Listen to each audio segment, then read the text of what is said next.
but that's okay. My gym workout was phenomenal. Before I went home, I decided to stop over at my mother's house. I haven't seen my mother in 2 months. I know she's going to be very surprised to see me. I can't wait. What the? I couldn't believe what I was seeing. The first thing I noticed was this person's skin. What is going on? Uncomplicated, untreated skin? Who is this guy? I had to take a step back, but then I realized it was my brother. But look at his skin. Have you guys ever seen anything like that? I had to take a closer look and figure out what was going on. Best believe I crept up on him. Peep this. I'm still looking at his skin, trying to figure out, how did we get here? I could do nothing but shake my head. He could definitely use my help. I had to get to the bottom of this. He definitely needed some game about his skin. I'm just staring at it, like looking at it. Come on, bro. I knew what to do. I had to reach in my bag and get that Tiege Hanley. Uncomplicated skincare for men. Bro, this is why I'm excited to have Tiege Hanley as a sponsor of today's video. They have helped me start and maintain my skincare routine by making the entire process uncomplicated. Honestly, it's the best skincare system for guys like you and me. I recommend you start with their level 1 system, which comes with all the basics. A daily face wash to get rid of the dirt and the grime on your skin, a 2 times per week exfoliating scrub to get rid of the dead skin cells, an AM moisturizer with SPF 20 because you should always be protecting your skin from the sun, and a PM moisturizer to help your skin stay hydrated and healthy throughout the night. My brother was so excited. My favorite part about Tiege Hanley is that every box comes with an instruction card that tells you when to use each product, how much to use, and in what order. They really make the process of achieving and maintaining amazing skin easy. Shout out to Tiege Hanley. And because Tiege Hanley is sponsoring today's video, they're offering my viewers a great deal. Just click the first link in the description, and not only will you get Tiege Hanley for the best possible price, but they'll also give you a free gift with your first box. Click that link and get started today for just $30. Feel the Tiege. Let the Tiege force be with you.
Let's just have a conversation.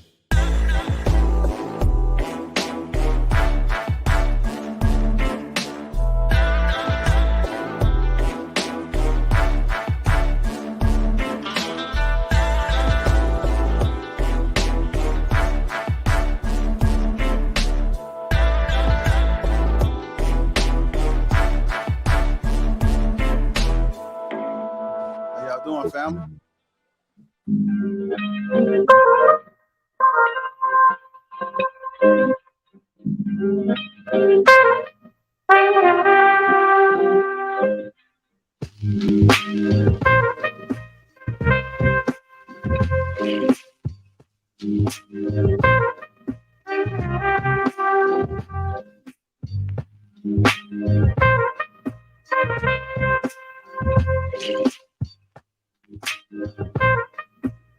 What's going on, family? Welcome to Lapeef Let's Talk. We're going to introduce the crew. We got Mr. Marcus White, Paradise Paris, Sierra, Mr. Let Go, Casey, Daryl, Andrea, Sweeney. Welcome back, brother. Ali, myself, 1 minute out. It's my birthday, y'all.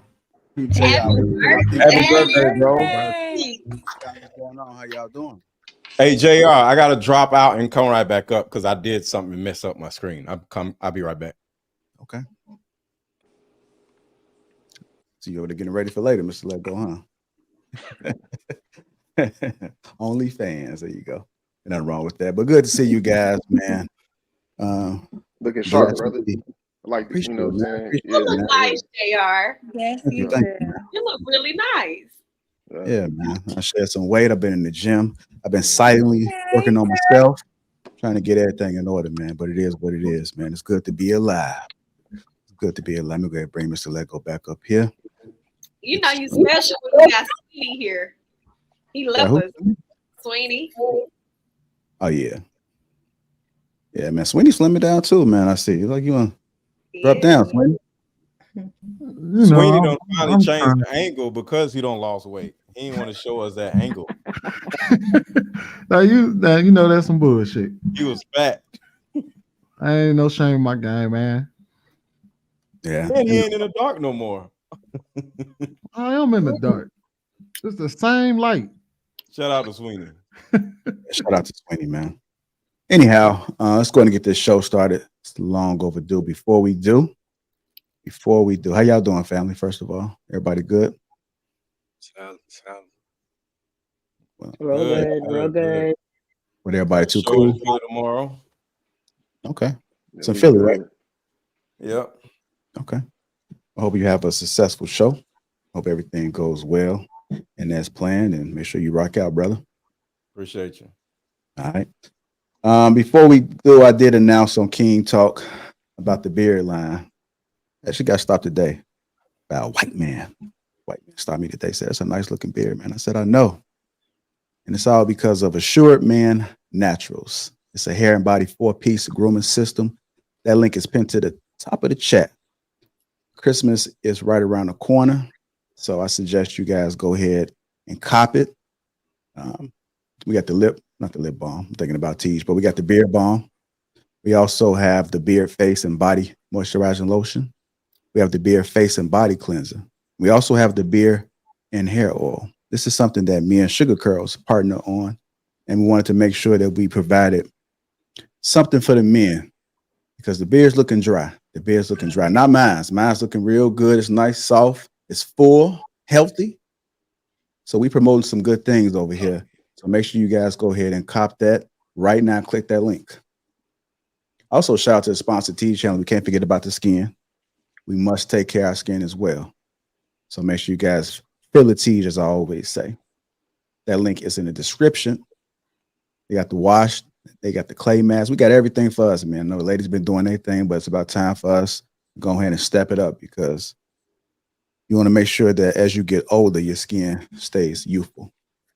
Y'all don't have that problem. Black men have some gorgeous skin. I don't know, man. I've seen some black men with some terrible skin. Well, it ain't come. You gotta be honest. You Black gotta be men's honest. skin, your eyelashes, your facial hair, it just be popping. Y'all had the best lashes. Y'all had the best eyebrows. Your skin just looks so succulent and leathery. It's just perfect.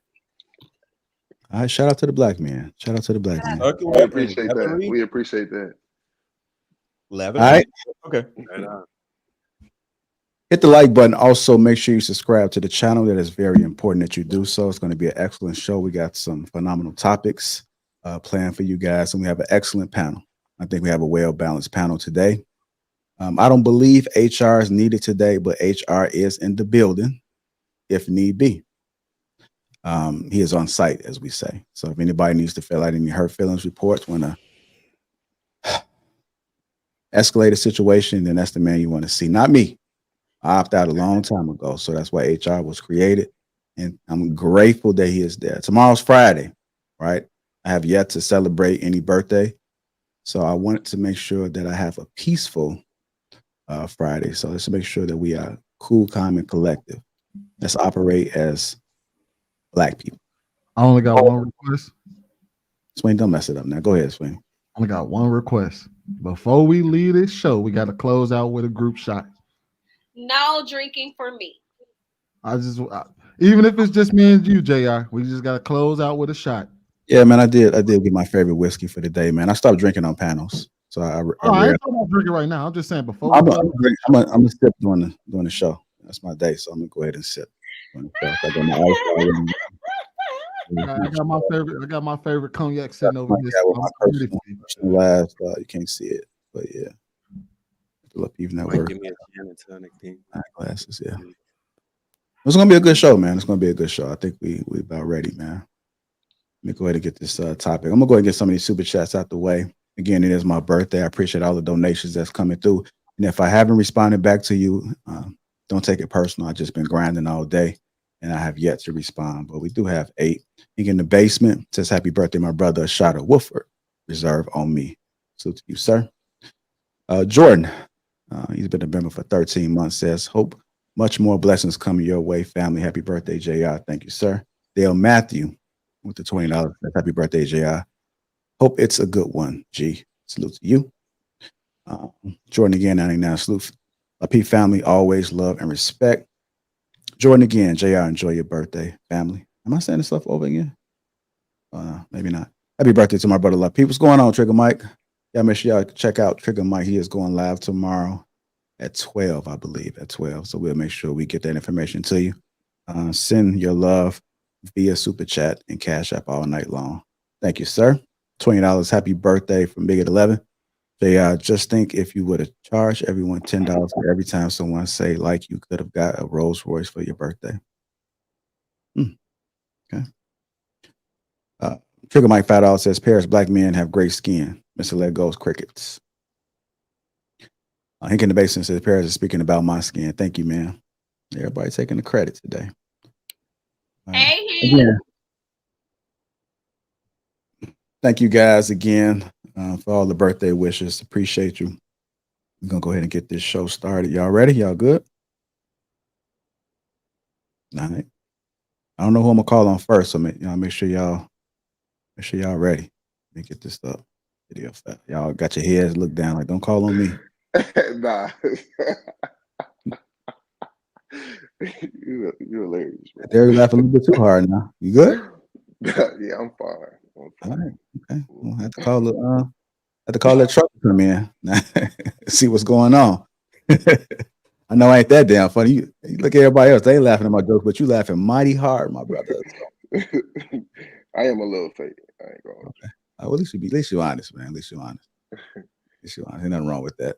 Had to be. All right. Let's go. Let's do this. Everybody hit the like button. Also, make sure you subscribe to the channel. Our first topic of this evening, night, however you want to look at it. One of the biggest misconceptions about emotional men. Let me go ahead and play this clip. Now, men is not crying. They running through their emotions and just running through, not facing stuff. Well, that's incorrect. This is why you need guidance, because someone that cries, that means that they don't have the ability to have control of their emotions. So you saying that that's the problem with men nowadays? No, the problem with men nowadays is that they're more emotional. An emotional man ends up in prison. An emotional man would steal something. An emotional man will punch you in the face for saying something maybe that he doesn't like because it triggered his emotion. An emotional man will be hitting a woman. Hiding it inside, shoving it down, crying and letting it out. When you let it, this is very simple. When you let it out, they go to prison. When you let it out, they shoot up a school. When you let it out, they steal. That's when they let it out. You're looking at it all wrong. The emotional, intelligent person gets things done, acts a certain way, despite how they feel. All right, let's go ahead and hop into it. One of the biggest misconceptions about emotional men. Let's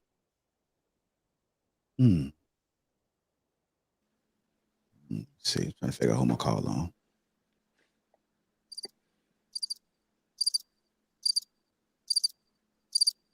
Go ahead, Casey.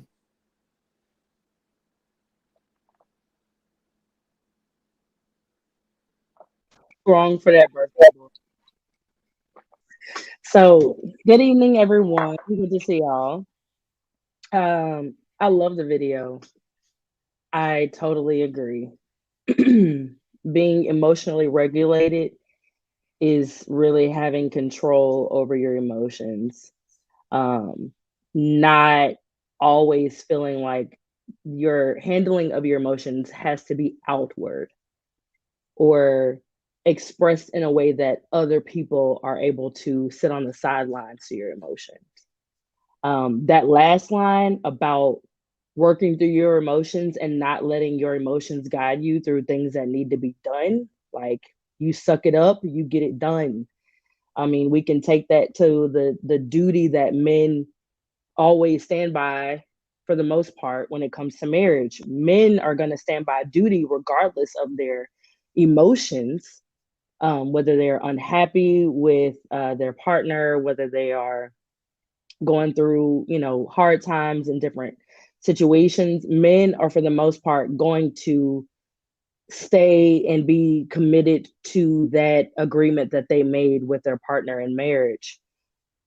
On vice versa, women are going to play into those emotions, those temporary emotions, because emotions change. You're happy today, you can be unhappy tomorrow. 10 years from now, you can be in wedded bliss. Okay, so being able to work through those emotions despite how you feel currently is really emotional intelligence, because you're not letting your emotions guide you through life. You are able to identify what those feelings are, but you're staying the course of whatever you have and the decisions that you've made for yourself and how you're going to move. So the whole part about acting and playing into your emotions will get men in jail. And all the things that he ran down the list, I completely agree. I absolutely agree. I have 3 brothers. My father always said it takes a man to be able to train and guide a black boy, to be able to guide him into manhood, right? Because if you have a young black boy who's not equipped with handling his emotions, and I'm going to land my plane, then yes, he's going to be overly expressive into the world that doesn't give a damn about him. And those choices will be made that can end up ruining his future, whether it could be something as being kicked out of college, being kicked out of a university because you're overly expressive and not being able to be emotionally intelligent, knowing how and when is the right place to react physically. And then the most extreme version would be, losing your spouse through domestic violence or ending up in prison in the long term. So I totally agree, and I'll mute my mic. All right, I'm gonna go to you, Mr. Let Go. One of the biggest misconceptions about emotional men. Well, the first thing in that video, this is the reason why you never listen to women, because when you're dealing with a woman, in most cases, she's going to want you to be childlike like her in order for you to somewhat be at her level, right? What? So never listen to women, fellas, unless she's your actual woman that you chose and you trust her. But just a woman, never listen to her, because she don't know what the hell she's talking about. So when it comes to a man regulating his emotions, what the guy said, I agree with, but I disagree also. There's nothing wrong with a man crying. It's about when a man cries. So with me, I've said before, if I see something sad or whatever, if I feel a certain kind of way, if I'm by myself, not around other people, and if I'm looking at a sad movie or something, I'll cry. I've cried in front of my daughters before watching whatever movie we was looking at. What? And we all 3 of us was crying. So it's nothing wrong with a man crying, but it depends on what's going on. My dad, when I was little, he told me, instilled this in me: never cry for pain, but it's okay to cry for emotions. Too many men, according to what the guy was saying, I think he has the same philosophy. Too many men feel like they have to be hard and tough all the damn time. That is stupid, because that is not human. Men get sad, men feel empathetic, men need to cry, men like boohoo cry sometimes. Men have to let that out. Crying, depending on the scenario, is a release. It's almost like pissing or taking a shit. Sometimes you gotta cry. somebody die or something like that. But the difference between women and men is women cry off of anything because they're children. Okay, so actual adults who have the ability to regulate their emotions and not catastrophize and fall all on the floor because they got a flat tire or because it's raining outside or because the wind is damn blowing. A woman will cry off of some stupid shit like that. So it's an understanding that yes, it's okay to cry, but you don't cry because it's raining outside like a damn woman. That's the difference. I think Andrea might agree with you. Andrea, what are your thoughts about that? One of the biggest misconceptions about emotional men, and do you agree with Mr. Let Go?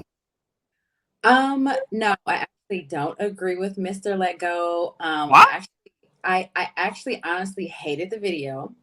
I thought it was really stupid, and I thought it really perpetuated a negative stereotype that men are not allowed to show emotions and are not allowed to process emotions. The fact that he equated processing emotions to shooting up schools and beating women just kind of really confirms and solidifies the fact that like men are not allowed to have emotions and process them. It's okay to process emotions and then go on with your task that you have to do or complete. As far as crying is concerned, it's scientific evidence to show that crying releases negative toxic hormones and negative toxic stuff in our body that can really cause us cancer and cause us to die early. So for there to be this like perception that men showing emotion, the only way they can do that is in a negative way or an aggressive way, I think is counterproductive to what the messages that you guys are, usually talk about, the fact that men are not allowed to have emotions. I thought the video was stupid. I thought it was dumb. And I disagree with Mr. Let Go, and I disagree with Casey. About me, you disagree with me? Yeah, I don't think you agree with everything I said. No, I don't. I don't agree at all. You said that women are like children, and I feel like the fact that women mature faster than men, even as children alone, should tell you that women are way more mature and way more intelligent than men. And yeah, I think if you guys listen to women more often, we probably wouldn't be like suffering from wars and famine, and I think the world would be just a better place in general. What would the women tell us? Just a bunch of dumb shit? No, how about process emotions appropriately? How about that? Let's start from the beginning. So you want the president, instead of going to war over whatever it is they're going to war, just start crying and shit? Just a whole bunch of the House and the Senate just start crying and shit? No, I think he should go write and journal and figure out what he really wants to do instead of acting off of impulse. Maybe we wouldn't be in war in the first place because you guys would be able to have a conversation to talk about feelings and understand that it's okay to do that. It's kind of called diplomacy. They actually sit down and be diplomatic with each other. But when they cannot come up with a solution as men compared to women, there has to be repercussions. See, a woman gonna be like, let me tell you something. I'm gonna leave you if you keep cheating on me. And guess what? Her dumb ass gonna stay because there's no repercussions. See, a man is gonna say, hey, you got 2 more times to do that. I'm gonna give you 1 more time. But after that second time, it's on. Women don't do that. They just whine and cry and act a fool and never have any type of repercussions for nobody. Hold on. So to solve that is to be violent. Is that what you're saying? Yes. So how do we? Hold on. One thing, Sweeney. How do we eat every day, Audrey? How do we eat? How do we eat every day? Somebody was violent because an animal had to die. So there has to be violence at some point in order for us to continue to live. I think that we could debate about that because kosher meat is done when they bless the animal first and then they, that's after different. He's dead, after somebody shot it, right? Okay. Listen, let's start from the beginning because you're talking about the fact that men have to be violent. So are you saying to me that men are inherently violent? Is that what you're saying? Yes, we have to be to feed y'all little big-headed asses. Okay, so you guys are the reason for war. Wait. I got this, Mr. Lego. We feed y'all. All right, so we kill animals, y'all don't, so we can feed y'all little big-headed ass little women. So y'all ain't killing no animals. We feed y'all. We feed y'all. Y'all ain't killing no animal. We do it. for you, so you can have something to eat 3 times a day. How do you know I'm not a vegetarian? So Andrea, I got a question for you. Why do you think most wars happen? Because I feel like men aren't able to communicate their feelings without feeling like they have to be aggressive about it. And so you guys want to, have a dick measuring contest, and you guys just decide to start blowing stuff up and killing people. So you think most wars happen because 2 men are having a dick measuring competition? Yes. Okay. Yes, sir. Have you ever been to like a Black Friday event? Like a market? Like, is that what you mean? Like when Black Friday, have you ever gone out on Black Friday, went to Walmart on Black Friday? Yeah. Have you ever seen when supply? Hold on, Mr. Lego. Hold on, Mr. Lego. Have you ever seen what happened when supplies are limited? Yeah. What do people tend to do when supplies are limited and one person wants it and another person wants it, but there's only one thing? What's the point you're making here? Because blowing people up and killing children. I didn't ask. I said, no. What do you typically see? Like, make some type of irrelevant point, like it's okay to kill. I'm just asking a question. What do you typically see when you have one person that wants something and another person that wants something, and there's only one of that thing? And on Black Friday. Where are you going with this? Just answer the question. Get violent, because that's what he's saying. A woman will punch another woman in the face over a TV. Women will do that. So there's nothing but women on Black Friday fighting over dumb shit. So basically, my point is, since you don't want to rock with me, most wars are fought over resources. Oh. On a planet where resources are limited. So when you see 2 warring countries, they're fighting over something. They're not just fighting because they one person doesn't like the other person. Okay. Even when, can I interject? I just want to say, there are plenty of resources on the planet. Actually, if we fit all of the human beings on the planet, we can all fit in the United States. So there's plenty of land, there's plenty of resources. The problem is that men like control and power, and they want more of it, and it's addictive. That's the problem. There's 7 billion people on this planet, but you didn't say resources. You can fit people. That don't mean if there weren't enough resources, then there wouldn't be. What about the elite? Like they said that there's if you actually paid attention to that video, they said that there's enough. You can fit all the people in a specific spot for land, but that doesn't mean there's enough drinking water for everybody. That doesn't mean there's enough oil for everybody. I agree with her. I think we're not utilizing the resources the right way, but there's enough resources because the planet is here to survive. So things are constantly growing and everything is evolving at the same rapid rate. We just don't know how. I don't know if y'all know how any of that works. I'm pretty familiar with how it works. Like we're literally the resources are getting used up by y'all wigs. By you shaving cream, your head shaving cream. If we honestly look at history, look at all of the wars that have been started, most of the time it's been over land and people feeling like they're entitled to land or they should own the land. Look at Palestine. No, it's for the resources. No, it's America and them wanting to take control of the resources. It's not a lack of resources. We have enough resources. It's America because we are capitalism, right? That's what we do here. So we like to go into other people's land and to take. America's not the only. We'll offer first to make a deal. But she does have a point. Hold on, let her finish. Don't make the deal. What do? Right? We go in and we invade, right? So this is what happens. We have to go in to conquer once they don't come to an agreement. That's what America is capitalism. We have enough resources. And America's not the only place that's going on in Israel and Gaza is not over. That's not the point, Sweeney. What I'm saying is, hold on. We have to do one at a time so they can hear us whenever we talk. Don't conflate her point. I just want to say the war with Gaza, Palestine, and Israel is not over water; it's over land. So yes, the war in Haiti, the revolt in Haiti, was that over? That was over resources because kind of proving my point. We gotta get away from the topic, y'all. We gotta get away from the topic. One of the biggest misconceptions about emotion. Kind of proving my point. Go ahead, Daryl. No, I think ultimately a man should be able to have some type of space to be emotional, whatever that looks like to him. And I think that's the problem. We all had this misconception, or I guess preconceived notion around men being violent when we get emotional.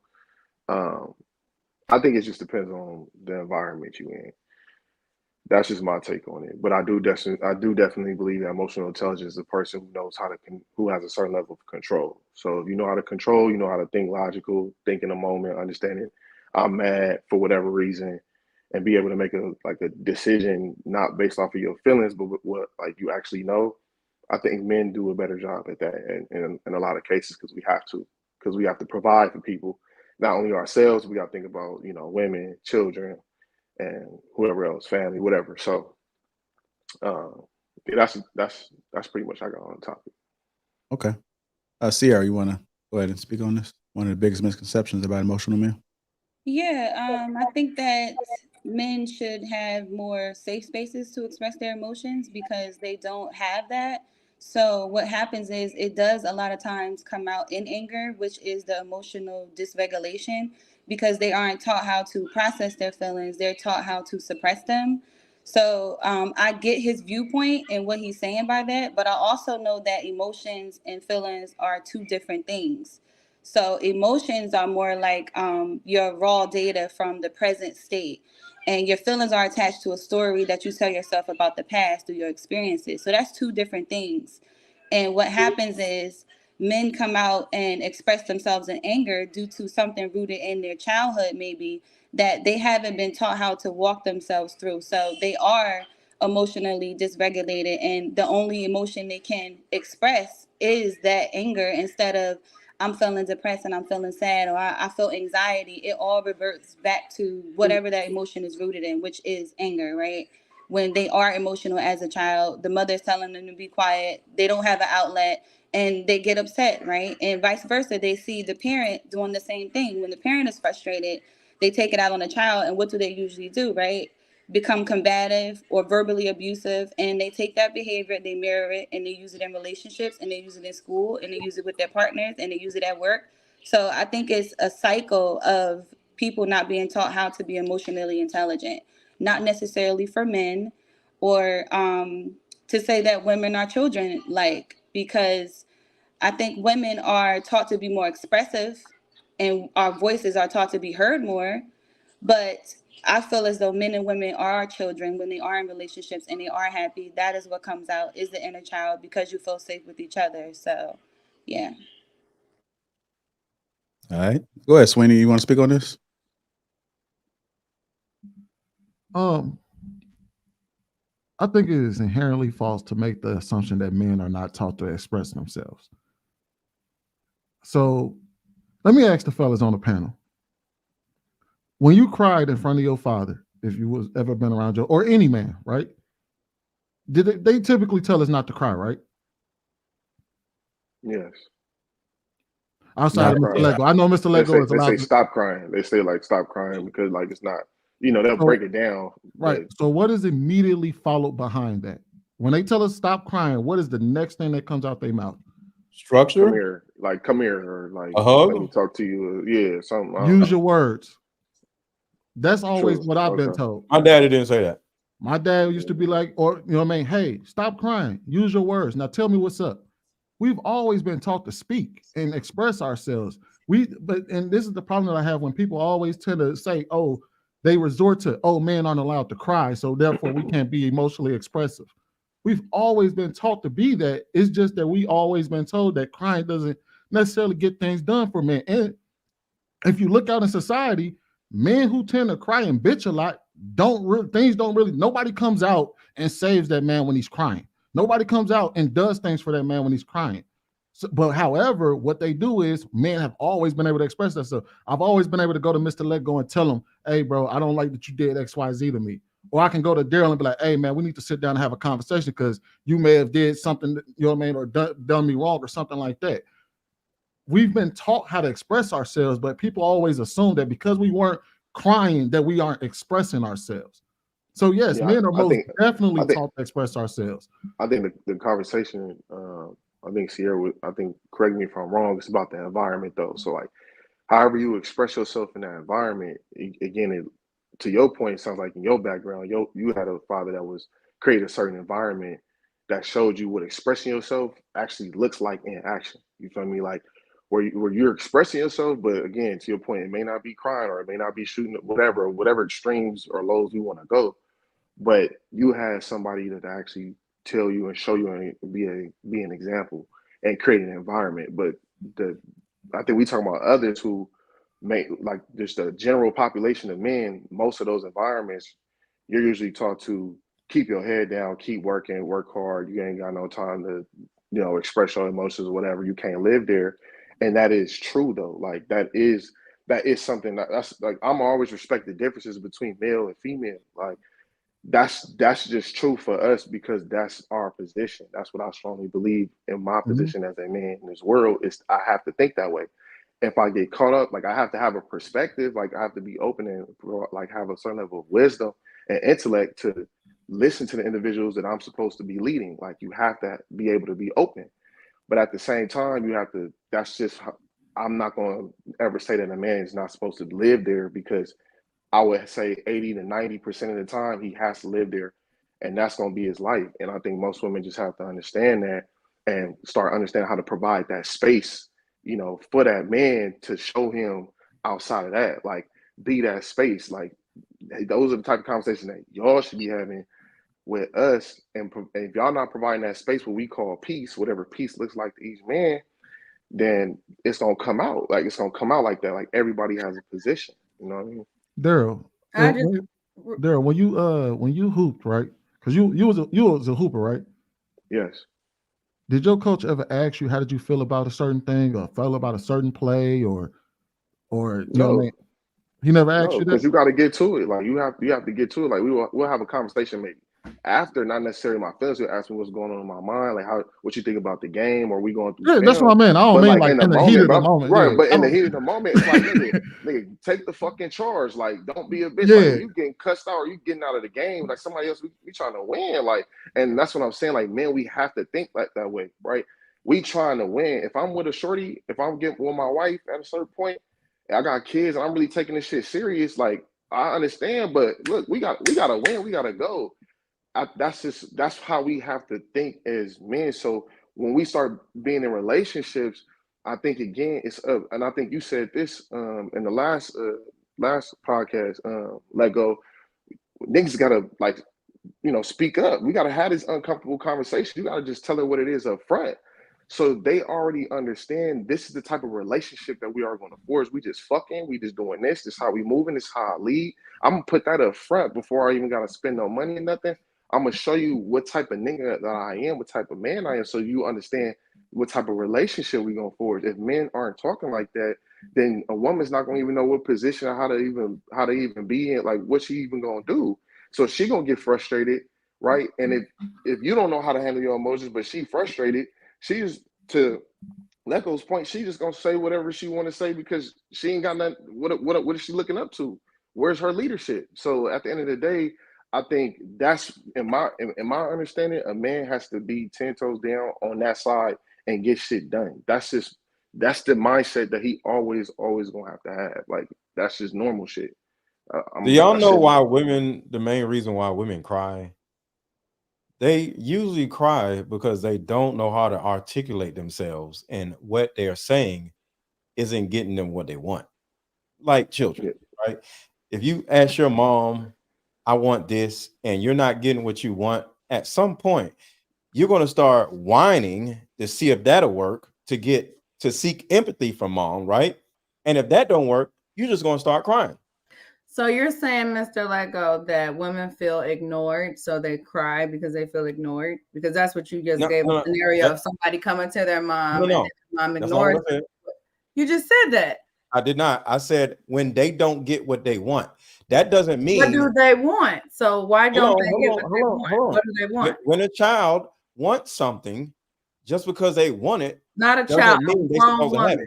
A grown woman. Why is she crying? Like I said, when a child wants something, not a child, start feeling entitled to it.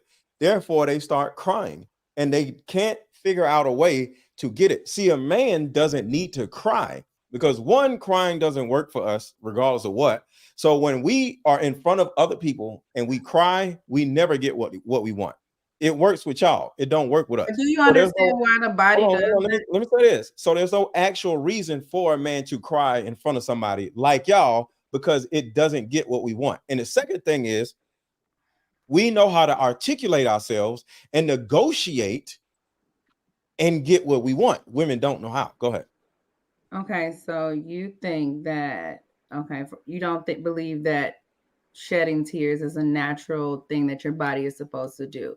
And then you also believe that you're supposed to do it in private. Why is that? Why is it a private? Because you're doing it in private. Crying is a release to men and women, but women have an alternative reason for crying. It's a form of communication. If you started crying, we'll literally stop, be like, oh, what's going on, Ali? Right? Because that is a declaration of something's wrong, and everybody receives that and will tend to you, right? If a woman is sitting on a bus crying, somebody will tend to her. If a man is sitting on the bus crying, nobody's going to tend to him because it's a woman's form of communication. A man crying in front of other people is not going to help him get anything that he wants. That's all I'm saying. Okay, you just said that. I would definitely agree with that, though. You just said that, men are not allowed to cry, right? I didn't say that. No, he didn't say that. He basically said that, like, we use crying in a different mechanism than women do. Yeah, like, it's a he form said women will cry. Hold on. Let Daryl finish, y'all. He's saying women will cry in a form of communication in the help of need or whatever scenario he had painted. It doesn't work with us. A man, they will see, and I this is my own perspective. I'm not making it personal, but I think when you generalize it to your point, he's saying that when men cry, we're not crying to try to get something no, we cry just to release it, and then we getting back to the same mindset. Like we gotta, depending on what type of man you are. We're not crying to communicate to say, hey, like I need something, I need help. That's not.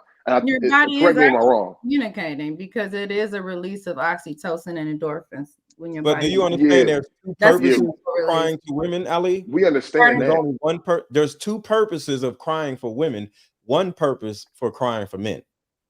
Right. So you're saying women try to manipulate? That's what you're saying? It can be that. No, it could. It could be that.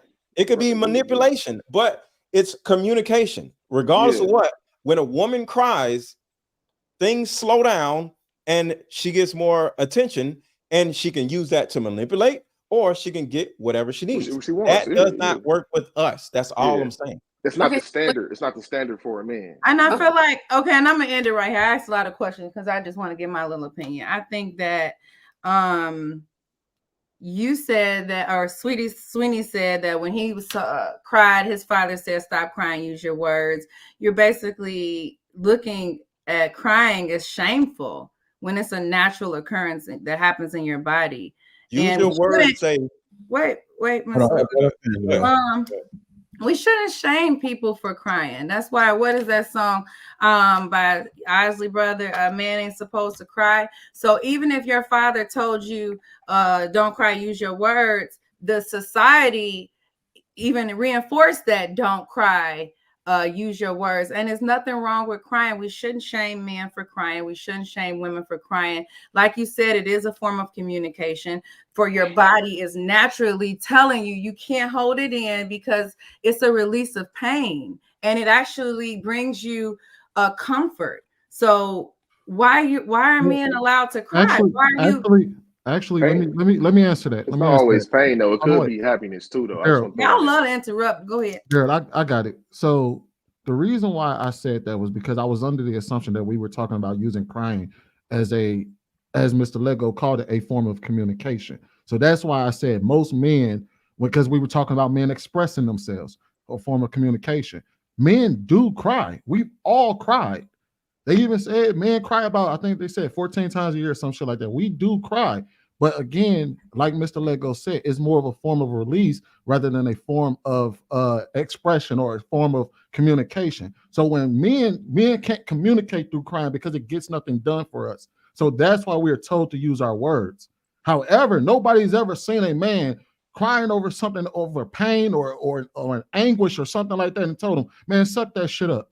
No, we allow them the space to be able to release. However, if you came to me crying because you want something, we're like, hold on, what's going on? That's not how we communicate with one another. And I think it's okay for men to be able to express ourselves and set boundaries amongst ourselves and how we move and how we treat them, how we move. Okay, I want to piggyback on that. I want to piggyback on that. Daryl, real quick. I never even got to even say why I was even asking that, but I let Sweeney go ahead. So you seem to differentiate how a woman cries and a man cries, and you say it's communication. So if a woman comes to you crying as a form of communication, do you not think she has shown any other indicators, tries to come to you as hey, babe, I need you to do this? By the time a woman comes to you crying, I believe that she has exerted or, tried all of the stops. She's tried to talk to you. She sent you paragraph text where you ignored the whole paragraph and you answered the last sentence. Let me get this one, y'all. I can answer your question. You literally proved my point. Crying is a form of communication. I literally said when a child doesn't get what they want, they're going to start whining. And then when whining doesn't work, they start crying. You literally proved my point. But if a man did the same thing, hold on. But if a man does the same, but if a man does the same thing, it's not going to serve any purpose. I don't understand how you don't get it when you just explained. I got that. I explained it to you so you can understand. It's not a woman. Hold up. I explained it to you because it's not a woman acting like a child. It's a woman fed up. You ever heard that song by R. Kelly, when a woman's fed up and ain't nothing you could do about it? She's tried it all. So maybe you should try, instead of belittling women, calling them children, try to open up, just like you said, and you let your bro cry and you said, oh, he was crying, I let him cry. Why don't you have that much empathy for women, especially Black women who are not allowed to cry, who are not allowed to you are allowed to cry. Party. No, they're not, because if they were, they're the single mothers in our community. They're the majority of our mothers. So wait. You're saying crying and having a fatherless baby? Is it? What are you talking about? I said women are able to cry. Women, you crying. Now you want to talk about a single mother. So you can spit out a fatherless baby, but you can't cry? What the hell are you talking about? She don't have time to cry. She got to take care of that baby crying. Well, that's her dumb ass for having a baby without no daddy. I want to jump in. I get welcome to manhood. Both of y'all are saying, right?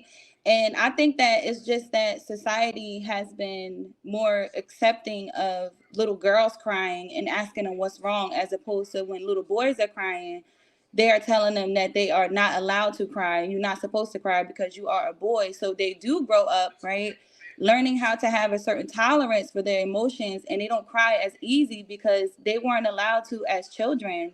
Whereas as little girls, if we're crying, everybody wants to baby us. How, what's wrong? What's going on? Like, so I think it has a lot to do with that as well. Like, we have to treat the little girl, right, a little bit more, be a little bit more delicate and careful, and understand that she's emotional because she's a little girl. And as for the boy, let him suppress his emotions so that it can come out in anger, or maybe he doesn't need to cry as much. So I get what everybody's saying, but I think it's what we've been kind of groomed, by society to think what is more acceptable, where little girls, women, and I will take accountability, right?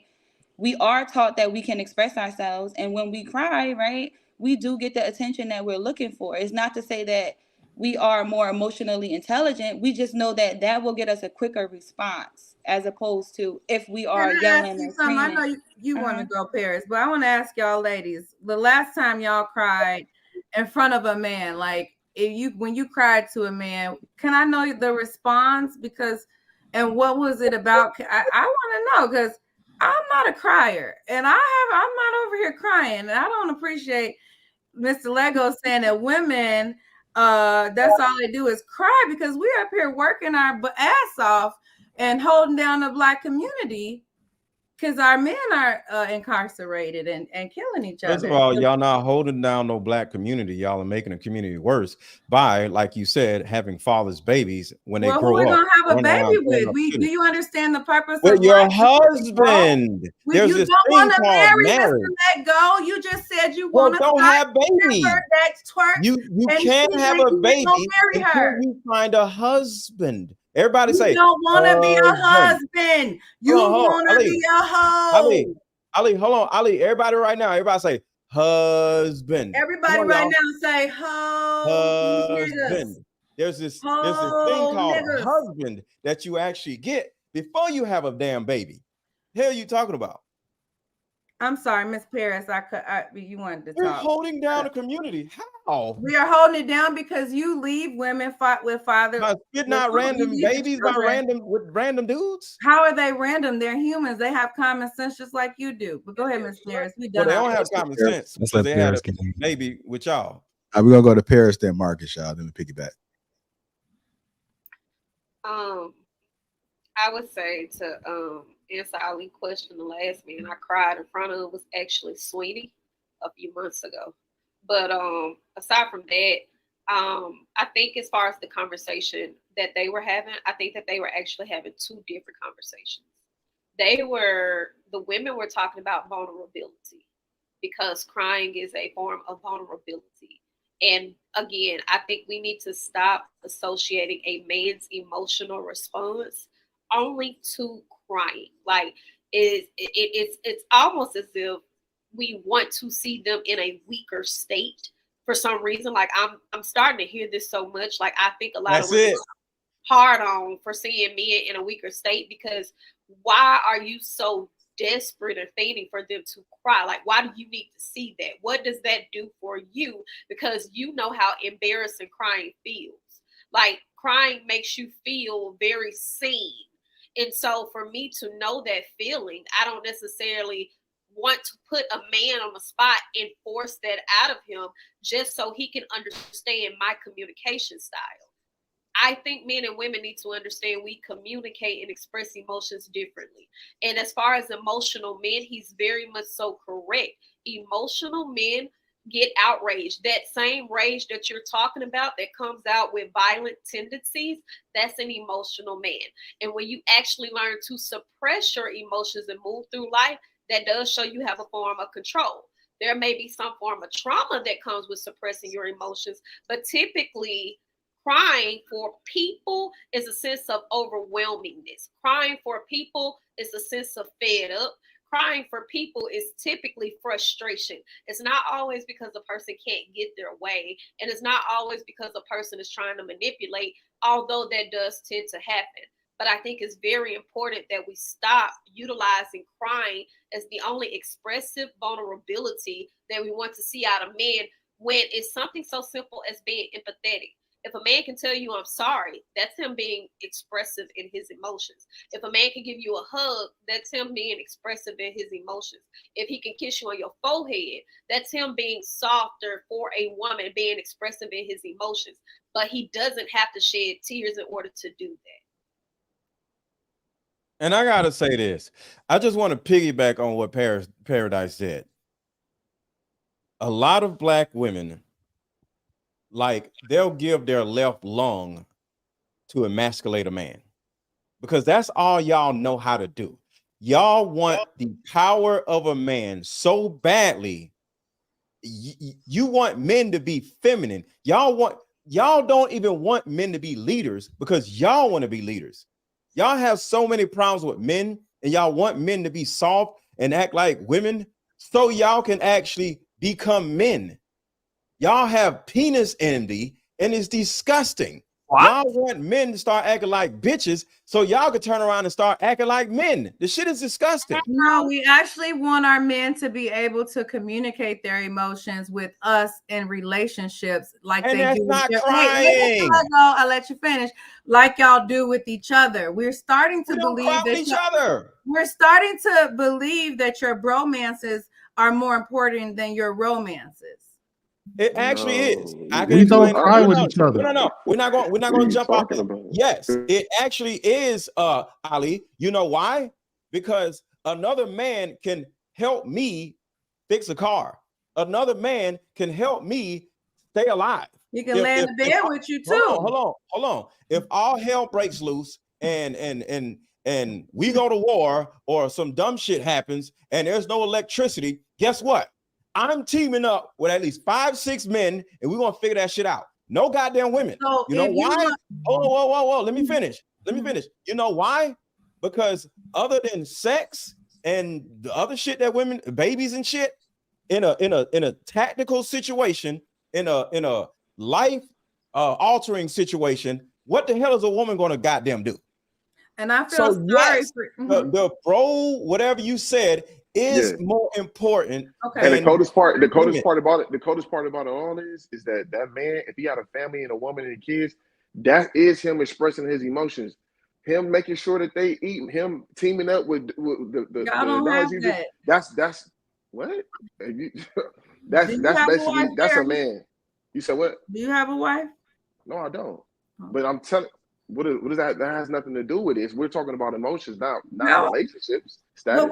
I said that men are able to express their emotions with other men in bromances. Like you said a man can cry to you, but Mr. Letgo said when a woman cries, we're childish. But he also said, hold up. And you also said that we're trying to communicate.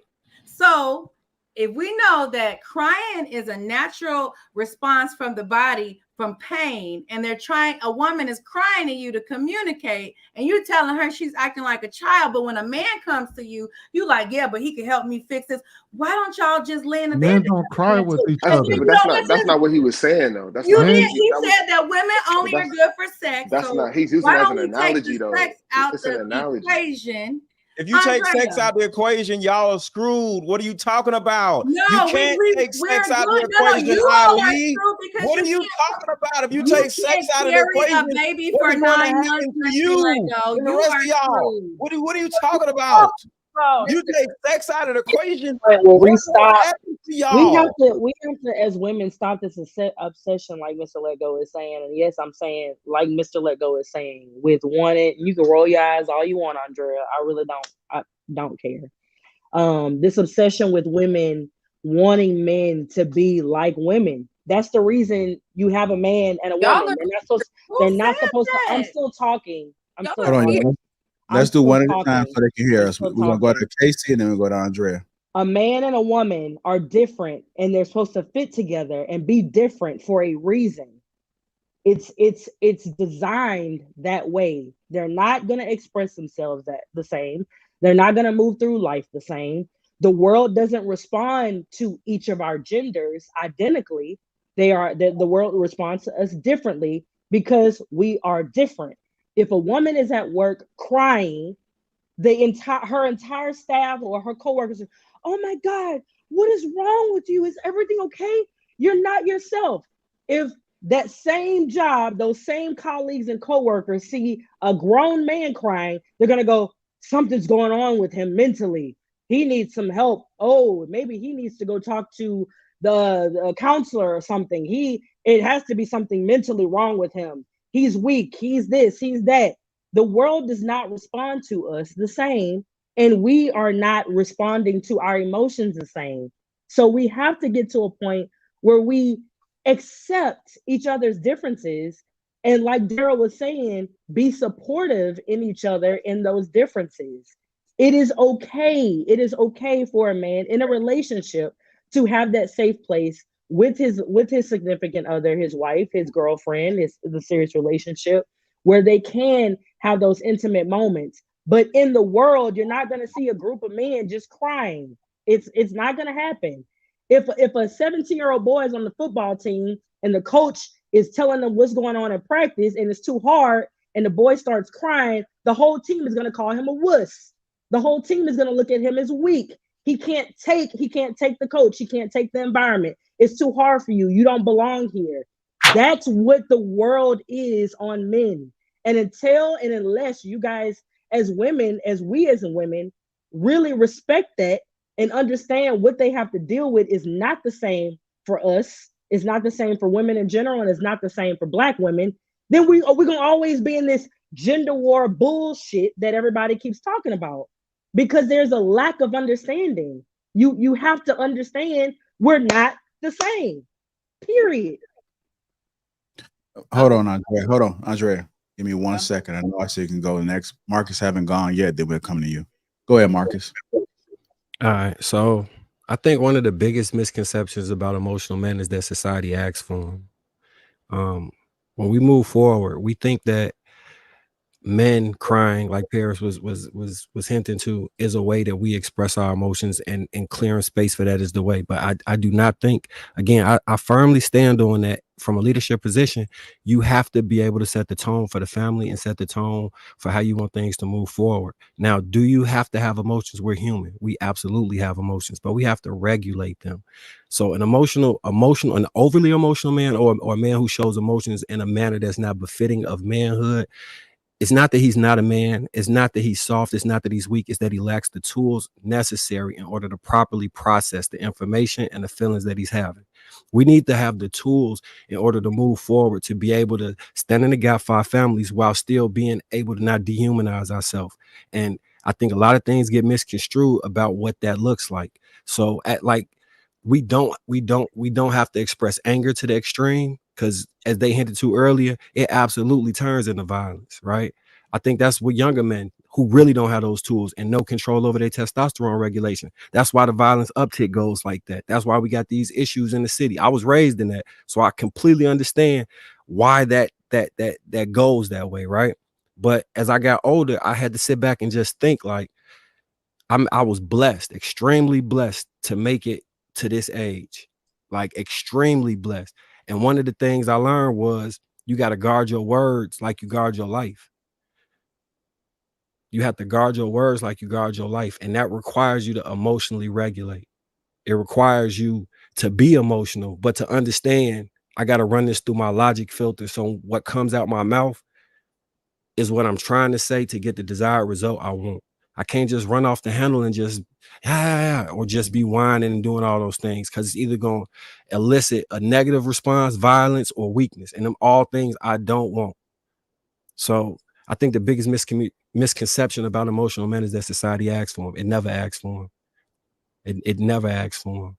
I think we understand what women say, and we hear it through a filter as men. They never asked for us to be emotional like that. We misunderstood what they were saying because we speak differently. I think that's the biggest misconception. I like that, Marcus. Go ahead, Andrea. Okay.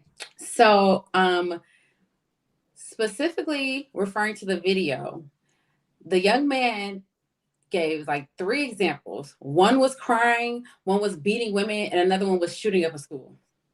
I just find it interesting how it seems like, because me and Aaliyah were specifically talking about crying, all of the women who have an opposing side are maliciously turning our words and making it seem like us talking about mental health is equal to us trying to demasculate a man. I think that is extremely harmful. I think it's extremely dangerous, because it's taking away from the point that all that I'm specifically saying is that it's okay to show your human side and be relatable. It is human to cry. I'm sorry. It just is. Everyone does it. And it's not abnormal. So for it to become this conversation where you think that we're some type of bloodthirsty vampires who are like fiending to see someone hurt or to see someone showing some type of a pain emotionally, I think that is just extremely dangerous, and it seems like it's personal. And you know what else? Andrea, Like, oh, wait, hold on, no, wait. let me say this, Andrea. Hold on, let me say this, Hold Andrea. on. Let me say this, Andrea, real quick. To that? Andrea, the number one thing that you need to understand, or it would behoove you to understand, is we don't want to cry. You are asking us to do some shit that we don't want to do. Why? Because you want us to. That's the problem. We don't want to. Mr. Lego, wait, Andrea, real quick. I just want to chime in. Like, no one wants you to cry. We want you to understand biology and your body. We want you to stop hiding a natural occurrence. And we want to normalize it be in our community, because as you can see, when we mention crying, everybody, all the the women that are opposing are saying, oh, you want more emotional men, and you know, like, no, we're not saying we want more emotional men. We are saying that hold up. We are saying that the reason why our men are killing each other daily at a genocide rate is because they're not able to communicate their emotions because they're angry.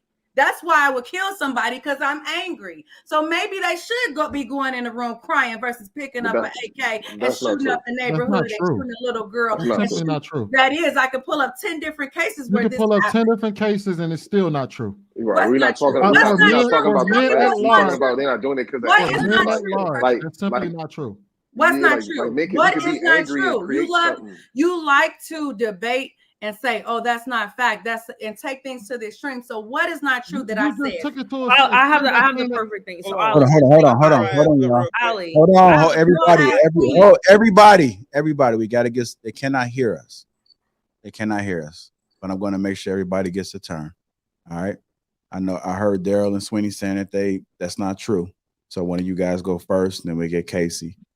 And then I see Paradise does have a hand raised as well. Yeah, Chris, when I say it's not true, we're talking about the point you're trying to make is because they're angry. Now, anger, I think what majority of the panel was saying. Wait. I just want to clarify. Hold on. I just want to ask. Go ahead. What's not angry? I just want to make sure I understand, because I like to listen to understand. You said that men don't kill each other in our community because they are not angry. That's not true. That's what you're saying is not true? No, okay. Well, maybe I misheard you. I think the whole topic of the conversation, the points that we're all trying to make is that there aren't the tools, the environments that we are in, that men, Black men, whatever community that comes to mind that you're talking about, is that those environments aren't provided with the tools necessary to show what anger looks like for us. Each individual is different, right? My environment, I've been angry before, but yeah, there's been times where I beat a nigga up or wanted to fight, but I understand through that, right? You have to understand, okay, I cannot always do it if I'm angry at work. So when I'm angry at work, I may go and work even harder and try to get a raise or whatever the case may be to provide, to do something to better my situation. I'm not going to sit back and be angry and go up there with a gun or even sit there and cry if that's the case. What I think what a majority of the men are saying on the panel is that women will resort to crying when they get angry at work versus a man that's not even in our psyche to do so. But it would be acceptable if a woman was to do that at work and her colleagues would be like, oh, what's going on with such and such thing, and gossip. That's normal women shit. A man is not going to do that. That's what we're saying. And correct me if I'm wrong. Daryl, do you know? Hold on, Mr. Lego. I just want to be fair. Sweeney, did you want to add anything? Or did No. I think I'm ready to clear that up. I want Paris to go ahead. Go ahead, Paris. We go to Paris and we go to Lego. As far as to Andrea's point, I actually agree. I don't like the references that he used in the video. I think to even conflate mass shootings, which is a basis of mental health, to simple just vulnerability was an extreme. I don't even think that was necessary to bring up, but I understand the context. He's saying when a man has gotten so emotional, what happens is he does something egregious that is terrible for everyone. And I personally feel like just in that dynamic alone, like, to me, a DL man who's afraid of his sexuality is probably the most dangerous man on the planet, because he can't deal with the stigma that comes along with it, but he's not running around crying in order to express himself. So it's like the stigma that comes along with it and the adverse are other things. And I think we utilize crying, from how I'm hearing it, is utilized as a weapon in order to push men to do something that we want them to do, but in turn, we're referring to men as sassy and bitch made. Because if you denote them down to crying all the time, then you have to honor the fact that they're going to argue with women all the time. then you have to honor the fact that a lot of these other characteristics that we get in the hand motions and the other things, the other tendencies to pick up from women to men will transfer. And all I'm saying is it's because of how we translate in communication. I don't believe nothing is wrong with crying at all. I don't believe anything is wrong with crying. I don't believe that men don't cry. I just believe that there is some form of a hard-on we keep having in these conversations where women are desperate to see it for whatever reason that we can't justify it. And it denotes down to, well, he's angry, so he needs to express himself. When the art of literally controlling yourself is learning how to feel to your emotions appropriately. Crying is something that is done when something happens to you. That's how the emotion responds. When something happens to you, that's how you respond, which is why I couldn't agree with Mr. Lego when he said women cry as a form of communication. But I will also say, when we're talking about Black men in the Black community, no, anger is not why they unalive each other. It's actually due to poverty. And anywhere you will find poverty, limited of resources, you will find the highest rate of violence. Those two things are very much so interchangeable. And we understand in the Black community, there's a minimized point of resources. Final point. As far as what Ali said, when she said Black women can't cry, she was absolutely correct. It is not common for us as Black people to be heavily emotional. Typically, a lot of people found something wrong with us, and they always try to push therapy on us because our response to any form of bad thing was comedy, which is why they wanted to police everything we said. We took the word nigga and made it our own. We took everything that was painful and we made jokes about it. And that's how we filter through. So even then, like when you sit back and you think about a person who's stressed out about money, or you sit back and think about a person who's stressed out about their car, that is Black. Their first response is not to cry. So even here, we're sitting here trying to make it this thing where we have to see a man cry. We have to see a man process emotions. But the reality is, even when we are upset and yelling and enraged, we don't even respond to crying. So why is it that it's such a big deal? Well, I'm gonna say this. Who's going next? I was next. Hold on, y'all. Hold on. Let go. We're gonna go to let go. Yeah, we're gonna go to let go. Sweeney, we'll finish off with Ali. We got to move on, y'all, to the next topic. Okay. Hold on, let go. Not yet. I'm gonna do things a little different. I'm gonna hop into the main topic. Then we're gonna do the last topic on the back end.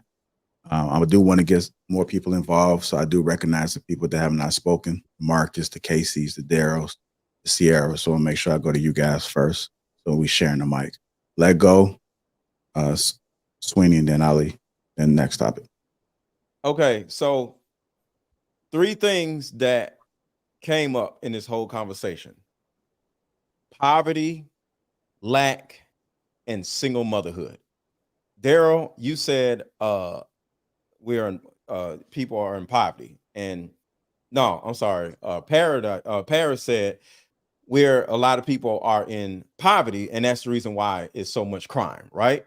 And then Darryl said we grow up without proper tools, and so if we are angry, it's because the same thing, poverty. You just said lack of proper tools, right? So that's poverty and lack. What do most Black people lack? A goddamn father.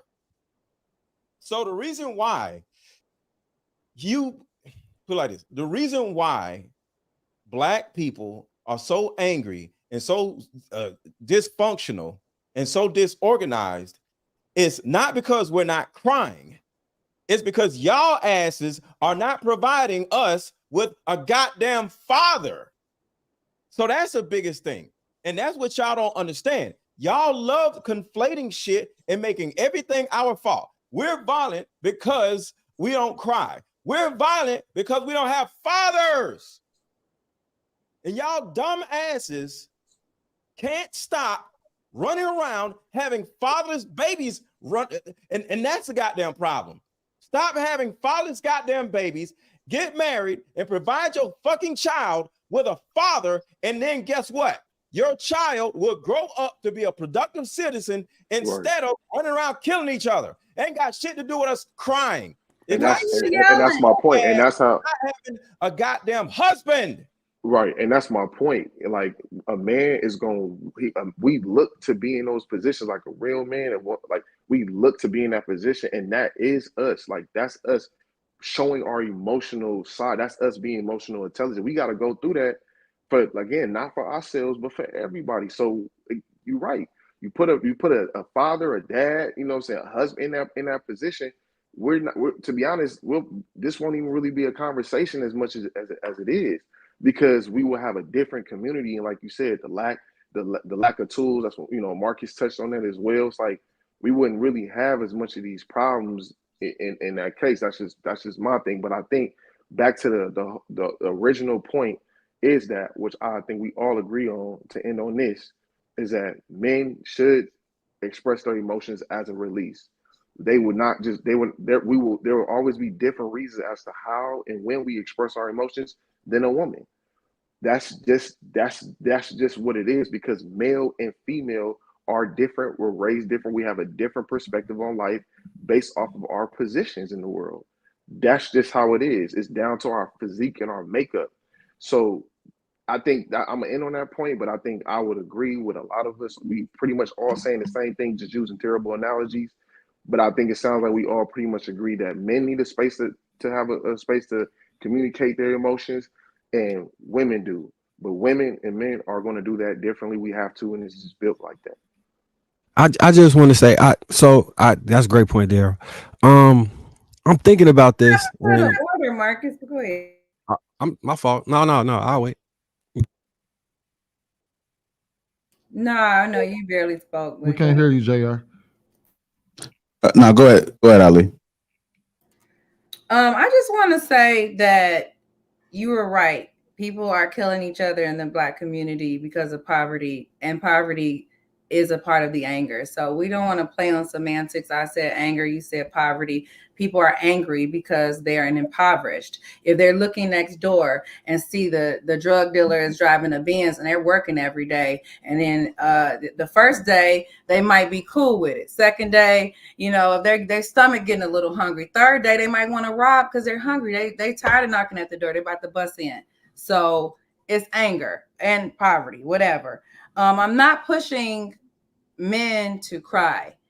What the whole thing of it is, we're pushing for you to understand it's a natural occurrence, so you don't have to be ashamed of yourself.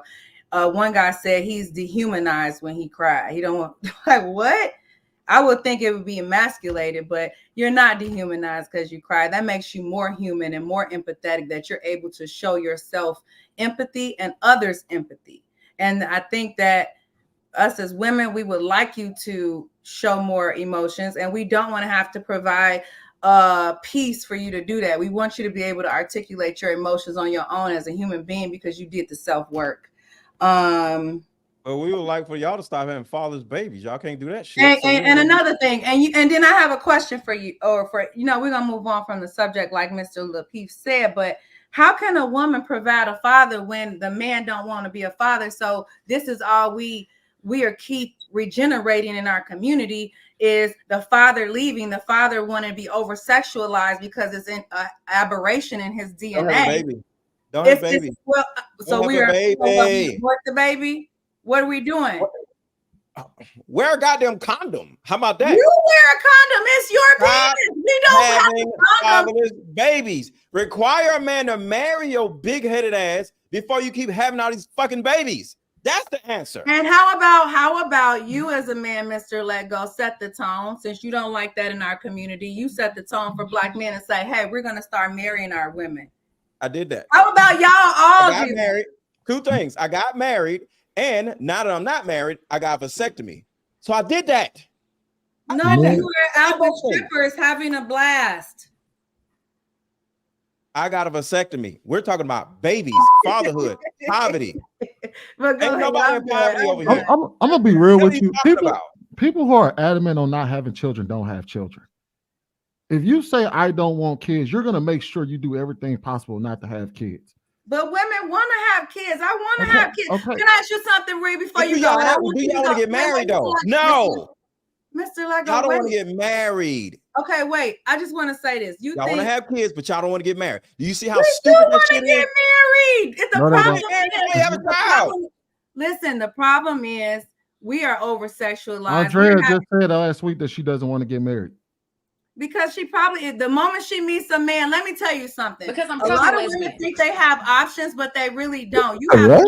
You have men that you really don't like in your DM, because if you had 2 or 3 good men in your DM or in your face or on your phone, I guarantee you your attitude will change. The problem is, what type of men are we having to choose from? We want a special type of man. We want a man that's on our level. So when you're on our level, do you want to marry us, or do you want to just have sex? Most women don't have a vetting process. Most women don't have. And you're not on his level. Y'all asses are dysfunctional. You're not a vet dude. I'm beyond his level, sweetie. All right, so y'all are dysfunctional. So you ain't on his level. I'm beyond. So you Andrea, you can't do shit with him because you so goddamn dysfunctional. Hold on, Not Mr. you, Lego. but women. Hold on, Mr. What are Lego. you talking about? I'm gonna allow Andrea to speak for herself in this scenario. Andrea, when you say that you don't want to get married, is that because you feel like there aren't any qualified men in your world to marry? Right now, I'm not saying that they're not qualified, but right now, are they pursuing you for marriage? Hold on, space to answer the question. Okay, I can only speak for personal, my personal life. I have a male friend who wants to marry me, but I don't really you want don't to like right him? now. Hold on, Ali. I don't know. I think I like him, but I don't know. I don't know if I'm ready to get married. I'm still so young. I want to have fun. So she doesn't. So she has a qualified dude in her eyes. She said that she could see things going, but she just doesn't want to get married right now. It has nothing to do with whether the men in her life are qualified or not. She just doesn't want to do it. There's a lot of women. They polled women. More men actually want to get married today than women, and they've been polled. More men want to have children than women, and it's been polled. Now, granted, take it with a grain of salt because stats can, give or take a few. But we know this. Can I ask you something real quick before we move on? I just want to ask you something. Go ahead. So you saying that, and then Mr. Lego. So y'all saying that more men want to get married and women don't want to get married. So when the woman gets pregnant, like back in the day, let me finish. Back in the day, because I see you, Mr. Lego, finna get ready.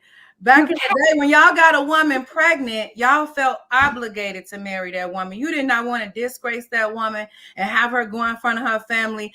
Wait a minute, Mr. Lego, and be embarrassed. And you also didn't want that child to have a fatherless home. So you bit the bullet and you married that woman and you worked it out. Y'all worked out the kinks. So I tell you, it's called a shotgun wedding. I'm gonna land it, and I'm gonna yield.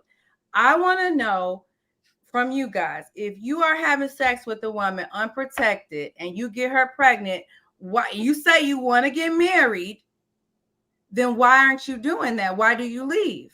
So let me say this. Hold on.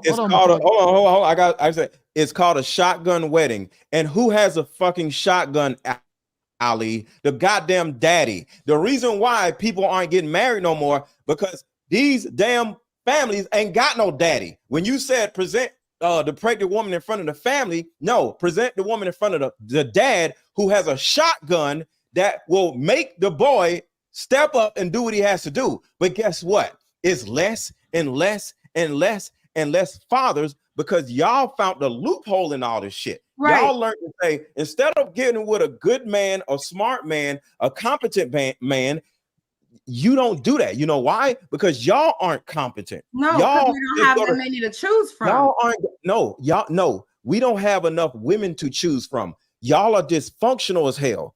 And the problem is, y'all dysfunctional ass. Can I finish?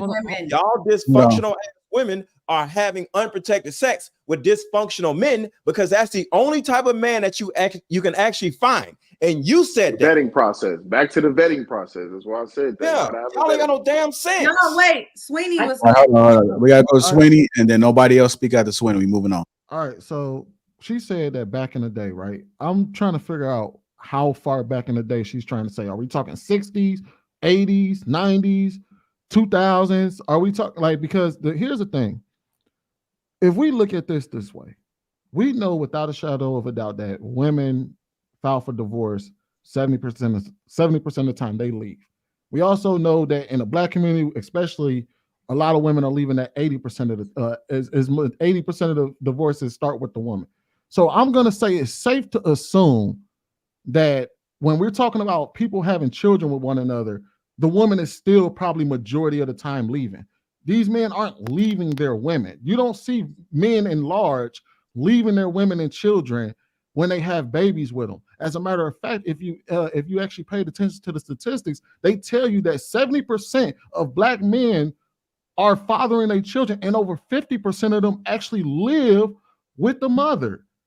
My bad. No, it's 50%. It's 52% of men are married to the 52% of fathers are married to the mother of their children, and then an additional 7% of men who cohabitate with the mother of their children.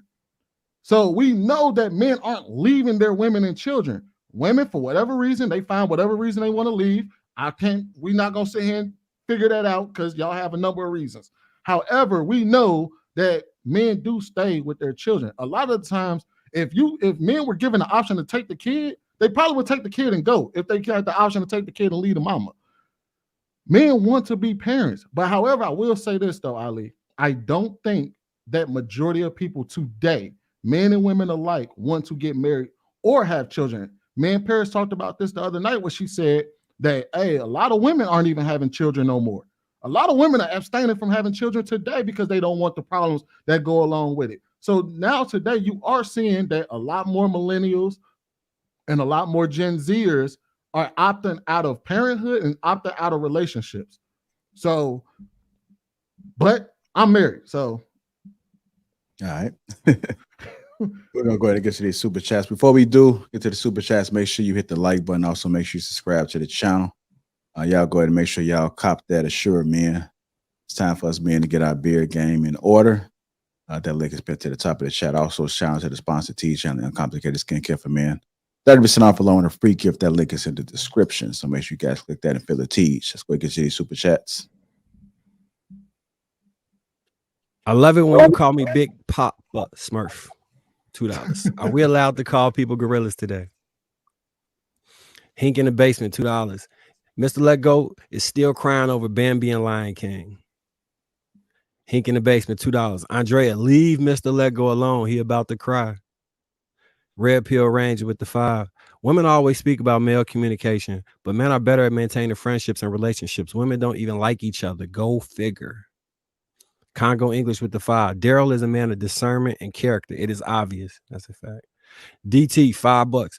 Women cry because they don't get the desired outcome. Men cry as a release because life doesn't care about us.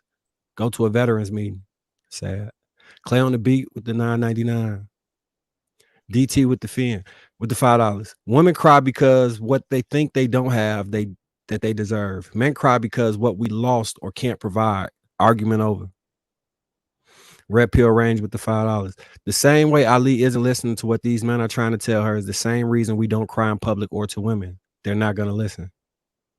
Champ Talk with the 5. Please argue points people are actually making. Ali, turn every point into something else. Shout out to the panel though. Salute. DT with the 5. Go to a house party in the hood and a veterans meeting and exclude females and you will see men crying. We get it out and move on. Hink in the basement with the 5. Ali, Mr. Lego doesn't want you to put words in his mouth. Oh wow. Pause. Clay on the beat with the $5. Anyone agree, right, Mr. Lego? He's right. I'd rather have ass in my mouth than words. So yeah, he's right. Clay on the beat. Anyone agree? Mr. Lego looking like Goomba from Super Mario's Bros in the Hoodie. I appreciate the combos. Lapeef, mad respect. They Congo English the 5. Ali, you hear? Not listen to respond. Anxious energy. It's argumentative mindset versus bringing a valuable perspective to a diverse panel. The Red Pill Ranger with 5. Not being a crying ass man doesn't mean it's going to come out as anger. We don't suppress emotions. We just express them differently. DT with the 10. Holding down the Black community. Is she high? They get with Pookie's, then call folks to lock up Pookie for not paying child support. Hashtag passport bros. Congo English with the 5. Paradise Paris marrying material, and an inspirational to a grown man's soul. Red Pill Ranger with the 5. The anger and violence don't come from men that don't cry. It comes from emotional ones that cry all the time. I love it when you call me Big Papa. Smurf with the 2. Semi-pretty, light-skinned, hyena, low IQ equals cash. Marcellus Davis, salute, brother.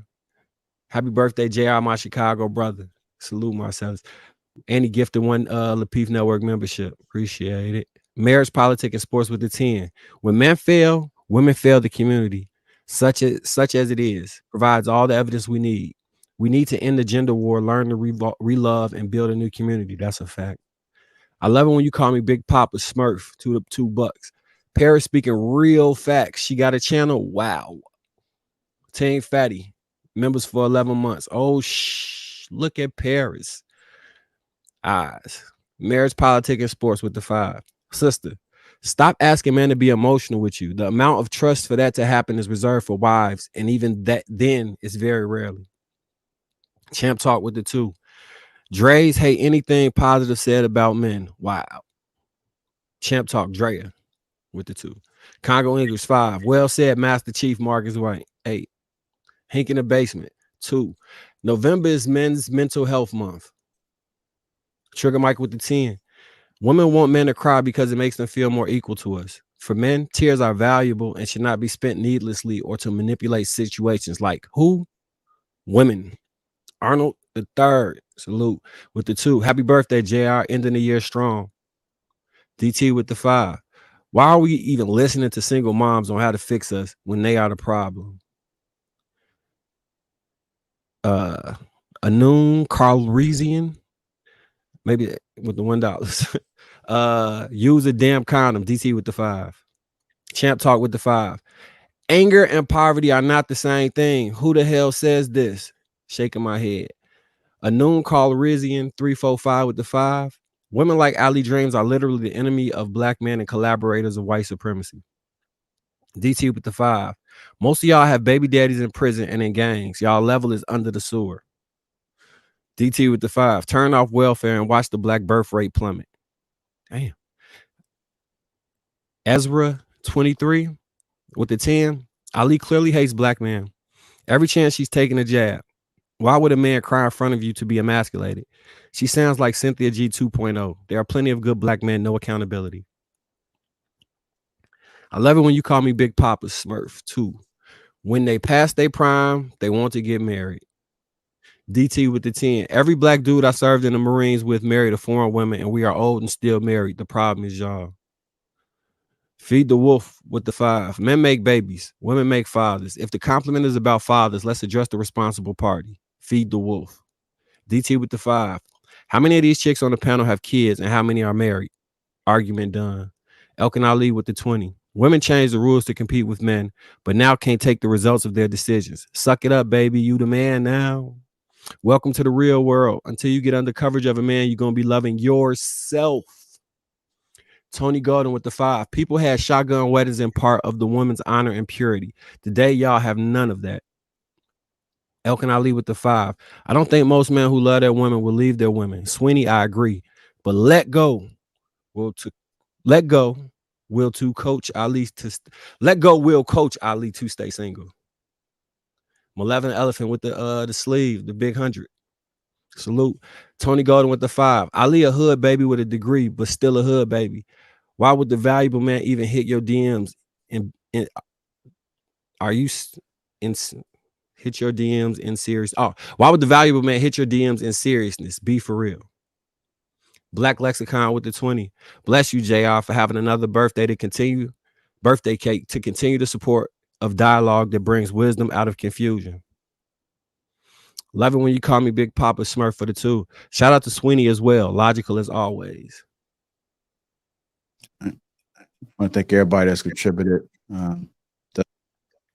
thus far. Appreciate all the birthday wishes too, man. Today is my birthday. Another day to be alive. I am very grateful that I woke up to experience this day and to be celebrating with you guys. BZ Falling Baby Zaddy. Remember, 19 months. Says happy birthday, OG. Appreciate you, BZ. Let's go ahead and keep this show moving. Y'all good? Any hurt feelings reports need to be filled out? I'm gonna make sure I get to the folks that's been quiet. I appreciate you guys patiently waiting. What you say, Andrea? My feelings is hurt. Your feelings are hurt? Okay, let me contact HR on the next topic, and I'll have it out to you. No, I'm just kidding. I'm just Sure? kidding. Yeah. Okay, you can't make false claims now. Okay, I'm sorry. I ain't want to get nobody in trouble, man. Not a black. Look at she was about to go cry to HR.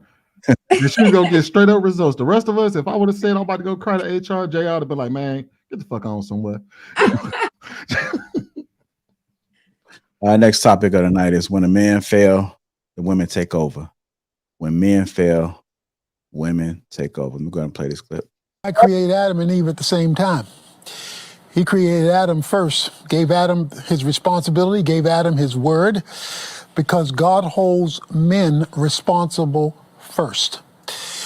When men abandon their lead responsibility, women are critical, they're essential. He uses easier kenigdo. She's an essential collaborator. But when mankind fell, God didn't come and say, Adam and Eve, where are y'all? He said, Adam, where are you? The Bible says in Adam all die, not in Adam and Eve all die. Wow. When God did the covenant, he said, I'm the God of Abraham, Isaac, and Jacob, not Sarah, Rebecca, and Rachel. In other words, he would hold men ultimately responsible. In Exodus chapter 34, verses 23 and 24, God called all the males, he left all the women home, and he said, if I can get you men to listen to me, I will send you back and I'll save your nation. So he holds men ultimately responsible. So when men fail, it's like the foundation of a house failing. The other parts are critical, but the stability of the other parts are dependent upon the solid foundation. Foundations don't have to be pretty, but they better be strong. So God is calling men to be strong so that everything else, family, churches, and culture, can be built on their strength. Because if not, then we're calling on women to be women and men. And God is not calling on them to be both.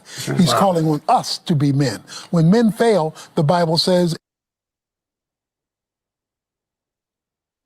Let's go ahead and hop into it, man. Let me go ahead and camera off. Is it me or is my beard looking just... Damn, that motherfucker look good, don't it? That beard look good. Y'all, I'm trying to tell y'all, man. Y'all got to get that product, man. Assure, man. That link is pinned to the top of the chat right there. If you want your beard looking fly as mine, I doubt it get that fly, but you might get close to it. Go ahead and get your beard kit, man. Get your beard game in order, man. Y'all can't, if y'all gonna rock the beard, y'all got to make sure it's groomed well, make sure it's healthy, make sure it's growing, it's plush, it's full. Go ahead and get this Assure, man. Let's go ahead and dive into this topic, man. When a man fail, the women start off with Marcus Lapeef. They start off with Marcus. We start off with Marcus. That's a good thing. Go ahead, Marcus. When men fail, the women take over. What are your thoughts, sir? I don't think he could be more right. I just that is absolutely how things work. If we're responsible for everything, then we ultimately held responsible. What he was speaking about was hierarchy, about what's ordained. If you believe in from an Abrahamic religious perspective, that you gave an order to the man to do something. It didn't matter what the woman did in relation to him. Her eating that apple and giving it to him was a problem. I think if they was to rewrite it, she ate that apple and tried to give it to him, and he said no and stopped at her hand, they'll still be in the garden and eating. Because when a man corrects the issue, then things move in the right direction, right? So that's why this punishment that they said, like if you're going from a biblical perspective, that's why this punishment is bestowed on us of sin, because we did not follow directions and maintain our ultimate responsibility in things. Anytime I be talking about what it means to be a man, I always say that. Like I always say, it ultimately falls on us. And because it falls on us, we need to move like it falls on us. We need to make the decisions like it falls on us and take ultimate responsibility. Leadership is not a privilege, it's a burden, but we have to bear that burden and walk in that. That's what masculinity is. We have to see problems, dissect them, resolve them, move forward. That's why we can't be overly emotional. That's why we have to maintain being a Rock 5 family. It's not a hard concept. We just failing to do it.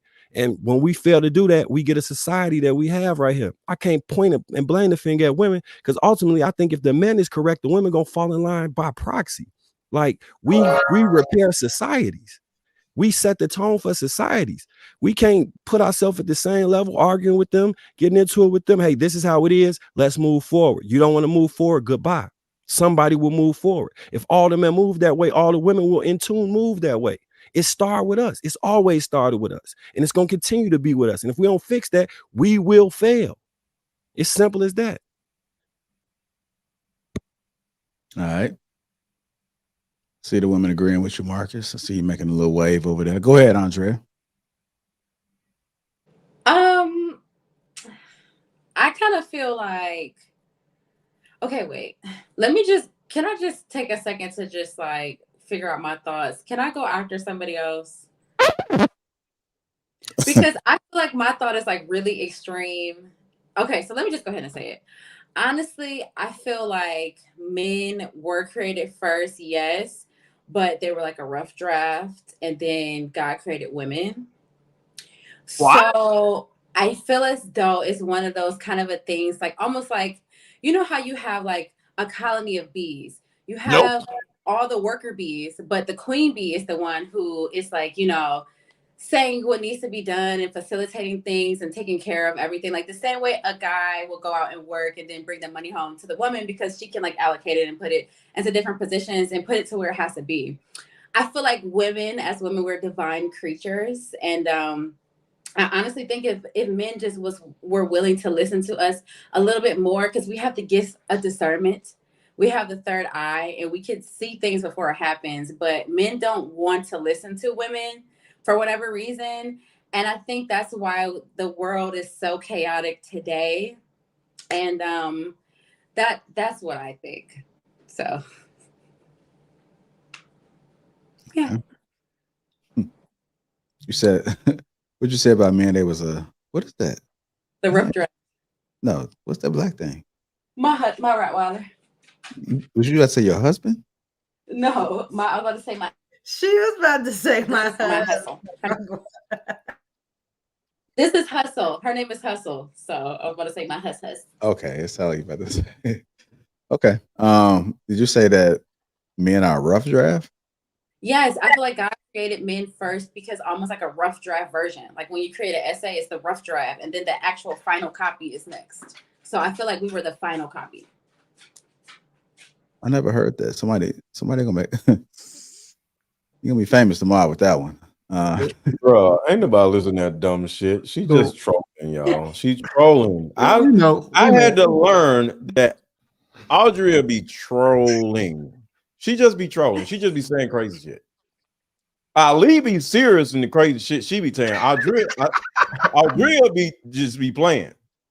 They both be saying dumb shit. One person be playing, the other person is actually acting the most serious. dumb stuff ever, and I can't wait to hear what you got to say to this clip because you come down on women so hard. So now I want to know.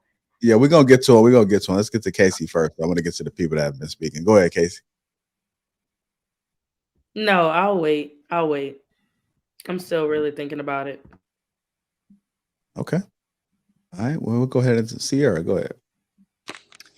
I agree with Marcus. I think he has some really great points about what he said.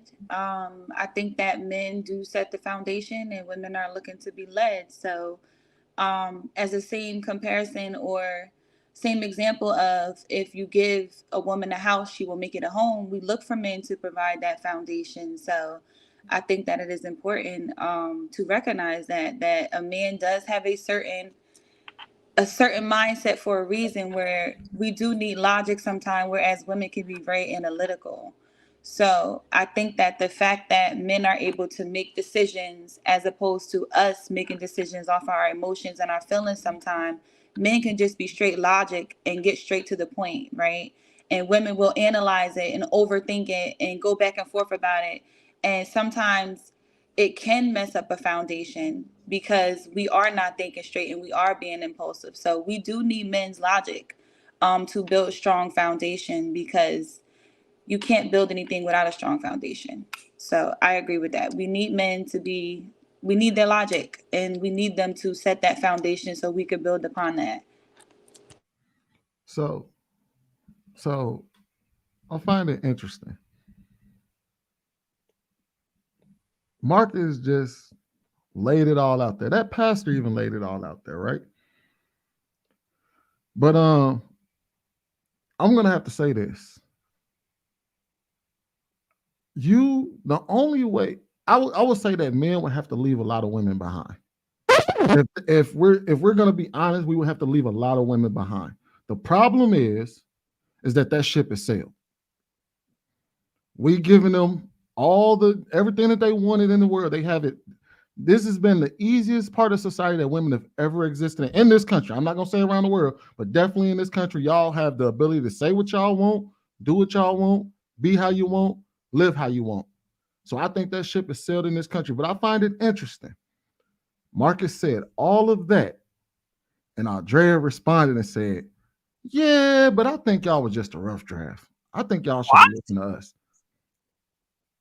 How do you lead somebody? And I'm gonna draw it back to this. I don't know if everybody saw that interview between Nia Long and Young Jeezy. When Nia Long said when Nia Long explained to Young Jeezy that women want a leader, women want this, Young Jeezy said, "Do they though?"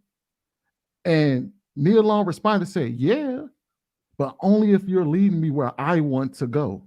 If you're not leading me where I want to go, I don't want to follow." Motherfucker. So you can't say that men have to be responsible for a person that doesn't want to follow him. He's supposed to leave her behind. How do we're trying to hold men accountable in a society where women don't want to follow the men, which is, y'all can do whatever y'all want. So it's fair that y'all don't want to, but that means that we get the society we have today where you get to do what you want and the men gonna get to do what they want and let the pieces fall where they fall. And what you get is a group of people that don't want to get married, that don't want to have no more babies. A lot of people don't want to work no more. A lot of people want to get paid more, but don't want to don't want to work more hours. More people who want everything handed to them. More people who want to be individualistic and live in a world where everybody just thinks about themselves, but don't think about nobody around them. That's the society we created. So now at this point, like I'm just being real. For a lot of people who aren't married today, and you don't have somebody that you have to worry about or care about, and somebody, and in return you get somebody to worry and care about you, you live in a world where nobody gives a damn. And that's the results you get. You get what you put out there. So since y'all don't want a world where y'all want to be individuals and live how you want to live, you're going to get a world where men respond and kind of say, "Okay, I'm going to let you live how you want to live. Eat it. Congratulations, you played yourself." Well, I want to reply to that. You said that we don't want to follow you all. As women, where are y'all leading us? Where is the black man? Where is the black man leading the black woman? Besides to the bedroom, to the strip club, and to the STD clinic. Like, where is, because that's what happens when you have sex unprotected and you're not committed, right? You're sharing yourself with a bunch of people and you're throwing off pH balances. Daryl, let me finish. I see you unmuting, you're doing your nose. Wait. That's why I took so listen, I don't get how you all want to be leaders, but leaders, this man is talking about Adam, who was following God. What are y'all following besides Young Jeezy and idolizing his interview? Can you quote any type of wait a minute? Can you quote Malcolm X? Can you quote Dr. Claude Anderson? Can you quote Yes, I can, but how is that relevant? It's relevant because you quoted. How is that relevant to what I said? I didn't interrupt you. I waited till you was done. I'm telling you how it's relevant. You sit up here and you quote celebrities that tarnish our community. How many baby mamas has Jeezy impregnated before he married an Asian woman? Well, and then he didn't get what? Wait a minute, because I'm not done. I'm on land the plane. So how many women did he impregnate in our community that he did not marry, but he saw the opportunity to optimize on white privilege, married into a society where he is now sitting down in front of me alone and he ain't came out with an album since what? Recession? I don't know. I mean, like, come on. He just came out with an album. Wait a minute. He came out with an album a month ago. Okay, that's why. So he married her, created an album, and he realized he wrote a book. that, wait a minute, I'm gonna land it. 2 books and an album. Wait a minute. He realized. Let us finish. Let me finish. I'm gonna calm down. He realized there was a cultural difference. This man is from the hood. He thought that he had somehow assimilated to whiteness to where he could actually lead a fluent Asian woman. And she moved her family, and that ain't flying. So we're using the wrong examples when we quote. I want you to quote somebody who actually impact our community, like Dr. Claude Anderson or Malcolm X. Somebody, even Obama, I take him. Michelle Obama, quote them. But wait, wait. So you say, and I like what you said, Marcus. You said we need to be leaders in the house, but the problem is, our good Black men are good leaders in the house. They are good fathers, but we need you to come into the community. We need you to actually lead other Black men to be like you. So it could be more to choose from, so that we wouldn't have Pookies and Ray Rays impregnating our beautiful Black queens. And also, I agree with the analogy, because it's like when you go into Sprint or you go into AT&T and you're having a problem with your cell phone, and you talking to the agent, and they're not quite getting it right, and they give you an attitude. Who are you gonna speak to? Who are you gonna ask for? The manager, the person in charge, because you know that this worker is messing up. And they messing up your bill, and they giving you an attitude, and they don't know how to have customer service. So you're going to go to the manager who was instructed on how to orchestrate and navigate it and run a business and run that business. We need men. That's why we come to you, because you are supposed to be the leaders in a patriarchal society. And we want you to actually lead us, not your wives and your children. You do a good job at that, the guys on the panel. We want you to actually gather with the young Pookies and Ray Rays and help change the trajectory of everything, and be a pillar in our community. And another thing, I'm gonna end it on this. Adam was working before he got a wife. He was working and cultivating the land and building the foundation for a family. And a lot of guys are not doing that. They're moving downtown, renting, leasing a downtown place that they barely can afford. They're leasing a Bentley. They're starting a business with a man, and they're really good at business. But what about relationships? And why are you here on earth? You're here on earth to expand your DNA. You're here to leave behind legacy, and you can't do that without my womb, unless you want to have a white man. Okay. To be fair, I did a whole show where I quoted Michelle Obama. A whole show where I quoted Michelle Obama about her conversation regarding relationships. But you want to know the funny thing? You should have seen the overall response to what Michelle Obama said. Women weren't rocking with it.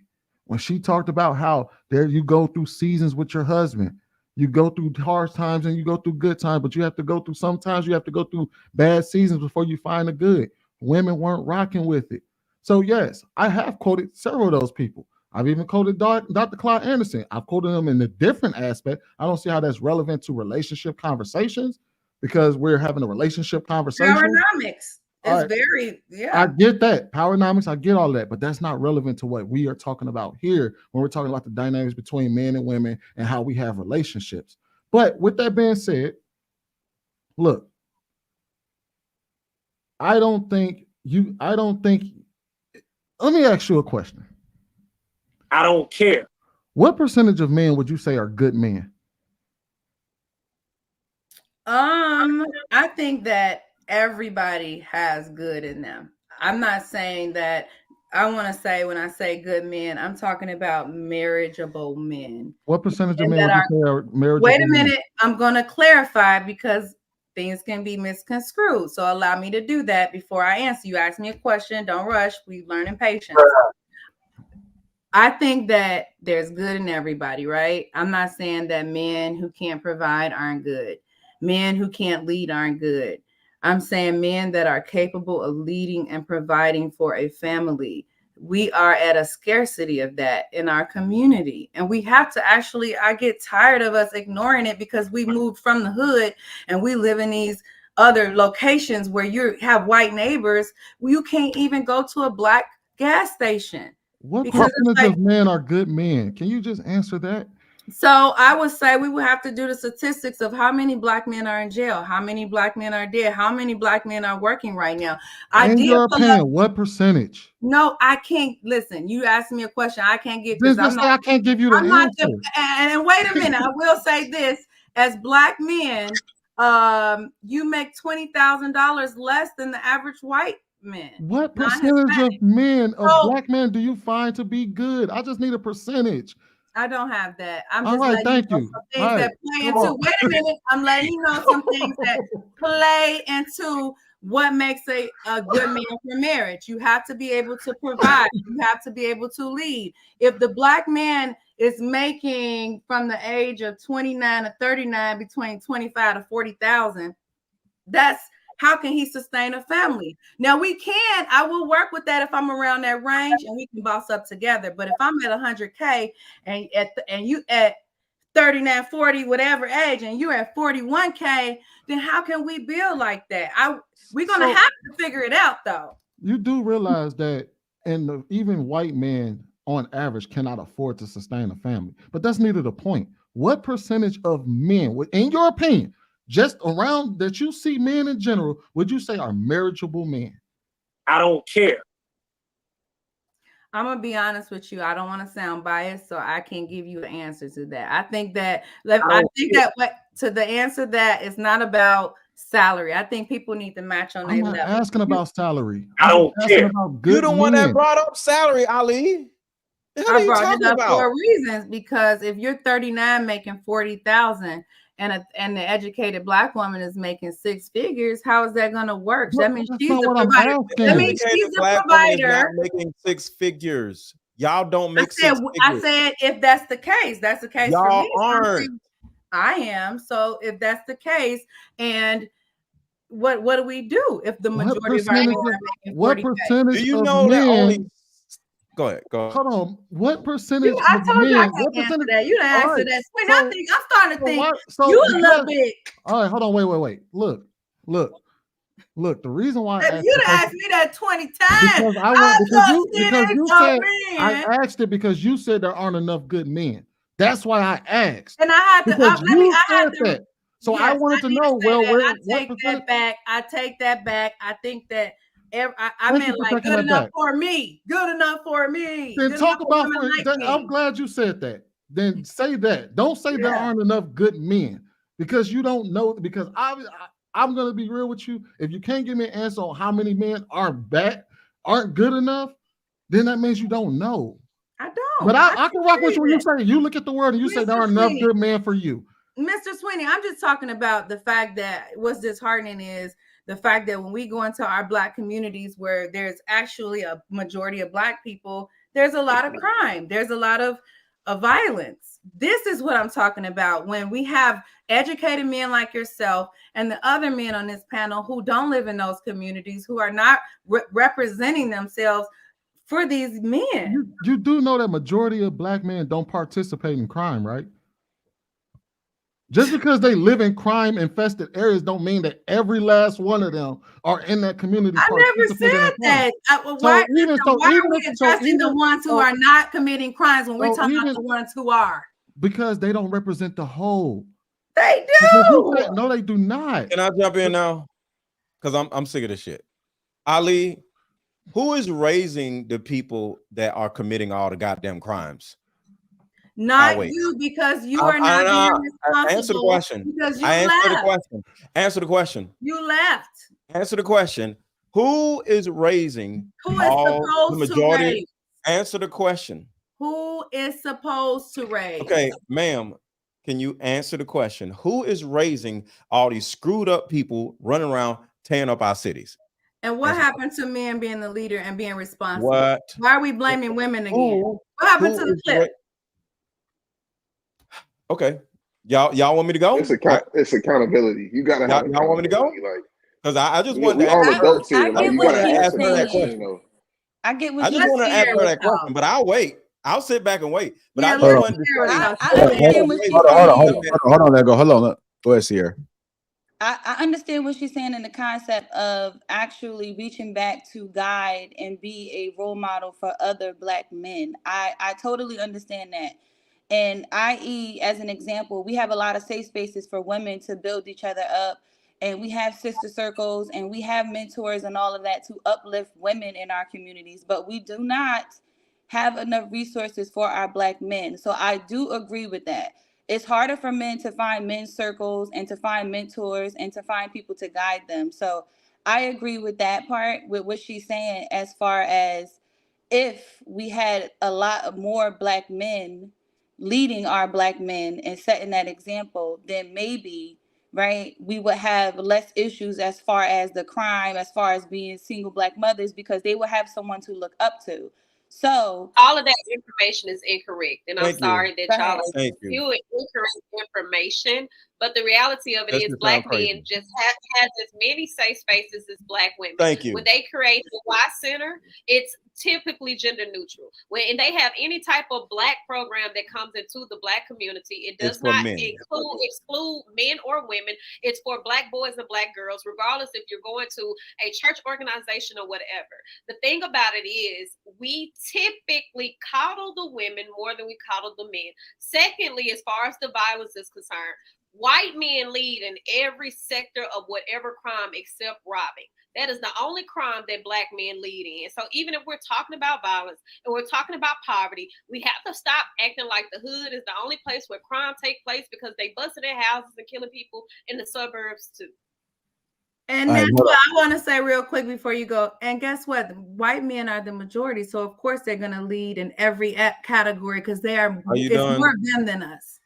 Are you done? So, look, everything Sierra said is a whole bunch of dumb shit too. I like you, Sierra, but that shit is just stupid as hell. How the hell do you know what we have? See, this is the problem with y'all asses. Y'all just want to babble about shit that y'all don't know nothing about. How do you know what men have, what young boys have? You don't know. Y'all just love to say stupid shit in order to sound smart. Okay, so that's the first thing. But here's the reason why I wanted to goddamn wait. There's something, because Ali wanted me to talk about the topic, right? When men fail, women take over. There's something called a Willie Lynch letter, because I got goddamn notes. Been waiting on y'all motherfuckers. There's something called a Willie Lynch letter. And in the book, it says the Black woman is the catalyst to good economics. What does that mean? That means just like how Satan manipulated Eve's stupid ass to bite the apple, you got to think about that. He didn't get Adam to bite the apple. He went and got the dumbest person to bite the apple, okay? So because of that, we have an understanding, and just like white America has an understanding, that they don't go to men and try to manipulate us because it doesn't work. They go to the stupider sex to manipulate them and have them doing dumb shit. See, the difference between y'all and us, which makes y'all more dangerous than us, is because y'all can give birth. So the stupider sex is able to give birth. So think about that. And then, because of white America in the Willie Lynch letter,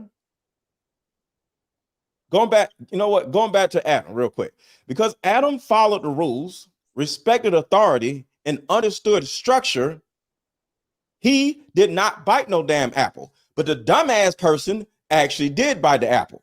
So it's the same damn thing when it comes to Willie Lynch or white America, because the new Satan, and I ain't gonna say who that is doing the same shit to y'all. So just like Satan handed y'all an apple, it's an apple. You want to, you like, I'm stupid. I'm gonna eat the damn apple, even though I'm supposed to do it. White America hands y'all checks, money, child support, Section 8. I can keep going, all kinds of benefits and shit.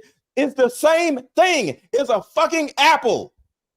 So it's just not, hold on. It's not in a form of an apple. It's in a form of benefits. So the same thing that happened to Eve is happening to y'all. Because why? Because women are the stupider sex between men and women.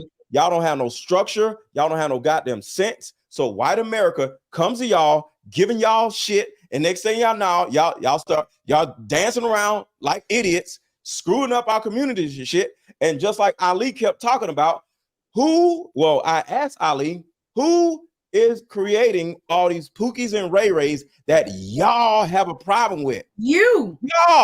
So the bottom line, I raised my kids. My kids are productive citizens. Well, they raised Can you mute? I'm not done.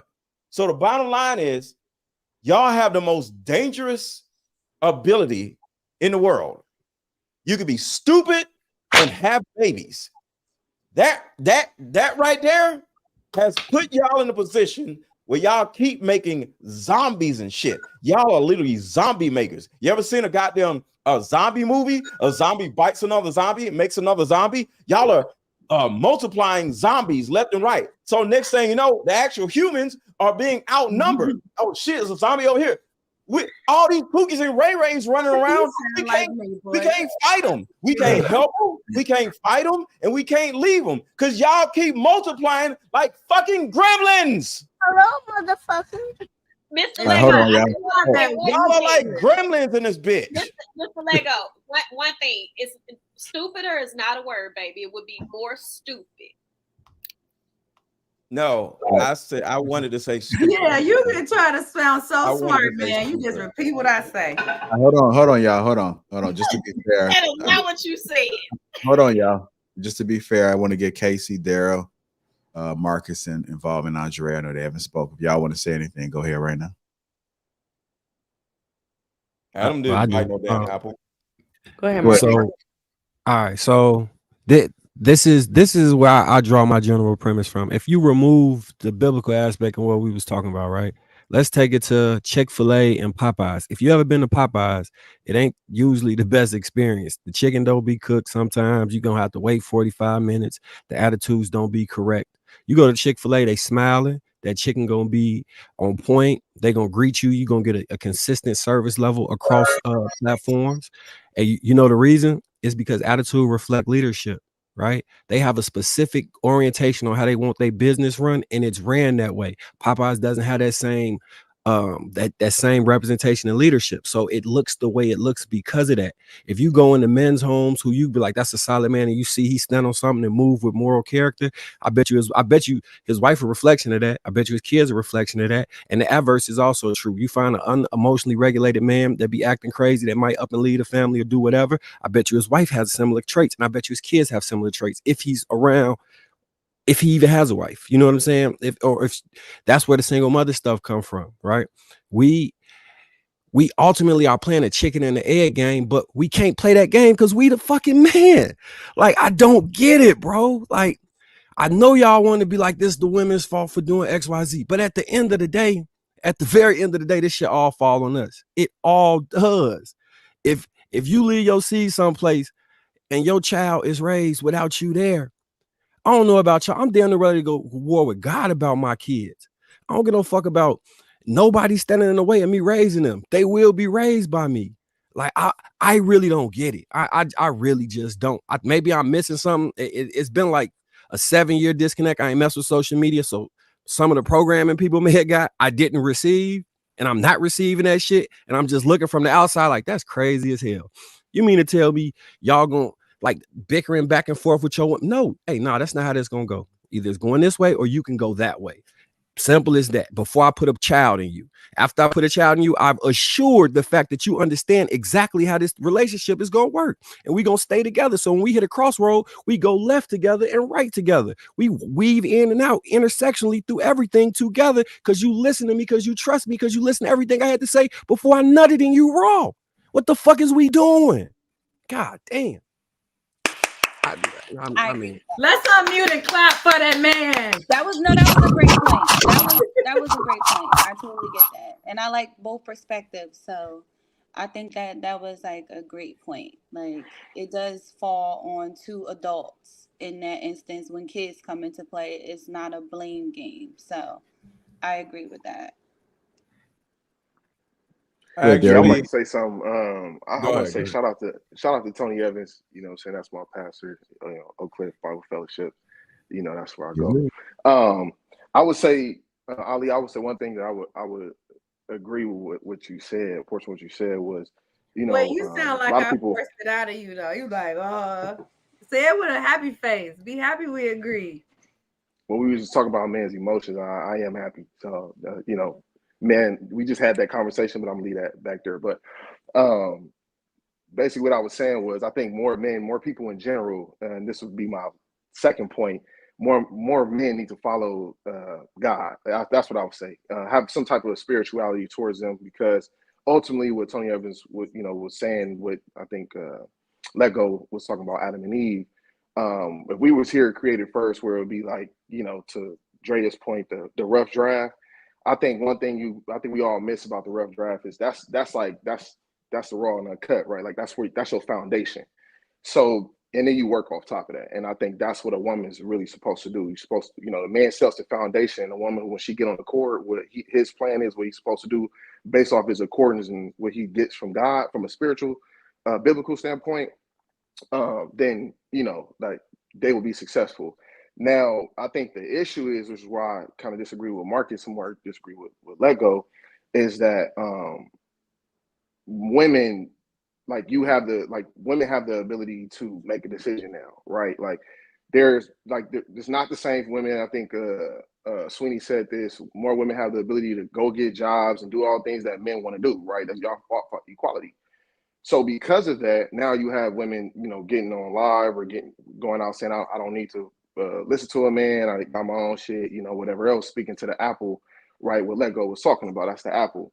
So now, because I think from a biblical standpoint, that if a woman was to actually have a better, like a real relationship with God, she will understand her position. And then when she sees a man, which goes back to my initial, which the vetting process, she'll be able to have a vetting process to understand who this man serves, which then you guys will automatically be on the same accordance. And then therefore there will be no real question or rhyme or reason why you wouldn't have a child with this man or have him be your leader, right? Because you already know who leads him, right? And so then therefore we talk about having a conversation around emotions, then you'll understand in the level of submission, then you understand that a man also submits to God, and then therefore that's why you should submit to your man. But now, like, it's this whole thing now where women want to submit to it. It's all this other thing. This is what y'all wanted to do. This is what y'all created, just like the babies and everything else. So that's the only thing that I disagree with, is that, like, we have to hold women accountable, because this is what society is. Y'all want to be held accountable. If you didn't want to be held accountable, then men would continue to do it would be different. Men will say what they need to say. You wouldn't disrespect them and anything else. But now in America, women can do whatever they want to do, like have babies or abortions or whatever else. So that's my take on it. But I see a lot of hands raised. So go ahead. I see some hands raised. We're gonna go to Paradise, Andrea, then Marcus. And then I want to add something to say too. All right, then Andrea, then. Tackle the argument, and I'll try to keep this very brief. But one of my favorite Bible verses is James 1:8. A man who is double-minded in all his ways is unstable. That's one of my favorite Bible verses ever. And then, of course, you know, in the Bible, it repeats a couple times, especially like Ephesians 5:22. A woman is supposed to follow the lead of her man the way that she follows the Lord. So, you know, even then we're saying, like, the wife is supposed to leave her family and go and cling to her husband to be his helpmate. So when we're hearing all of these things, we are hearing clear and concise instructions, but we skipping stuff. And again, I understand for this, everybody don't necessarily believe in the Bible or things like that, but he referenced it. You know, he referenced what was happening with Adam and Eve and things like that. But I think it's better that we take into the context of those instructions always reaped a harsher punishment when the man didn't follow. Like, there were things that women were supposed to do, but it's always been destruction on behalf of the man if he allowed the woman to follow, if he followed the woman, if he decided to listen to the woman. We even seen it, the Helen of Troy.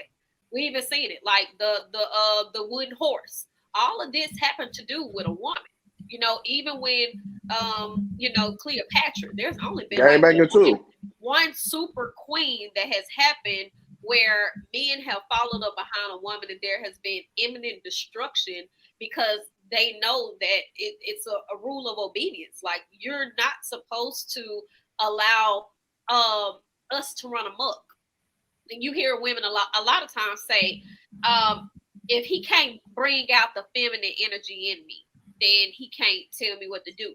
Or if he can't, well, I mean, like Ali just said it, where are y'all leading us to? You know, it's always a rebellion in us. And the fact that even we have a rebellion, right, it's kind of like a wondering.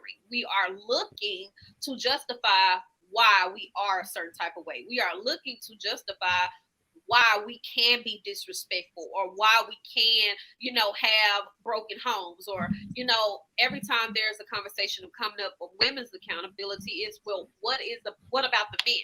Or women are going to the point of finger pointing and blaming other women, or calling each other names, denigrating each other. Oh, she's a pick me because she believes in what the men say, and this, that, and the third, when it's really just, if we stuck with acknowledging, let the men fuck up first, then everything else we do, they couldn't question it, because all we had to do was just let them go and be the fuck up first.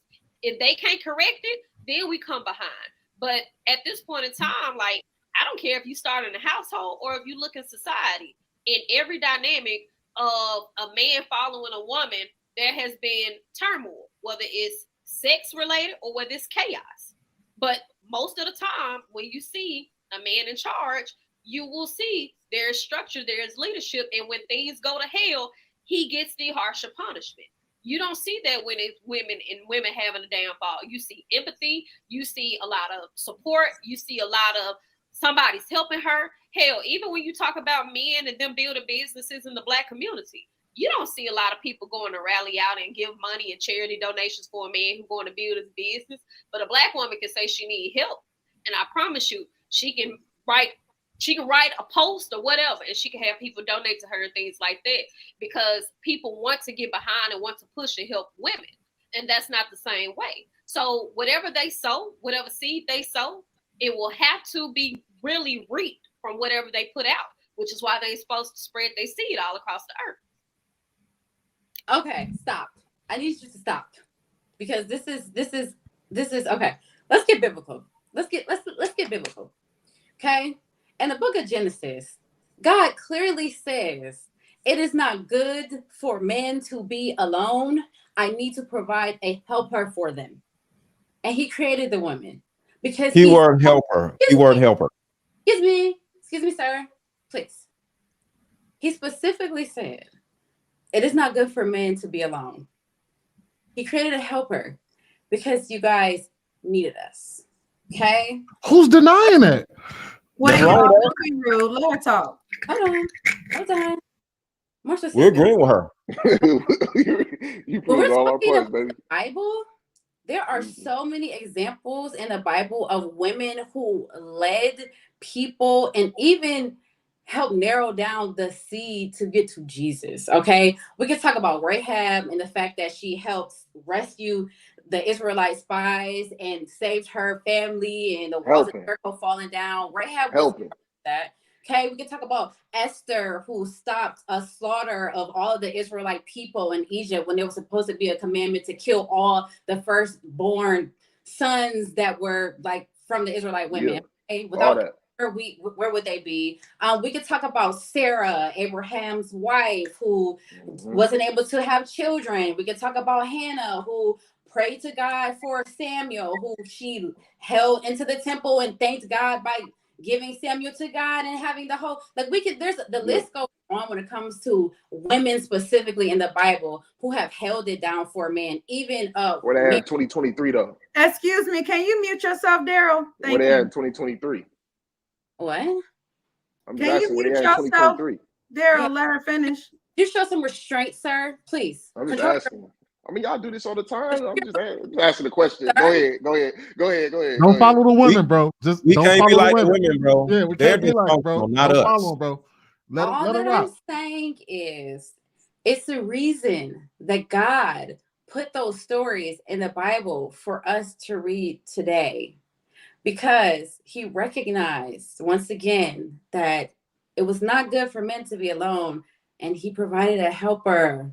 So if you guys are following God and this is your belief system, you have to recognize how special women are and how we deserve to be appreciated and respected, and how, most importantly, we're here to help you out because sometimes you need it. Thank you. There's no argument with that. I don't think nobody can any argue man that. on this Nobody panel can will argue argue nothing that. you just said. Nothing you just said. But I will say this though. I think it was Marcus next, and Was then it Marcus? it was Casey and me. We put it. Was it Marcus? I think it was. You just threw me off with that. I did not expect that, Andre. I damn near forgot my point. What was it? I just that was impressive that you actually think about things in that way. That was really impressive. Marcus, I can come back to you, get a little bit of time. Yeah, come back I to would say me. this. All right, I'm gonna go to Sweeney, and then Ali and Casey. Come back to Marcus. I'm gonna say this. I didn't get a chance to talk all night. I make sure I put you in them. I'm gonna say this. There is absolutely nothing wrong with one, what that pastor said, and two, what Marcus said when we're addressing men. There is absolutely nothing wrong with that. That is an instruction for men. He was speaking directly to us when he was talking about our charge in life. Now, here's the interesting thing.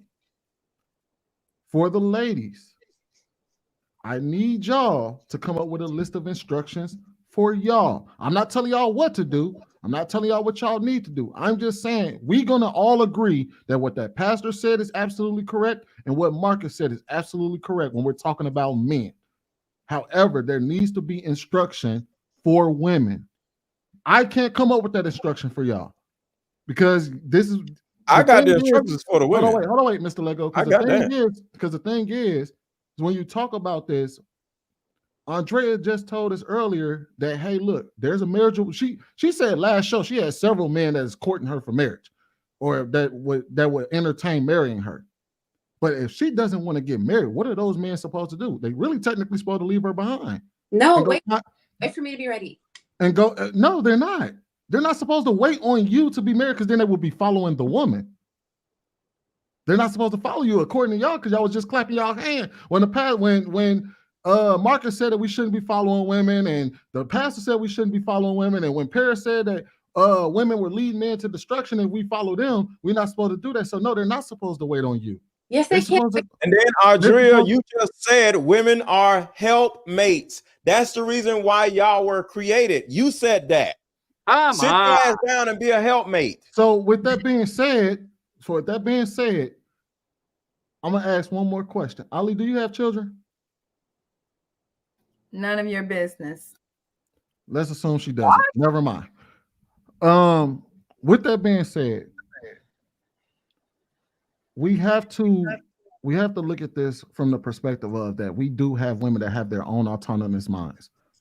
And considering the fact that we have two women on the panel that has expressed that they're not interested in dealing with men, that they're not interested in marrying men, that they're not interested in that? You said that a couple shows ago, and then Aldrea said it a couple shows ago. I never said that. So with that being said, really? With that being said, to the men, we supposed to follow the advice of that pastor, and we're supposed to follow that advice that Marcus gave, and leave these hyenas behind. Leave them where they stand, and go on and find you a woman that's going to follow you and that's going to rock with you and that's going to understand her role in your life, because we were given our instructions as men. But if these women don't have instructions, leave their ass behind. And that's wait. So like I'm gonna go and then Casey, I'll make it brief. I think that what the pastor is saying is right. I already said that, but I think the problem is our men lack spirituality and a connection to God and in our community. Because if they had a connection to God, they would feel more of a guilt to the crime and they would feel more accountability for the people around them. It teaches you in the Bible to be loving. It teaches you Ephesians 6:4. Did you say? Hold on. Wait, what did you just say? Ephesians? Actually, what the hell is Ephesians? This is what I'm talking about. So this is no, your leader. no, Mr. Let go. No, leader. no, you're not finna interrupt This me. is your leader. Hold up. Species. Listen, Really? hold up. Okay, I just left emphasis Turkey, sweetie. You someplace you have never been. I was just baptized in the Jordan River, sweetie. I'm sorry, I got feces? Was it feces in the river? No, it's actually called emphasis Turkey, sweetie. But but you got funny. feces But on you're mine. real funny though. Maybe I'll send you a picture. But let me go ahead and finish. It says fathers do not provoke. That'll take. Oh, come on now. It say fathers do not provoke. Some juice. Bruh. Okay, but the Bible, like I said, I won't go into the scripture because y'all some clowns. We lack spirituality in our community. If we have more men that were God-fearing that actually follow God, then we would want to follow them. But we have men that are rapping about shooting up the club. Every song that I hear is about the degradation of a black man and a black woman. Why are you listening to it then? I don't listen to I listen to podcasts. So why don't you just go to the men that follow God? Just go to the men that follow God. Mr. Sweeney. Okay. Go to the men that follow God. Why you got to ad lib? I have no problem in doing that. The problem is, I just said the majority of our men lack spirituality. As you know, hold up. I don't need your ad lib. I don't need your question. All you need is one man. I don't have a problem. Listen, hold up. One man. Get you one man. You be good. Just go find a one man. Y'all got the nerve to call women hyenas, but you all keep interrupting at like. All you need is one man. Like, okay, so you all, and then I heard somebody say, we need to follow men and let them fuck up, and then we step in. No, I'm not going to follow a man that doesn't follow God and let him fuck up my life. That's the hold up, Sweeney. Here you go. Nobody said anything. Nobody said anything. Just go. You unmuted. So and it's very rude and it's very hyena. Easily distracted. I can unmute. I'm not interrupting you. No, because go ahead. You all are the most cattiest, talkative men I've ever met in my life. Now we're being because let me tell you something. You want to say something so bad. You want to let me finish one sentence. You're not even saying shit. You just want to hear on. We just having fun with you. We just having fun with you, baby. Go ahead. No, I mean, y'all ignorant. And then I heard somebody say, women do what they want to do now. I think that was you, Mr. Sweeney. Yes, so it's okay. I don't need your ad libs. You ghetto. You think you avant now? You might as well be a singer. I can Let me tell you something. Hold up. Cut that shit out. Let me tell you something. We are not. I can read your mind, babe. Keep your day job. Keep your podcast day job. But listen, you said it as if women are objects or a piece of property. Y'all don't want to listen now. We don't have to listen to you. You're not our man. You don't. Sweeney. You are not our men. We're supposed to listen to our husband who is led by God, who came to us led by God. Then go find one. I don't have a problem with that. We're talking about the majority. Why are you talking about? You should have. Because I care about my sister. You got a man, Ali? You got to be the example. Come out. I gotta let her finish, man. Y'all gotta let her get her statement out. Example of the man. You know how they do, Marcus. You're probably the only one that actually can have a conversation. Hey, Marcus, I'm getting in the mud with these hyenas. Getting in the mud. You look like that hyena off Lion King too. Show them. I can cackle like them too.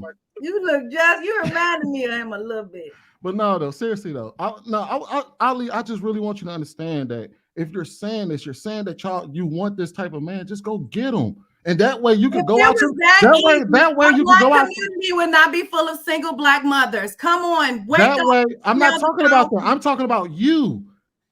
Yes, go get him so you can go to the ladies and say, "Hey, you see my husband right here? You see he's a God-fearing, loving man. You need to." I found him married. I never told you my relationship status. Just because you see a woman speaking her mind and speaking up for other black women and men doesn't mean that she don't have nobody. I think women who are married sing the praise of their men, like Casey does. Casey sings the praise of her man all the time. I don't have to I've sing heard. the praise of no man. I'm on sing here the to praise. talk I about mention my wife all the relationships in general. time. That's No, how we you know you're not don't. You married. talk Though. That's how about we know how you're not women married. ain't nothing. And after I've never I'm, said women ain't nothing. When have I said you that? said I've you never agree said that. with I Mr. said the type Lego? of. I said you have to leave women that don't want to follow you and that don't want to be and that don't want to follow your lead alone. I don't think that's a problem. Just like I don't expect you to go and deal with a man that you don't feel that it can lead you in the space that you need to be led. I will say, don't follow that man. That's why me and Mr. Lego kept saying, all you need is one. Why are you complaining about the ones that are knuckleheads when all you need is I care one? about my community. Let me tell you why. Because when The I problem get is because that one don't want her. that's not true. Who wouldn't want me? That's weird. You If guys you don't want me, That that's one man that you want don't want you. That's the case for no, all that's y'all not. unmarried asses. We might. It could be that we never met him. You know, I don't think it's a man in my life right now that or it could be That's how I know you're single. Business. That's my private business. That's how I know you're single. You just said it. I haven't met a man in my life that you because if you were married and you were, you didn't let me. Ali, it's okay to be single. I'm single. It's okay. No, you want me to be Stop single. being triggered. You Stop want being me so to triggered. be single? I'm not triggered. I'm not willing to divulge my relationship status on a panel full of vultures and hyenas because it's none of your business. Ain't nobody trying to be no vulture. Didn't you ask a man yesterday where his wife was? And he didn't have to answer. And he got mad at me. Tommy got mad at me and I said, is she white? And he got real mad because he probably is white. Well, the thing is, it's probably because you feel like when you ask those type of questions, it comes from a place of being disingenuous. I'm not asking you these questions to be disingenuous to you. Yes, you are. I don't ask. No, I'm not. Yes, no, you I'm are. not. Because you said No, that's I'm how I could tell you single. Like it's a no, but that's not the reason why I asked you. That's not the reason why not I a asked death you if you wish were to married. wait on your one partner. It's not. It's okay. You're a lot of triggered, people, Ali. a lot Ali, of it's people okay. are in relationships because they were lonely and they took what they could get. I don't care about Ali, those you're people triggered right now. It's okay. I don't care about Just be those people. single. Let Don't them. do that. I'm single. I'm happy. It's okay. Hold on, Mr. I'm Lego. happy too, baby. Hold on, Mr. Lego. I'm We're dating not talking myself. about those people. We're not talking about those people. I'm talking about the ones that's doing it right. I'm talking about the Caseys of the world. I'm talking about me, who's trying to do it right. I'm not all the way at the end of my road yet, but I'm trying. I'm just asking you to say you're complaining about a group of men that we're not telling you that you need to be with. Nobody's telling you to rock with those dudes. What I'm telling you is you're becoming an elitist by not giving a care about your community. There's a whole genocide in our community that you say, forget them dudes, go downtown and get you a baller.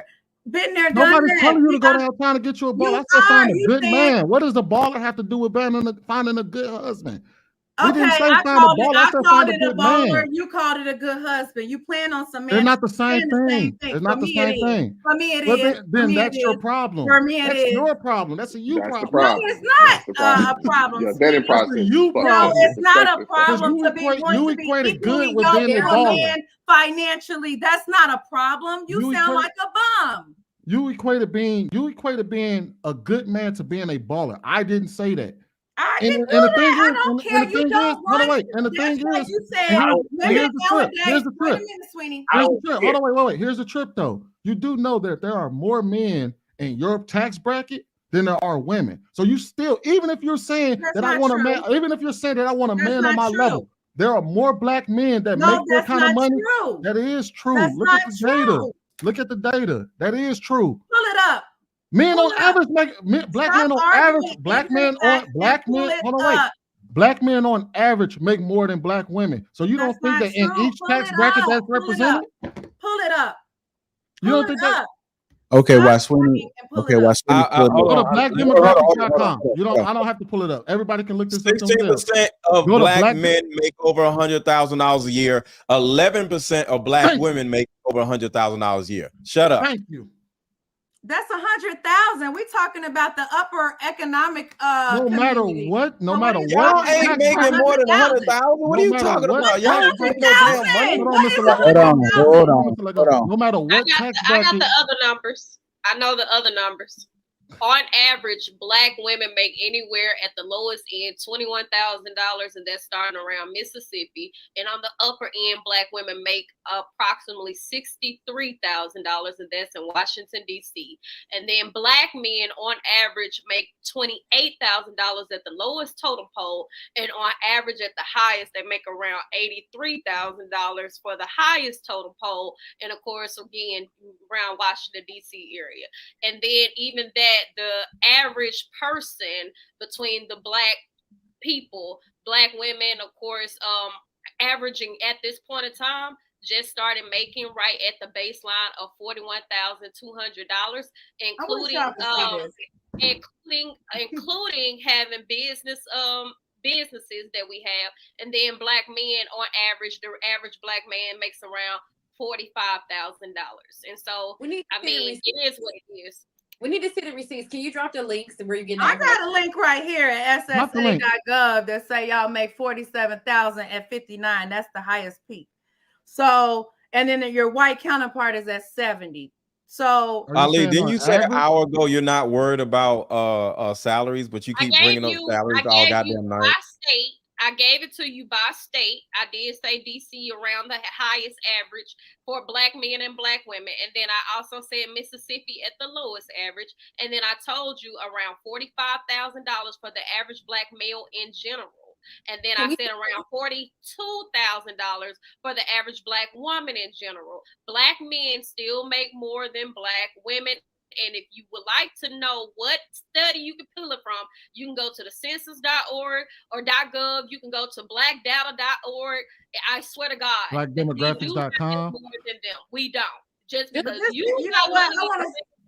we don't. But why do y'all want to make so much more money than Black men? We don't. I don't want to make more money than a Black man. Dumb. I don't. I don't. Why do y'all want to try? Hold on, y'all. Let make more money than why? Hold on, Ali. Hold on. Hold on, Mr. Lego. Even if you're talking about just the Black community in general, we're talking about the average Black man and Black woman. We're not even talking about upper echelon of women. Let's just say you are referring to the average regular community, the ones that's out there getting it out the mud. Black men out-earn them, so they should be able to find a good Black man on their level because they make less than the men at their level. Hold on, wait. So even if we're talking about them, but no matter what tax bracket you go into, there's more Black men that out-earn than Black women that earn in that tax bracket. That's how the averages average out to us earning more. Because no matter what tax bracket you hit, more Black men earn over 100,000 than Black women. More Black men earn over 200,000 than Black women. More Black men own businesses than Black women. More Black men earn over 45,000 than Black women. That is true. That's not true. You are not the number. We're the number one entrepreneur right now. But anyway, okay. Listen, ain't nobody competing with who earns more. That is the weirdest conversation I've ever had. Can you stick to? Don't. Mr. Lego threw you off. Stay right here. Stay with us. Stay with me and you. Don't go with Mr. Let Go. I know he's throwing you off. Don't go with Mr. Lego. Stay here. Interrupting. This is just ghetto. I can't do it anymore. Please, just let me say my thought, and then I'm gonna shut up. And I promise you, I'm gonna shut up at least 10 minutes. Okay, I just want to say because I lose my thought. Listen, you been cracking up, Sweeney. I didn't do that. Listen, I'm gonna say this. Listen, I don't want to earn more than my counterpart, than a man. I don't want to earn more than my husband. I don't. I'm the type of. Why are we talking about? Hold up. Let me just finish my fucking thought. Ghetto queens and kings, please. I just want to finish my thought. We are here arguing over who makes more money when men should be proud to make more money and should want to make more money. As a leader, how can I submit to you if I'll earn? I make more money than you. Good. So now you should. Now what? So you should be over there. So you should be over. You should be over there trying to get with Mr. Hold on. Let me get some of the people in there that want to speak. Casey, you want to say anything? Andrea, Marcus, Daryl. This y'all, we didn't hit so many different points. Like I'm like Marcus, like I have something to say, and then we go take a left turn down the corner somewhere and then come back. So just going back to what Marcus said based on the video. I agree with Marcus and I agree with Sweeney because it's a two sided coin. Okay, so men are not being able to do what they need to do and lead because there aren't women, especially particularly Black women, who are in agreement with what Daryl was talking about, the order of things and being in order, right? So I literally was having this conversation the other day with my brothers. Some of their friends and men around them and just social media and what was going on in society. At a young age, Hispanic women, white women will grab an African American young male on his way to success. That same Black woman or young Black girl that is right there by him is focused on herself. And she's not thinking about marriage or anything down the line, family, being a wife, right? So Black women want to focus on themselves and stay on their own particular path. Individualism, like Mr. Lego was talking about, our whole society is, and Sweeney was talking about just being individuals and everybody focused on women focusing on their own path and their own wants in life and all the opportunities that they have been given in current modern day society.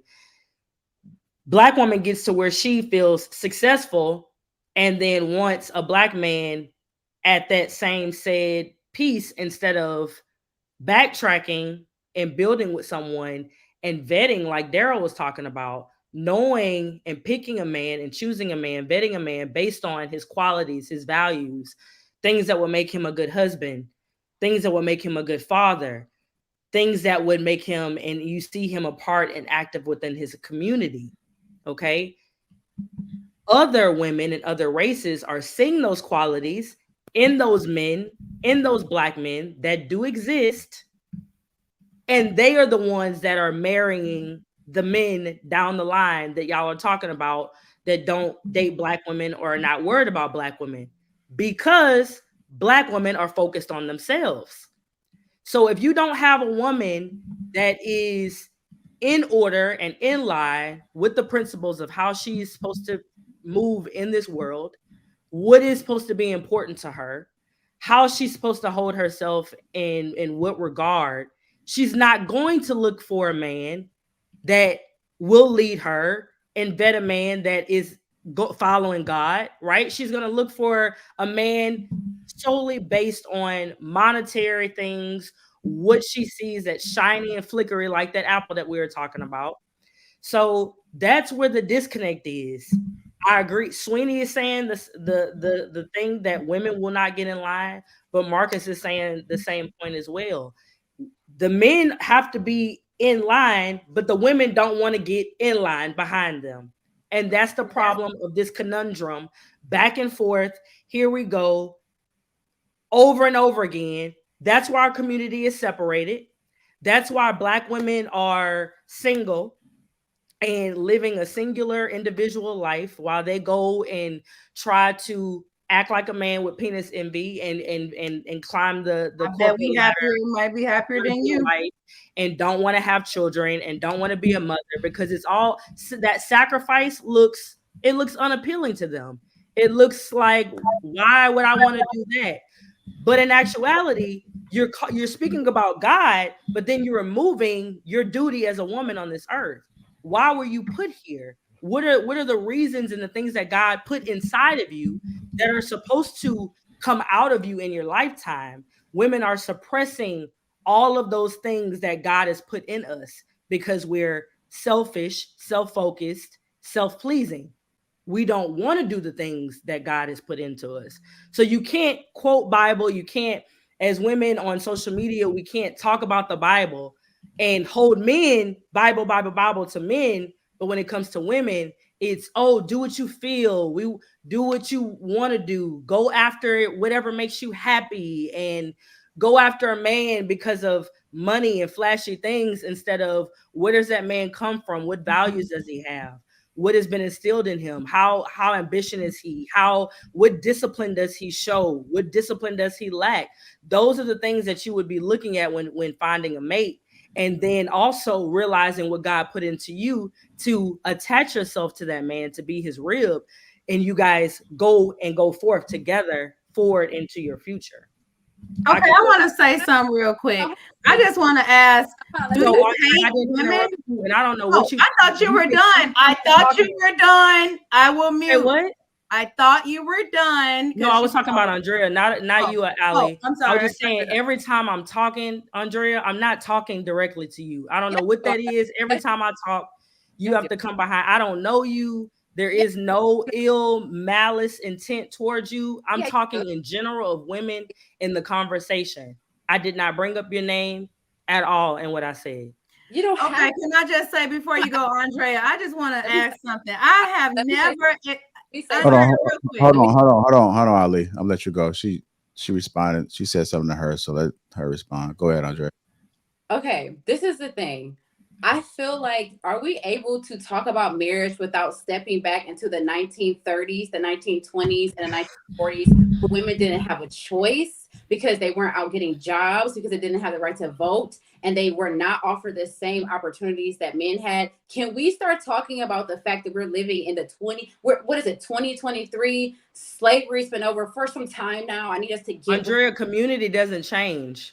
The community you're talking about community and Bible. The community and the needs of a community, the definition of a community doesn't change because it's 2023. Control yourself, please. I let you finish talking. I didn't overtalk you.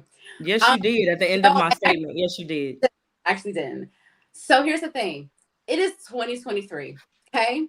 I'm so sorry. But those old maiden times where the Bible thumpers was going around. So why you quoted all in Bible? Why you quoted all the scriptures then? I quoted scriptures. Why you quoted all the scriptures when it fitted when you wanted to in the conversation, but now you want to say put the Bible down. We're in 2023. It's so hypocritical, and that's why I interjected. That's why I interjected when I said, "Where is that in 2023?" When Ali was telling you exactly. Exactly. You bringing up Ruth and all these other people, all these other women from the Bible, but then you don't want to talk about the Bible when it comes to marriage and knowing your role in society. You have a role in society. And it's something that I think women, to be honest, Andrea, I really just think that she's scared of it. I think that she's intimidated of that role. Keep cutting her off. Because it's a lot. Ain't she the one who said, let's talk about the Bible real quick. Let's talk about the Bible. Let's talk about the Bible. She said that. It's a lot on women and it's a lot on men. Our roles, both of our roles are so heavy. They're so critical to society. And when men are operating in their full capacity, like Marcus was saying, when women are operating in their full capacity, I haven't talked most of all night, Andrea. I'm gonna finish my point. You lost. Your Wi-Fi dropped, so I'm gonna finish my point. Ma'am, can you let us stop? Hold on. One at a time. Your Wi-Fi dropped, so I'm gonna finish my point. So, like Marcus was saying, if men stepped into their rightful role, right? And they stay there, women have to step in their rightful role as well. But when you have women that don't want to be in that role, they don't want to accept that role, they don't know what the definition of that role is, and they're intimidated by what comes with that role, then you have women out of whack and you have men looking for wives. That's why men are going to other races of women. That's why they're going to Hispanic women.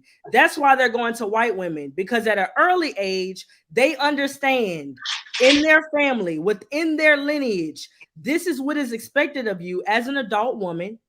This is how you're going to get there. This is how you're going to get the outcome. It comes with sacrifice. It comes with prayer. It comes with focus. It comes with being driven, and it comes with being diligent by your husband and being that helpmate that you talked about, and really knowing where you stand in society and within community. You can shake your head, you can flick your hands all day. Can I finish my point? I know what I'm saying. You're so bitter. You're so bitter because you're so unhappy. Yes, you're so bitter. And you're bleeding on other people. I need you to know that. What I He's am the one that's married, but hold on. Let me tell you. Let me respond to that. Andrea, what I am. Let me tell you about my life, Andrea. I don't Let me need tell to you know. about I my can life. see it in your Let me face. tell you about my life. Let me tell you about my life. Bitter. I was raised in a You're loving bitter. home with two You're bitter, parents. ma'am. I can I tell. was raised in a loving home with You're two bitter. parents. You're My bitter. husband You're saw very me. bitter. My husband Stop saw me bleeding on the other first people Can you date because and stop told my saying best bitter? friend. Stop. It's okay. My husband saw me and Babe, told my you best probably wish you friend can be after single. I was You a probably felt professional like you got dancer, married too dancing soon. and You're partying with bitter and it celebrities, shows. that You that's feel my like you made a wife. mistake and it's He obvious. saw You're bleeding me on other and women said, and that's "That's not my okay. wife."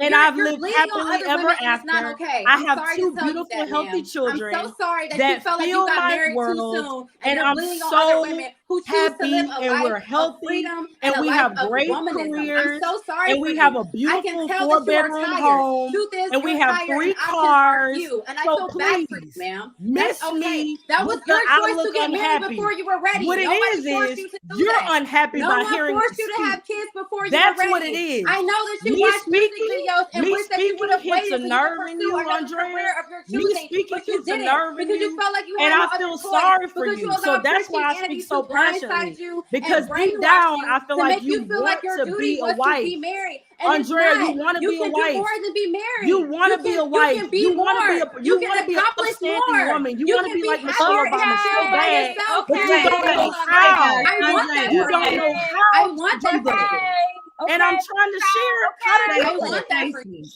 I want you to be happy. I don't like seeing black women argue like this. We don't, and then other people got something to say too. And we got. I'm not arguing. Listen, hold on. My thing is, I'm not arguing. Hold on, y'all. Hold on. I'm not arguing.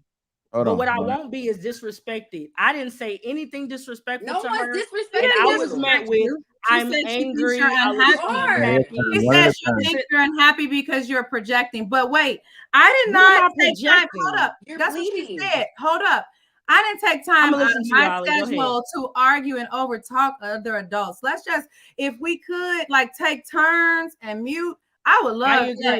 And I did try to wait till you were gone, Casey, and then it was I'm on gonna mute. Go ahead. and then it was gonna be on me. And then I just want to say what I gotta say so I can go to bed. I got a job, I got things to do. So all this arguing and stuff, please miss me with this. I was doing this yesterday. I'm a drain. I can't do it. Me and Paris, if we in Paris can get the fuck along, y'all can too. Now, I don't dislike Andrea. Andrea dislike me. I know you look. So here's my thing with you. I'm gonna tell you this. I feel like you don't like to see women understand that they're capable of performing other things other than being married and giving birth. I feel like Andrea, you don't know. Hold on. How can you say that? You're getting triggered. Hey, Andrea, how can you say that? The last conversation. No. I don't want you to go off on a tangent because the last conversation we had, Andrea. Andrea, if we're gonna have a conversation, we got to talk back and forth. It's not a monologue. No. Last conversation we had, Andrea, I literally started it by saying, you keep cutting me off. Stop cutting me off. I let you talk. Let me finish. Like, God, girl, you got to stop bleeding on other people. Like, here's the thing. I feel like everybody has their own perception of what marriage is supposed to look like. And sometimes I feel as though when we're having these conversations, a lot of people have a dated mindset around marriage. I don't look at I'm not opposed to marriage. I look at marriage as a partnership. I want to be a partner with my partner, whether that's a male or female, and I want us to do this thing together. So while we're living in this maiden time, or while you think I don't believe in marriage, or for the fact that you feel like because I'm able to quote the Bible, that has to me, that's my belief system. I think you're making a lot of assumptions. It's okay for me to be educated on the Bible, and that might not necessarily be my full-hearted belief system. I tend to be a very liberal person, but I say that to say, I feel like women who are married, I don't have anything against them, but I feel like there are women who have been married for years who look back and say, wow, I wish I would have waited. or wow, I wish I would have waited to have kids, or I wish I would have pursued my dream in doing this and now I can't because I'm married to this person or I have all these children. And I feel like y'all tend to project on younger women who see that there is more of a benefit in striving for my dreams and my goals before I decide to tether myself to someone.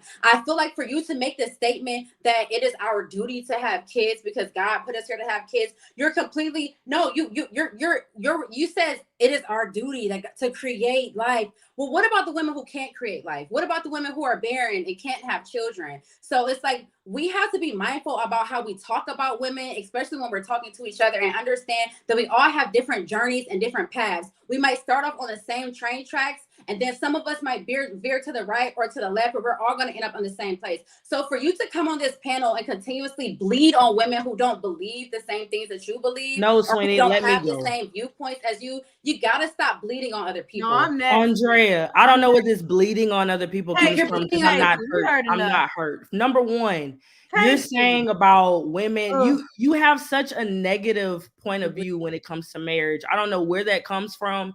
You Women think that like all you. married women are so unhappy and we No, she wish said that you. we have lived a certain life. Andrea, I live a great life. The reason I'm on this panel is because my husband normally watches our 7-month-old and our baby while I do this. Okay. We have a partnership. My husband is very supportive. I live life. We travel separately. I do what I want to do under my husband's leadership. So to think that women are living that because I'm married, I live in an archaic time of making sure just making sure I'm stepping step by step. You don't know me, Andrea. So unless you ask a question, you're not gonna know what I feel about marriage. You keep talking about partnership. You don't know what I feel. Just because I say that my husband is the lead, that doesn't mean that I don't have a voice, Andrea. That doesn't mean that. And then you're speaking about that women. No, let me say this last point, Ali. You're talking about women who can't have children.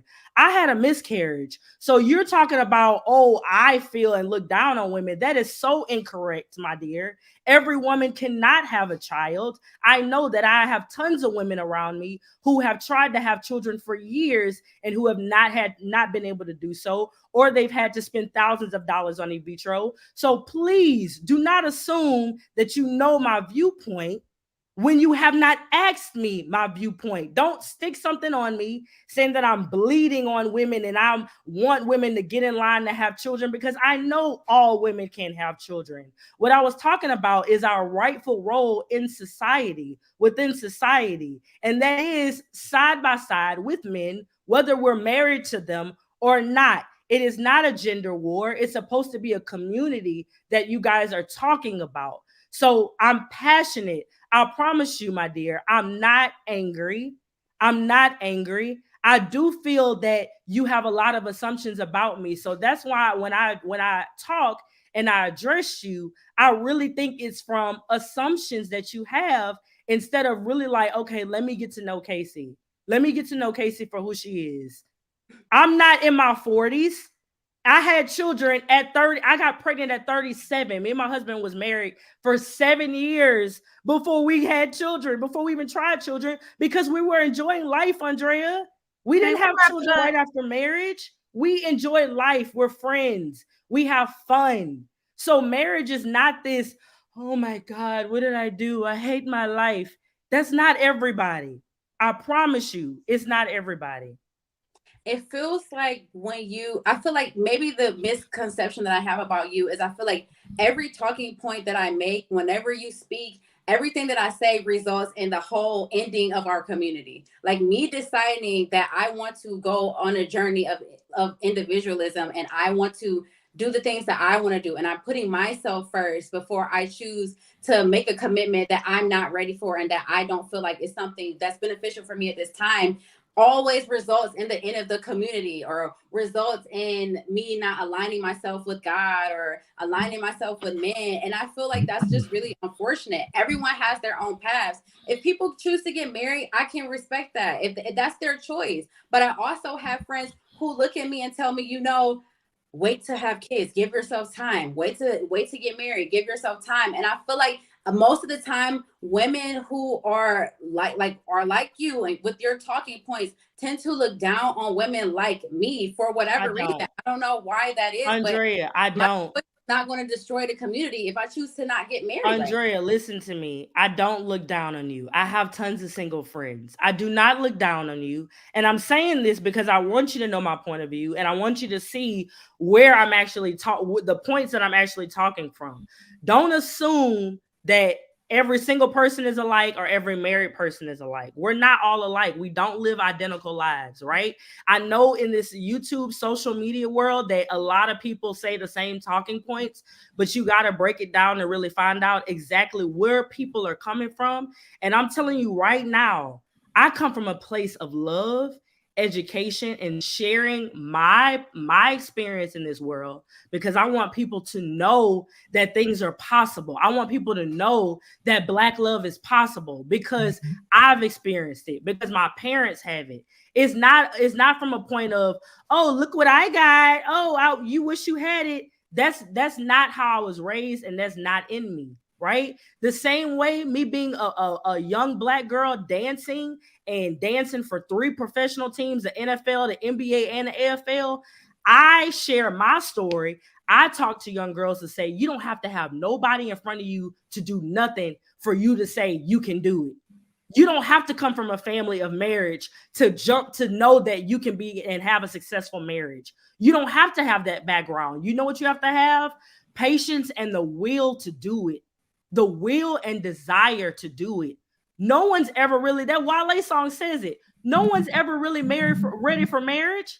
You could wait your whole life and never really be ready for marriage. No one's really ready to be a parent. You always are going to second guess yourself. You're always going to have imposter syndrome. You're always going to wonder, am I doing everything perfectly? Am I doing everything right? Am I being the perfect wife? Am I being the perfect mother? You're going to pray and ask God for guidance. You're going to look to other people that are mothers and say, okay, your children are this age. My children are that age. What can I do to make sure my children have the outcomes for you by middle school? Or you're going to see other wives and say, man, y'all have built a wonderful life for yourself.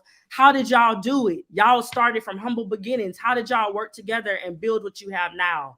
That only comes from conversation and networking and sharing your experience with other people who may have those desires, or it may not even be on their radar, and you talking about it will present it to them and maybe put it in their heart or in their spirit down the line. It doesn't have to be something you do tomorrow.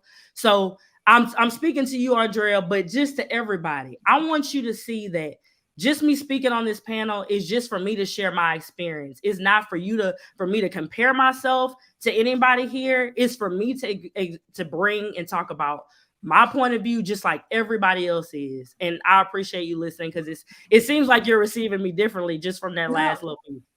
I am.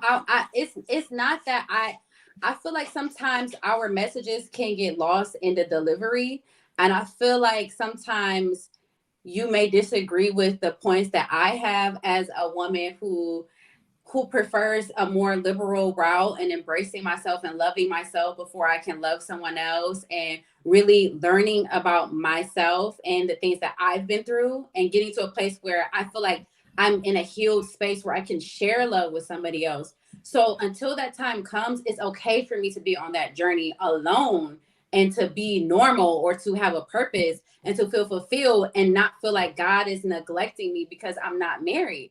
I just feel like sometimes your delivery comes off very harsh, and sometimes it comes off as though you're not very understanding, almost like you're looking down or judging women who are like me and who just choose to like wait until marriage. That's all. So I appreciate you sharing your story.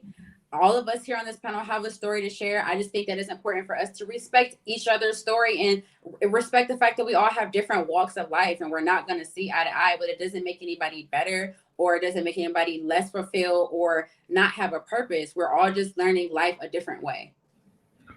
I have to come in and speak up. Wait, Sweeney, real quick, because I've been waiting and I waited patiently. So let me go ahead and say what I got to say. Hold on. Like, before you say this, if anybody got to drop off, I understand. I mean, I know it's about that time. I'm gonna go ahead and finish. I get to the super chats and anybody that want to get final thoughts. So if you got to drop off, I understand. I appreciate you. And I see y'all. Happy birthday. Happy birthday to you, brother. All right, I'll let you, bro. Everybody, y'all have a good one. All right, I'm gonna be wrapping it up within the next 15 minutes for the people that do stick around. But I just wanted to. I know we getting at that time, so I just want to offer that you guys can leave if you want to. All right, hold on, Ali, before you go, because I do want to. I mean, I've been waiting to talk to Casey. I get that, but this has to be said before you get to your point. All right, so I definitely have to come in and say that I am so grateful that Casey said what she said earlier, because one of the things that I noticed was when that pastor was speaking and when Marcus was speaking, and we were using the Bible to lay the plan at men, lay the bearing at men's feet. We saw both Ali and Andrea cheering for that. And I have no problem with y'all doing that. I think because none of us disagree with what was being said. And I think that's the reason why Casey brought up, why are you using the Bible? Because when you said, well, not all of us want to follow or align ourselves with something so archaic. And that's why when Daryl said we're living in 2023, I even said the same thing. I said we live in a completely different time now, and y'all still wanted to use the Bible to lay the blame at men's feet. And that's unfair when we only want to use the word of God, when we only want to use archaic beliefs, when we only want to use things like that, when we're talking about men. But when we start to talk about how women should behave, then it's, oh, well, I should be able to move how I want. You're absolutely right. You should be able to move how you want. But don't use the Bible if you don't believe in it to place blame at the man's feet, which is something that I didn't do that. So what are you talking about? I'm talking about how you agreed when I didn't agree to anything. I was when you can rewind this. You can rewind this, but you were clapping your hands and stumping your feet when Marcus was speaking, as well as when the pastor was speaking. When we were talking about when we were talking about the men's charge in this world about following God and being the lead and everything else, and then you turn around and say, "Well, some of us don't want to follow that," and that's fair. But you don't get to use the Bible when you're trying to put the blame at men's feet. She said that. Hold on, wait, Ali. That's all I wanted to say. And Casey, I am so proud that you pointed that out. And I'm so glad that y'all were able to come on. You and Andrea was able to calm it down and come to an understanding, because I'm with Casey. I'm not here to sit there and throw my marriage in y'all face. I'm not here to tell y'all that you have to do it XYZ your kind of way. If you want to live the life you want to live, live the life you want to live, but you can't complain about the results. And a lot of times people want it all and they want to live whatever life they want to live, and then they want to turn around and complain about the results they get from the life they live. What are you talking about? First of all, I didn't the Bible. I was speaking in reference to the fact that the video we were actually watching had a pastor quoting the Bible.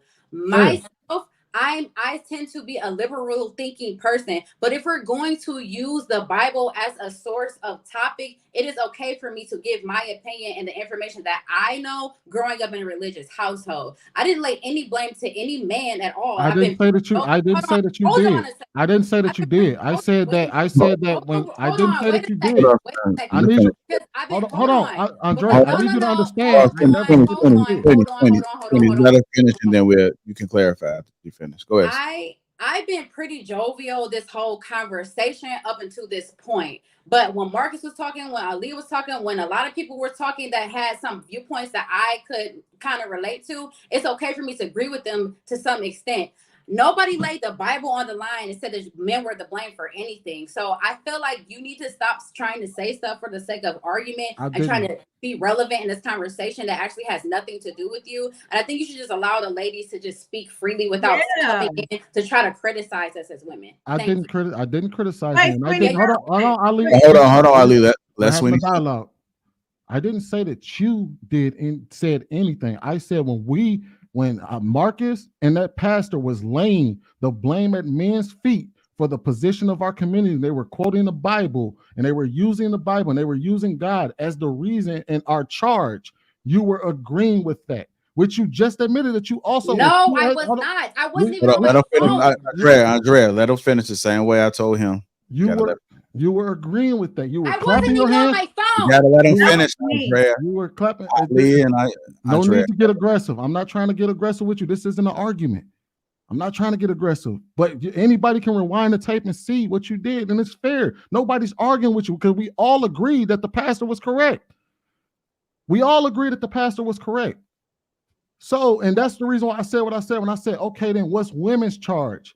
But then when it comes down to it, when we start talking about women's position in this planet, now we want to get liberal about the conversation.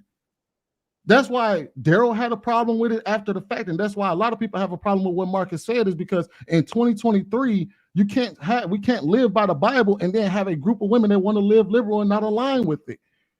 We have to adjust to the times or live with the consequences of the way that we're moving. Okay, you done? Can I say something now? I just want to know. Go ahead, lady. Okay. Just because you see this man holding men accountable and using Bible scriptures and, and saying this is your God-given right or duty, doesn't mean that there are not women in the Bible who are individuals who were never married, who never bore children. You all see, that's the archaic thought that she's mentioning, that she's at a place in her life where she's discovering herself and possibly healing herself. And people come on this panel and say, well, you should be focusing on marriage and me and my partner, we have this. Okay, that works for you. And what works for you may not work for others. So that's where the problem lies when we have people projecting. And that's when she said bleeding, is because that works for you. That's not working for her. Let her do her thing. We don't need projections onto younger people. We need people to understand where people are coming from, just like you want to be understood. You want people to honor, not you, Casey, but married people, like you, whoever's married, we're married and we just, okay, honor her and her singlehood and her finding herself and waiting till the right person comes along. Let's not always push marriage onto unhealed people or people who are not ready for that, because as you said, it's not easy. Also, I wanted to say, I noticed that we were talking about holding men accountable, and I always hear the pick-me's that I call pick-me, or women that act like pick-me's, change it to blame men. And I find that very bewildering, because how can we ever address any issue if we're going to always switch the plate and point the finger at the other person?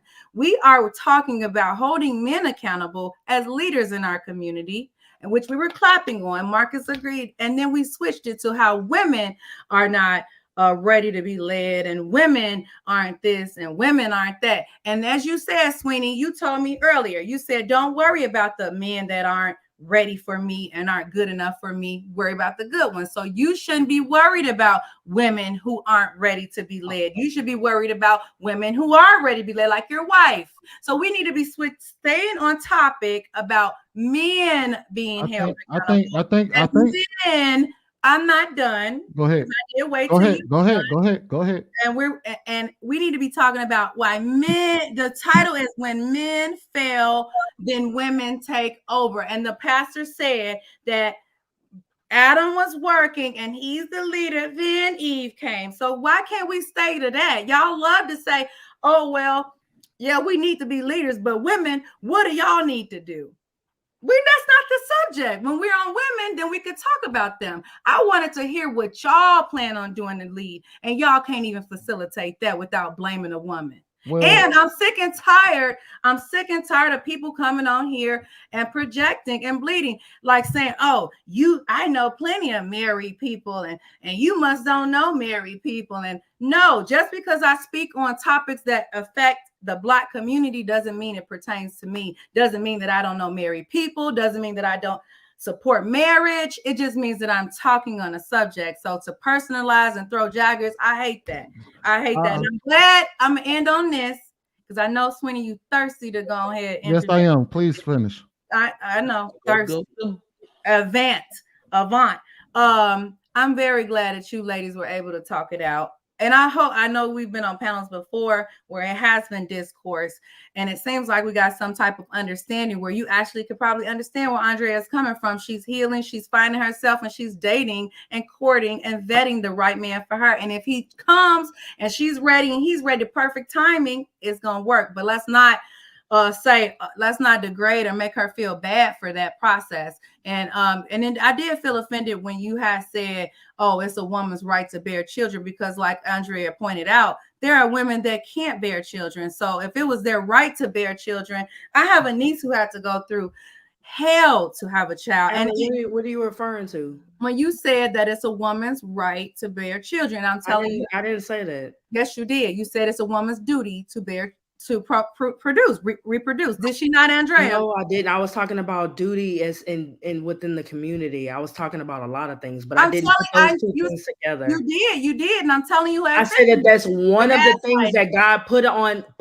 in us on this earth. That's what I said. Yeah, but I know I'm what I telling you said. that I there's did some not say how women- you're wording it. You Alex. said that I'm telling you, you offended me when you said it, because I know women that can't bear children, and you said it's our right, and they don't feel like they had that right. So I'm just saying, in the future, let's not project that, because we don't know. You keep using the word project, but that's very false. So I'm not. I can go back agree and listen to what I'm saying is, Casey. If you held yourself accountable, that would be great. You hold myself accountable every moment. Like you want women to hold themselves accountable. I hold myself accountable every moment. That's something I did not say. Instead of telling me that you didn't say it, just go I know I didn't say it. You can rewind it back and listen to what I said, because you listen to respond, Allie. You listen to respond. You take words and then you do them together, and then you make a statement based on that. Every time. But trust me, I didn't say that. I'm done. I said what I said. You did offend me, and I said what I said. All women. And if you go back and listen, matter of fact, if I find your IG, I'll give you the liberty of finding out what. I'll snippet it for you, and I'm gonna show you exactly where you offended me, so that way you can hold yourself accountable. Ali, be done with that. You're saying I offended you because of other women when I talked about other women that I know that can't have children. So how did I offend you when I brought up other women that can't have children? You offended me because I know women that cannot bear children, and you said that was their right. If you don't think you said Where does this word right come from? I did not. Andrea, what did she say? What did she say, Andrea?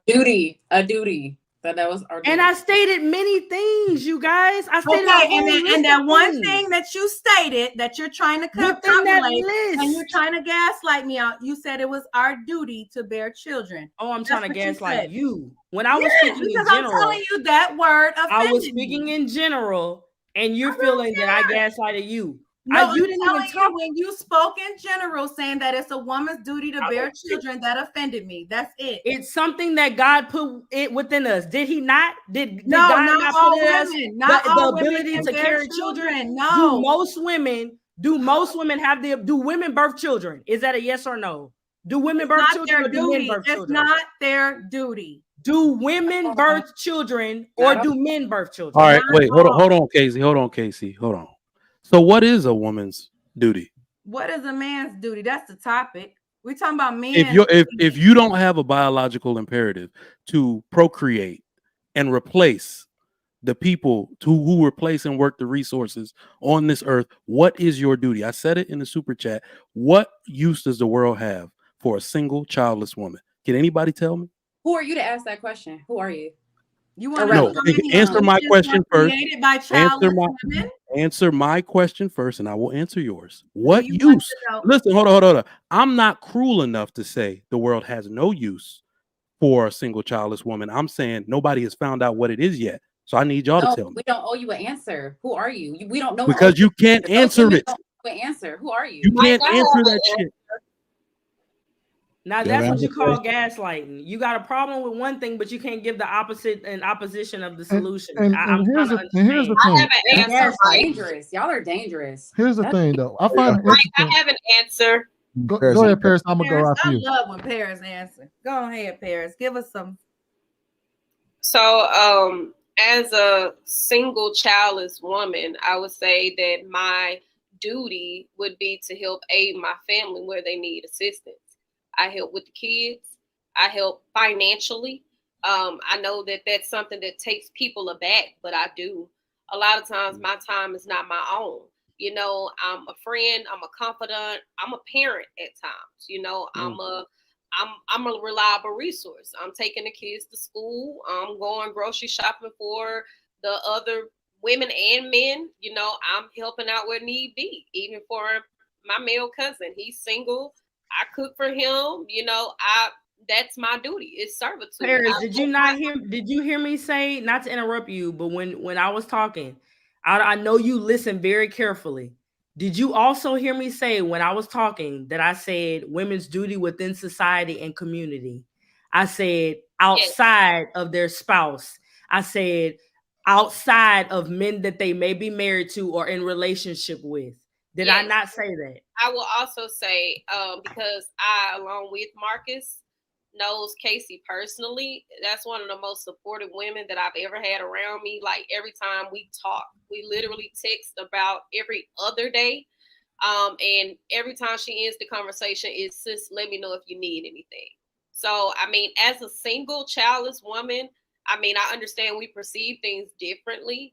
But I don't look at her situation and go, oh, well, she's better than me or anything like that. Like, I just don't get that sentiment. But I would say, to answer your question, Mike, it is to make myself available for my family as a resource where need be. Notice that you answered with your duty tied to family. And for those women that are barren and can't bear children, traditionally, that is who they become. They become a parent. They fill in where they need help. They basically become auntie that does anything they're supposed to do for the betterment of their family. Do we think that is the modern woman that exists today, or is she selfish and she looking out for her own shit? Because you're rare, Paris. So here's the You're thing. rare. So the fact that you even feel like your question like the fact that you feel like it deserves an answer is very telling about the fact that I feel like you're just extremely entitled. The fact What that you feel like and what he was asking are two totally different things. What you feel like and what he asked. Be quiet for a Hold on, Swin. Let her finish. The fact that you feel like women who I know. are I don't feel. Excuse me, shut your filthy mouth. Oh, you trigger, God, you trigger. I don't care. It's not about being triggered. It's about the fact that you are disrespecting millions of women right now by making them feel like they don't have a fulfillment here on this planet because he didn't say that. I asked a question. He did not say that. He asked a question. He did not say that. You can be quiet too. Actually, I will not. Excuse me, Sweeney Beanie. I will not. Filthy little dirty. He did not say that. Okay. He did not say that. He asked a question. All right, Andre, and he asked a question, and Paris answered because it the beautifully. fact that you guys think he asked a question, and Paris answered it beautifully. The fact that you think that you can even ask women a question like that, what is your purpose? Can you procreate? All right, bet. Let me do that. And we can answer that for you. All right. Yeah, let me answer that. We just talked because earlier we just talked about man's charge. Let me answer. We just talked about man's charge earlier today. Marcus. All right. So didn't the Andrea. For you. Wendy, let them talk. Like, all right. So you are you kidding me right now? Is this a sick joke? You asked a question. And remember, I said I'm not cruel enough. I said I'm not cruel enough to say that women have no purpose. I'm saying the world has not found out what that purpose is yet. A man, hold on. As long as a man has these, you can make use of him. I have hands, fingers, toes, and a work ethic. You can make use of me to build. Those four walls you live in were built by a fucking man, Andre. And I don't have fingers and toes. Are you to do what? Are you kidding to do me? what? Get manicured? I'm gonna second what Paris is saying, and I'm gonna say that nurture. Women are here to nurture. That's just our gift to this entire planet. We nurture, we take care of everything. So you don't necessarily have to be a parent in order for you to carry that nurturing spirit, that mother spirit, because it is already in us. So to answer the question, I would say nurture. That is our gift. We take care of things. We want to cultivate things. We want to help things. So nurturing would be a good answer for that, which is what Paris was saying. Not only do I love that answer, Sierra, now let's be realistic about it. Are most women nurturing the community, or are they nurturing their own children? The community, because I know plenty of mothers who carpool. Well, yeah, let me get Sierra in there real quick. Let me get Sierra in there real quick because, well, let's just be honest, y'all. If y'all were nurturing the community, we wouldn't have all these fucking felons and men who didn't know how to articulate themselves. Okay, if you start by nurturing your hairline, take your hat off, please. And can we start by I would like to answer Audrey. I would like to answer You just Andreas. spoke, I would like sweetie. to answer Andreas' question. Man. You a I would love to talkative. answer Andreas' question. I would just love to answer Andreas' question. She asked us, "What is man's purpose?" We talked about it earlier in the show when the I actually pastor was wasn't even speaking. talking to you. But you asked me a question. I didn't ask you anything. I was talking to him upstairs.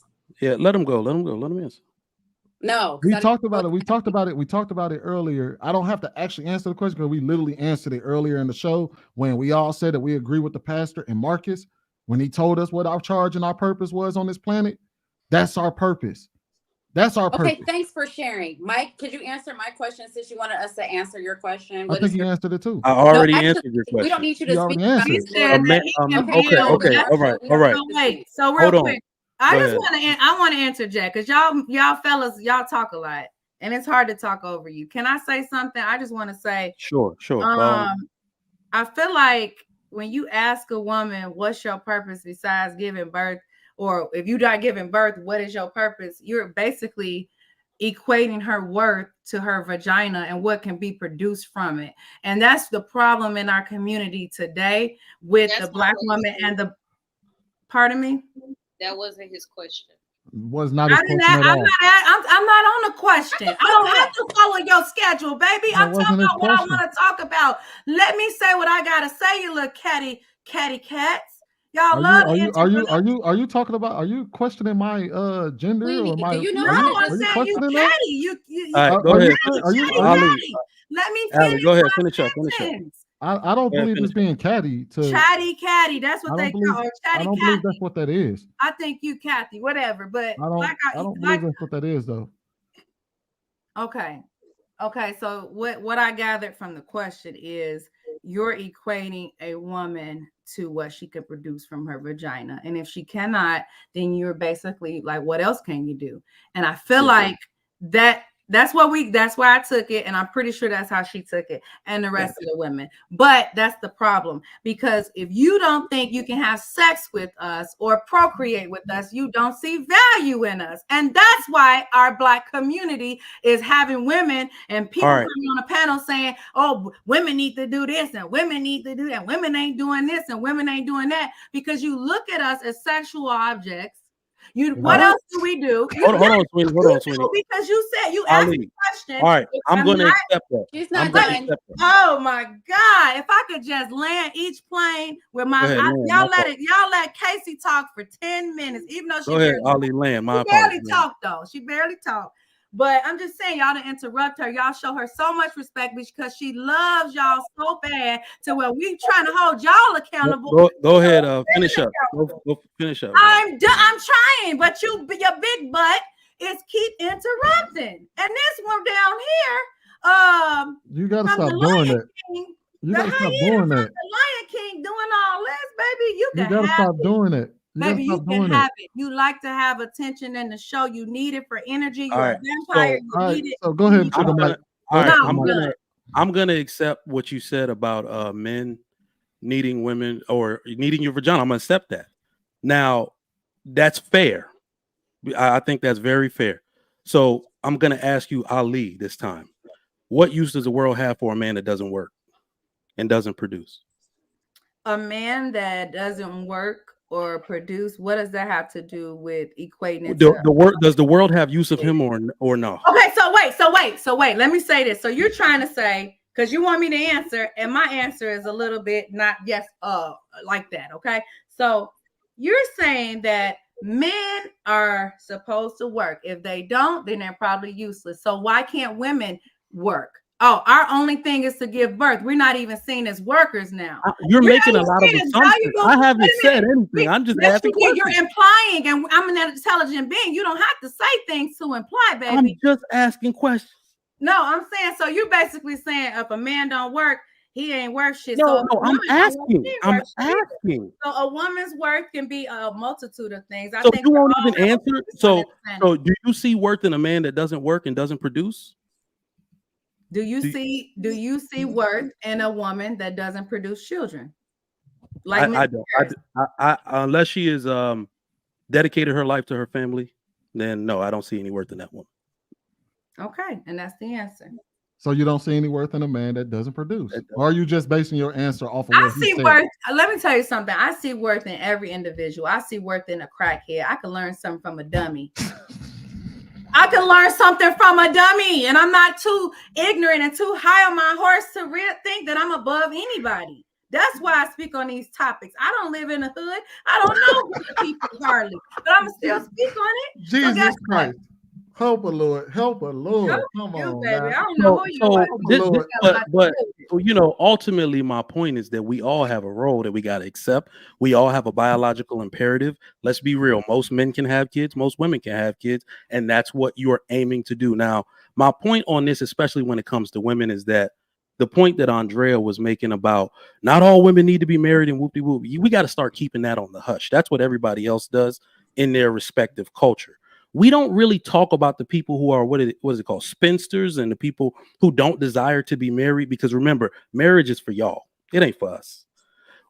Regardless if you want to be married within the legal institution of marriage, most women, damn near all of you, want companionship and exclusivity from the man that's stabbing your box raw.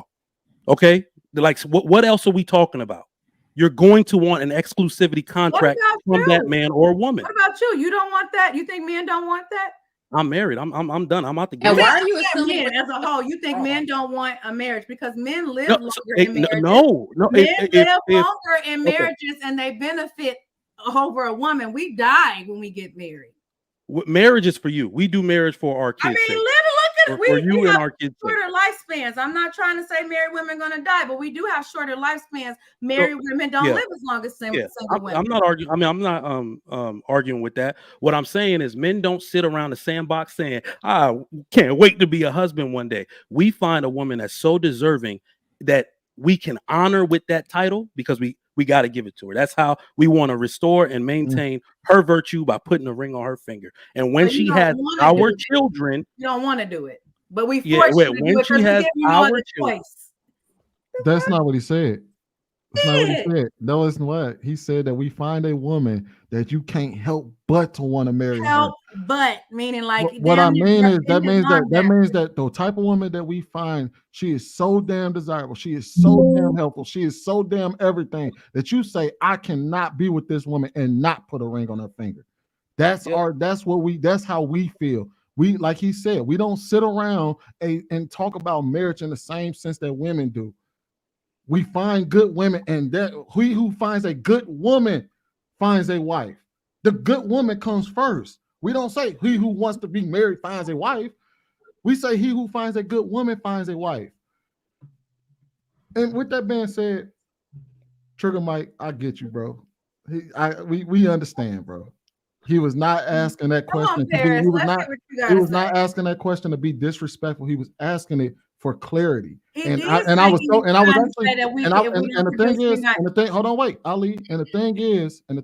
that I'm glad that he asked it, because when we were discussing the degenerates in our community earlier, and you were talking about how there are no good men out there a few shows ago, and then today you were talking about that our community is filled with a bunch of degenerates, and we're going down and it's genocide on our community. And I said, I don't think majority of the black men in that community are not criminals. And you said, yes, how are they not?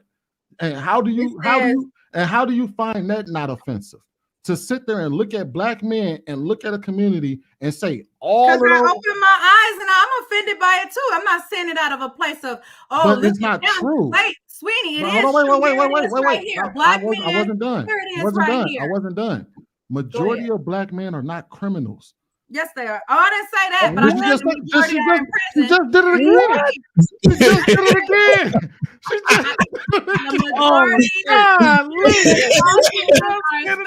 Hold on, y'all. Let me get Paris in there, y'all. What? But I have to respond to that. You can't make this shit up. I didn't say, first of all, I never said that the majority of black are criminals. I said there are lots of criminals. Every race has criminals, but we have too many of them. We have an influx. It actually says, hold up. When I said majority of black men are not Hold criminals, up, and you say sweetie. yes, I'm they gonna are. say what I said. You're not gonna put words in You my mouth. just said I'm it. gonna say. I said the majority. Yes, it says I said black majority men. of black men are not Shut criminals. up. You I'm said gonna yes, they say what are. I said. You're not gonna put words in my mouth. Black men are especially likely to be in prison. What does that have to do with majority of black men? How do you quantify especially? Whatever. How do you? No, you said they're especially likely. It doesn't mean that majority of black men are criminals. Hold on, Ali. Hold on. Let me get Paris to get a reset. Go ahead, Paris. This is why you have to be careful with misinformation, because we know that there's a such thing of the crime bill. We know that statistically, black men are typically in prison approximately 7 times more than the average male. So even with us knowing that black men have the likelihood of going to prison, 1 in 3 black men you encounter will have a criminal record, and it is despairingly subjugated to a large biases. It's not because they're actually criminals. And we proved that when we told you guys earlier that majority of every crime -1, white men lead in. So because black men are overfilling the prison, but white men actually lead in every crime except robbery, that should go to show you right there that the rates that black men are in prison are astronomically wrong. So even when we're looking at the data and things like that, I don't have a ill thought about black men. I don't wake up and think, oh, they're poisonous to us. They're oppressing us. They're trying to hinder us. They're trying to bring us down. No, I treat bad apples like the bad apple. If I see a person that I know that appears to be a robber or appears to be a threat to me, I don't look at that and go, oh, that's all black men. That's how black men are. No, it's like, I know that majority of black men are regular standard individuals who just go to work and trying to make it home. But when we have these ideologies, it's harmful. Just like Mr. Lego, I never sit here and stand with him saying that all black women have baby daddies. That's not true. I'm a black woman who is well over 20. Well, hold on.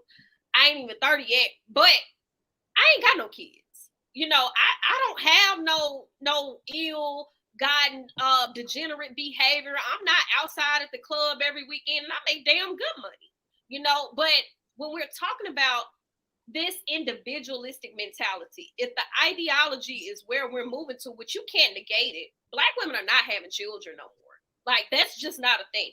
The rate that we're going, black women have stopped having the highest increase of teen pregnancies. Black women have stopped having babies at a substantially slower rate than everybody else at this very moment in time, to the point where our population actually decreased 2%. And then when it comes to black men are actually not incarcerated at such a high rate. Their incarceration rate has went down. Their education rate has went up. Their financial rate is still going up. So it's like we're fighting with these words, and we're playing word gymnastic off of these biases, off of a gender war that we shouldn't even be having. Like, when you sit here and listen to this, you should not be thinking about your own culture and race in such a poisonous mind state. Who are you talking to? Me? I'm just wondering. I don't think it's actually wrong for someone to think something negative of their own race. Because if white people didn't think something negative of their own race, slavery would still exist. If white people didn't think something negative of their own race, you wouldn't have things like affirmative action. If white people didn't think negatively about their own race, you wouldn't have them doing all the outreach things and steadily sitting up there flogging themselves every day saying the white man sucks. They literally do that. But that's There's not nothing wrong. I love you, Tommy. Come with the facts. No, I'm saying, listen to what she said. There's nothing wrong. Someone told me today, you can't speak ill about women.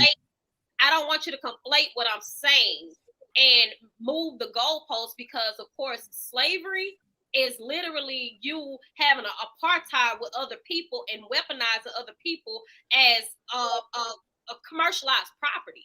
But that's there are not no the slave same. owners today. But that's not the same thing as people literally sitting here and thinking the worst of black women and black men. I don't look at We think the worst of the worst of white people. No, I don't. They've not done anything to us. No, I don't. I didn't say you, ma'am. I didn't say you. Just like you're not saying what Allie. Just like you're not saying what Allie's saying. But that's so apparently we know it's not you. But what I'm saying is, I don't think that is healthy to think in such a negative state. And all I tried to do was say I heard everything you said. Did not cut you off. Let you say it, even though I didn't agree with it, didn't I? Didn't cut you off once. So you got all your thought out. So you should do what you let everybody else have to do. Listen to what you said, whether they agree with it or not, and then come back and say what they thought from the whole of what you thought, not from the piece of it. Well, I think the difference is that when we're talking about, there's nothing wrong with pointing out problematic behavior within your race. I, however, think there's a problem when you say that the majority of a group is a thing. So we wouldn't go out our way to say majority of white people were slave owners. We wouldn't go out our way to say majority of white people are XYZ. Just like I wouldn't go out my way to say majority of black women ain't shit. Hold on, wait. I wouldn't go out my way to say majority of black women ain't shit. Just like I'm not going to go out my way to sit here and say that majority of black men are criminals.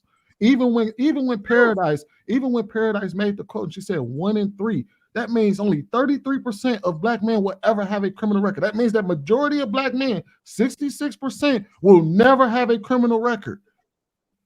We don't participate. Most black men, like Paris said, just go to work, come home, and try to take care of their families.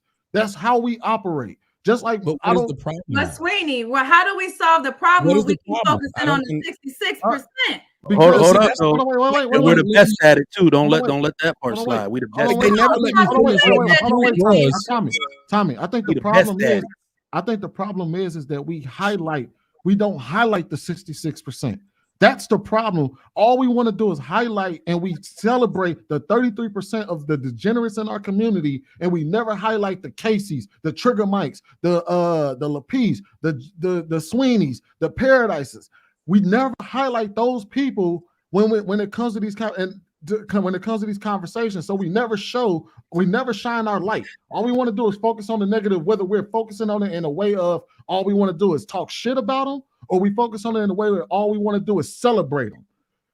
That's what I've been saying. Oh my God. Real quick, Sweeney, but we coming to you with the problem. You as a man got to give us the solution. The title of the whole thing, it's not coming. We're talking about a negative subject. It's a lot going on in our community, and every night we have a negative topic. So I'm sorry you want us to be positive, but the topic says when men fail, that is a negative connotation right there. The women take over. So you want me to create a positive payment plan, or what do you want me to do?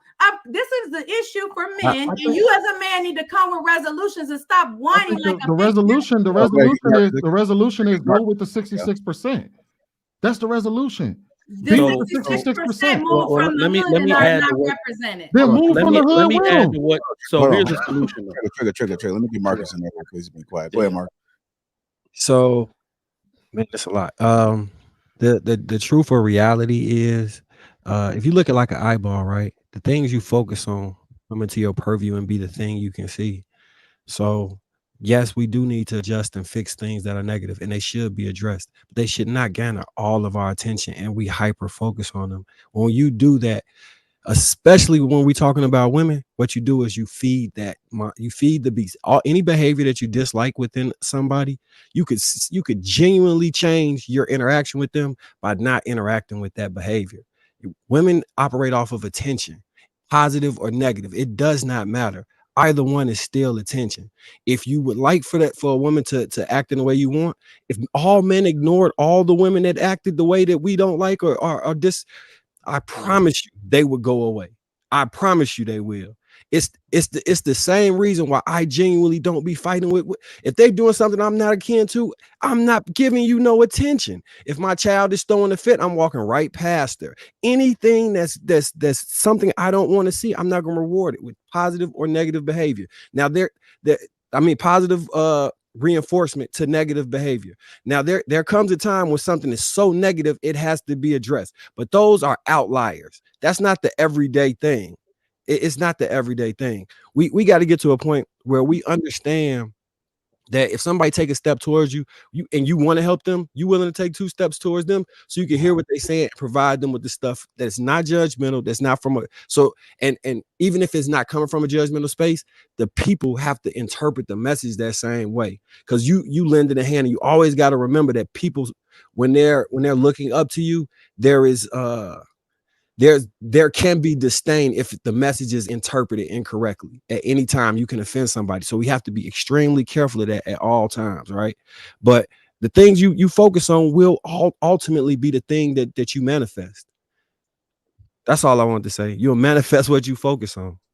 Go ahead, Trey. So that is what I wanted to say when Ali said, what is the solution? We live in a different world. I mean, what I mean is like black fathers, black upstanding men.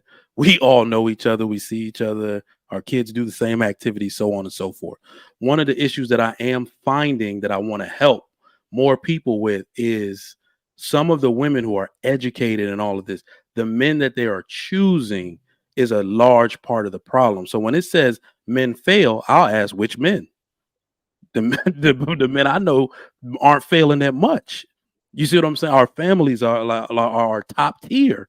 So what I'm saying is that the degeneracy has gotten so bad that we have women who have the initiative to go get educated, to put their best foot forward at work. But when it comes to this area of choosing men to have babies for, choosing men to let you take out on dates, we got a bit of a problem in the community. And that's something that needs to be rectified, because when people say go fix the men, I go to my group of men. They fix their issues on their own. We've talked it out. We've had a brotherhood smoke and a beer, and all those problems seem to be fixed. And I'm always left wondering who is left. But it's the Sugar Pookie. Mike, what about Pookie and Ray Ray? That's It's the Pookie. Oh, okay, great. I'm glad you asked that. Everybody can't go. The black people are the only people. Hold on. Black people are the only people on earth who will not separate themselves from their degenerate class. Fuck Pookie and Ray Ray. I would also say too, I think that a lot of times we do need to take more heed to other women's experiences when it comes to having a better relationship with these men, because I don't want every version of a black woman represent me. I don't want Suki represent me. I don't want the whole ideology of Megan Thee Stallion represent me and her having all those plethora of bodies. I don't want even Nicki Minaj. I think her husband choice is very poor. You know, I don't want certain things as a character representation of who I am as a woman. And we're feeding these things and we're constantly indulging in them, because when it's the woman living her life and having fun, it's she needs to just take her time. She's being free.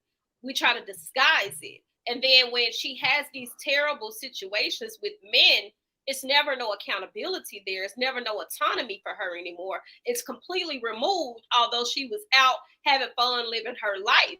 And so it can't be both ways, because I can promise you, the way that I carry myself, I don't have a huge issue with black men. If anything, there's too many of them trying to get at me where I'm like, wait. It's too much going on.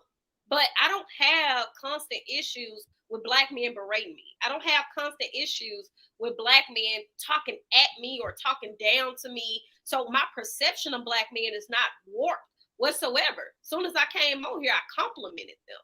So that's how I expect to be treated. That's how I anticipate it. When I'm out with them, I'm carrying myself a certain type of way, and I'm honoring them regardless if I know them or not, because respect carry you a long way. They don't have to ask for that.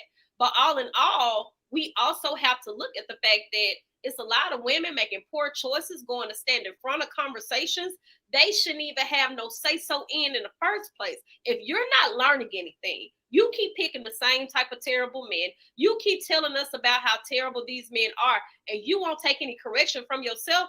I really don't care about the Pookie and Ray Ray, because I was never in the dynamic of talking to those type of men in the first place.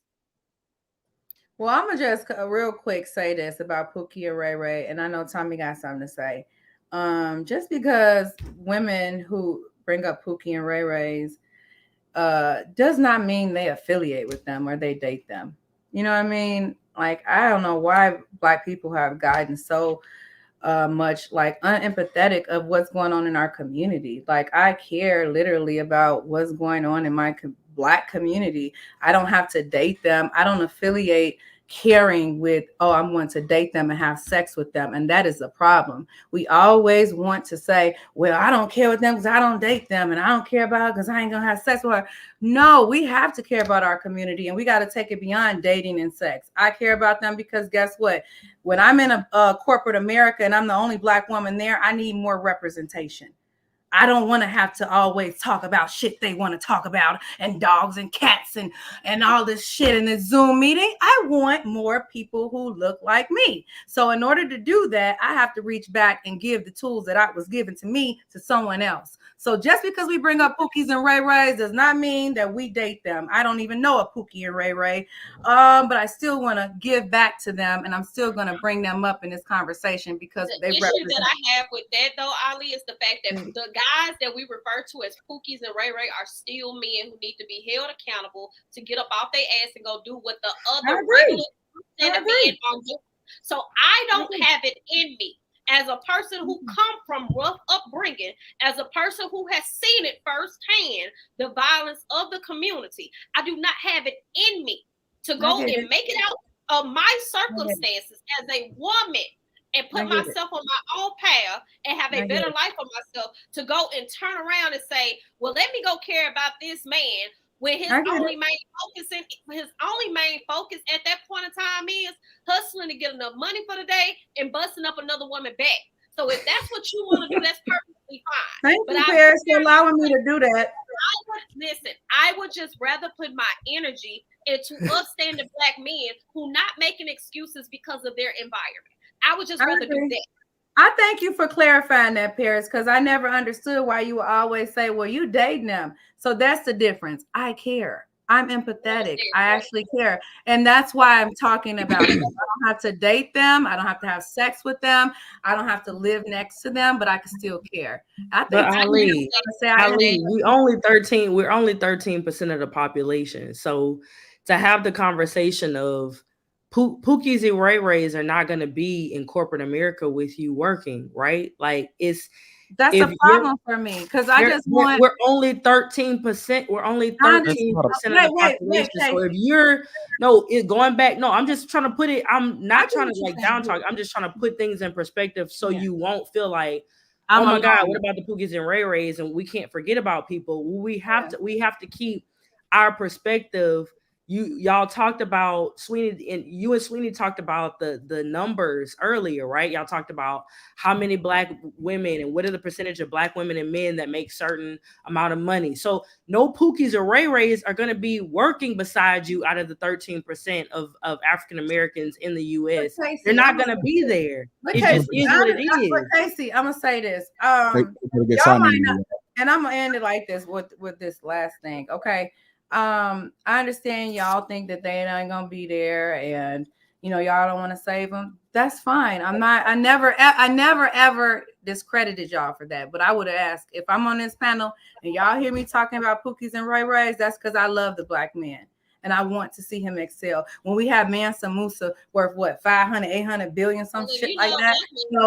Referring to them as Pookies and Ray Rays, because I don't even use. Well, I got that from the panel, Paris. That was before I came here. All right, we're gonna go to Tommy. Whatever. You cut me off. I'm done anyway. Tommy, before you go, I just got this one thing for Ali. Why would you want to focus on the Pookies and Ray Rays when we have John, Robert, Tom, Jason? Because we don't have enough. And why can't? Wait. Jasons. We don't have enough. 66% is a lot. That's not how it works. What about income? You're not equating in there income. Most Black men are 33% in jail. We're not even talking about income and nothing else. Education. We're talking about jail. 33% in jail. And you talking about what about the 66? What about the 66%? They not. When we gonna get into majority of Black men. Wait, Ali. Majority of Black men are working class and go to work and come home. Majority, that is true. Why you keep You trying to just argue said that? 33% are in jail. But over 55% are working. That's not that doesn't negate the 33%. Majority of black men, 33% is not a majority. All right. It's not a majority. That's a minority. And that's in jail. We're So not why can't you? No. Wait. That's not in jail. 1 in 3 black men will have a criminal record. That's 33%. We're not even black men in this country are not. Most black men in this country are not. Hard. Most black men in this country are not in jail because it's 20 million of us. Black men are not incarcerated. And there's only 800,000. I said you said 1 out of 3 have been to jail. I was just going on. I said will have a criminal record. That does not mean been to jail. You can literally have a criminal record by getting a misdemeanor and going to be on probation. You don't have to go to jail to actually have a criminal record, Ali. You don't. So we gotta get Tommy now. We gotta get Tommy now, y'all. Yeah, go ahead, Tommy. Go ahead, Tommy. Your motive mouth, sweetie ass. I don't. You don't have to personally attack me, man. Like, it was a joke, baby. You crack jokes. I was just playing. I don't crack jokes. At least not on people personally. Go ahead, Tommy. You talked about how you wanted to help black men. How you want to not be the only person working at a job with other people, white people, when the majority of the country is white. One of the ways you could help is starting a business and hiring those black people instead of hoping that the black people will get to the white people's level that the white people want to bring them in. That's why white people typically have this thing called nepotism. They will hire their own family members, not wait on other people to hire their own family members. That would be something that black people could do to help black people. When y'all are talking about the negativity of people or the people being incarcerated, if incarceration rates mattered, then wouldn't we do this thing called, to the young lady who said she wanted to help the people who were incarcerated, the Pookies and Ray Rays? Well, where do they come from? Well, the Pookies and Ray Rays come from single parent households. So one of the things you would preach was let's not have as many single parents. We wouldn't go after the Pookie and Ray Ray because I had a plumbing issue at my house. That's why they having to do all this pain. And what they did was they stopped it at the source. They didn't go around with a towel trying to block the water because it would have just kept going. And every time we talk about Pookies and Ray Rays, what happened? It just keeps going because they're putting out more of them than you can speak about. And the funny part about us talking about Pookies and Ray Rays is we say Pookies and Ray Rays are bad people, but then when we're talking about them, guess who we act like? Pookies and Ray Rays as we're talking about Pookies and Ray Rays. Now, I was been around white people and have been on white panels. If I put up my hand and they said, new guy, you're in here, we're going to let you talk, they'd have done it. But the black folks just kept on going. Y'all just kept on going. I wanted to see. I had my audience large. I wanted to let them see how long it would take for them people to say, he's got a new guy on the panel and he was trying to talk when he came up early and we cut him off and never let him finish. Pookie and Ray Ray behavior. Now, if you're going to run stuff like that, you'd understand. Other people have things where it's run in order. We don't. And I'm going to leave you with this last thing, and then I'll let it go back to y'all. We love to tell people, white people, I should be judged individually, not as a group. And I believe that. And when y'all were talking to Ali, let me tell you one thing. Y'all speak as a group and then get mad that people treat you as a group. When you use phrases like black girl magic because one black girl did something, then they believe you all think the same. Black girls rock. So that means y'all are a monolith. We don't do that. That white boy invited to the picnic. Who the hell are you? I've never been in a picnic with you. Who gave you the card to be able to let the white boy in? How do we eat the same thing at the picnic? I know plenty of Negroes that like mayonnaise. I'm one of them. Whitey likes mayonnaise. But then as soon as Whitey says, nigga likes chicken. What? Nigga likes watermelon. You could be eating a watermelon saying, who don't like watermelon? Especially with some salt. But you take it as an insult. But when we tell white people that they like quiche, they don't go around saying, because they know they're individuals. So you can say whitey listen to Taylor Swift, but there's plenty of whites that don't listen to Taylor Swift and they don't care. You can say that whitey don't have no ass, and there's plenty of white girls with fat asses. If you've ever been to Texas, Oklahoma, Louisiana, them white girls got huge ass, and they don't sit around arguing. You don't see white girls arguing silly shit because you said it's a white thing, and they know they don't do that. So we love to claim that we want to be individuals. And yet we say, like if somebody like me say something, that's why I was saying she should be allowed to say something, even if it's an overreach. Because she's an individual, and what you should do is teach that individual. And when I tell people, here's what I do. When I'm talking to someone, I don't talk to you. I talk through you. Because there's an audience of people who might think just like she does. There are plenty of people who think the majority of black men are out here doing this. You know the best way to show them that that's not true?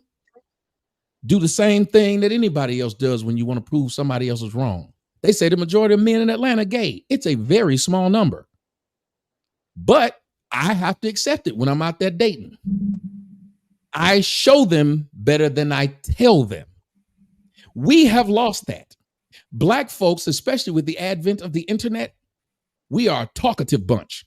People who used to nobody would listen to them. I would say this, 78% of the Negroes with podcasts didn't have nobody listening to them before they had a podcast.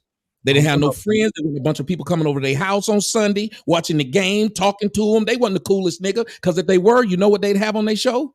The niggas they hung out with at their house. Somebody tell me. It'd be a whole bunch of yo niggas, not some niggas you met online. We'll leave it at that. So if we stop talking and we just start showing, because people used to tell me, you got a little dick. I said, I sure do. You can't fuck. Sure do. What? Uh-huh. And then one day some shit popped up on the internet.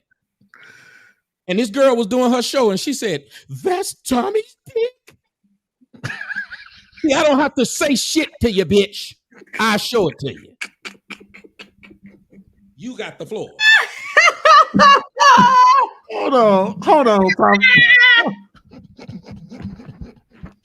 Tommy, we can't have you finish it on talking about your dick, bro. You gonna end the show on your dick? Yo, Tommy, you just undid. That's how all my nights end. That's how you all my nights 6 minutes of straight fire. This is a beef show. Let him in. Like what y'all be coming in? Come in and finish off. Don't nobody want you. He gave us a whole monologue. I enjoyed it though. Oh, straight fire. 6 minutes. And by the way. Oh, and the podcast men are ugly too. They didn't get no action. I'm be real with you though, Tommy. I'm one of those motherfuckers because I tell people all the time. They ask me, "Why did you start your podcast?" Because I had nobody to talk to, so I got online and talk shit. I'm being real. I got a whole lot of friends, but they ass won't come on the internet. That's the issue. There's nothing wrong with it. It's just the acknowledgement. See, that's where we've messed up a lot. We don't acknowledge things exist. We believe in the ostrich theory. Stick your head in the sand and it'll go away. That's why we tell, when y'all were saying we should say uplifting things. Black women are a prime example of why you shouldn't say uplifting things. For the last 30 years, they've been calling these women queens and beautiful. Did it make them get better or worse? I mean, so an argument could be made that when you have somebody in a deficit of self-esteem, you've got to do something to offset that. So I think that's they got to do something to offset it. But that's where you're messing up. I'm not messing up because are you acting like a Pookie and Ray Ray currently, or did you let me finish my thought? I'll let you go because I'm what's the turning key word into in self-esteem? Tommy. You're turning into No. That's not acting. That's a debate. That's a conversation. You said something, and I'm asking you because you said something as a retort to what I said. What's the key word in self-esteem? Who you asking? Anybody, since he just said we got to help other people's self-esteem. What's the key word in self-esteem? Self. Sure is. And anytime you're constantly doing that, and any of you women who've ever been in a relationship where you got to constantly try to make a man who was broken when you met him, you trying to piece him together, who does he usually treat the worst? You. Yep. But you treated him differently than everybody else treated him because he had started to accept that he wasn't shit. You kept trying to tell him he was something different. You helped him get with another woman who saw him when he was shit because you made him that way. Now he looks at you and say, what the hell was wrong with you? The only reason I was able to get with this pretty woman or cheat with you on this pretty woman is because I wore a nice suit and nice shoes. You fucked me when I was at the bus station. Something wrong with you. That's what people do. Hey, Tommy, in my defense, I will say this. I'm not asking us to go around and sit and call all black men kings, or they the rulers of the universe, or they can't do no wrong. All I'm simply saying is, can we call black people, black men, what they are as a majority? Majority of them are hardworking black men that go to work and do their job and come home. Just like, I'm not sitting here saying that we need to call black women queens and stuff, because you're absolutely right. That is a problem when you over talk about it to the point where it becomes it's not true. I'm not, just like I don't believe all black women ain't shit. I'm not sitting there. My problem is that we're sitting over. Okay, we gotta stop talking. I can't believe you said that. Oh hell, we can't get along. I'm fucking. Look. I know Marcus has something to say, and then after that, man, we gotta let Marcus. Marcus was. I jumped in on Marcus. I was just letting him know self-esteem, but he got to finish his point. I was just saying we can't give someone self-esteem. They have to get it themselves. I would actually agree with that. You're responsible for regulating and maintaining your self-esteem, but I think it's external things that help validate the internal result of what your self-esteem ultimately looks like. Case in point would be my competency creates my confidence, which allows me to move through the world. But it had to be from me internally doing something externally that in return cyclical rewarded me internally. So that's. But in order to do that, the power of thought, right? I was just reading the Napoleon Hill book, and they were talking about what was it? Well, I'm gonna paraphrase, right? It's simply the man who believes he can, and the man who believes he can't. And that's renowned across most things, right? Your the power of what you can do is based off of how you view or your perception of what's capable.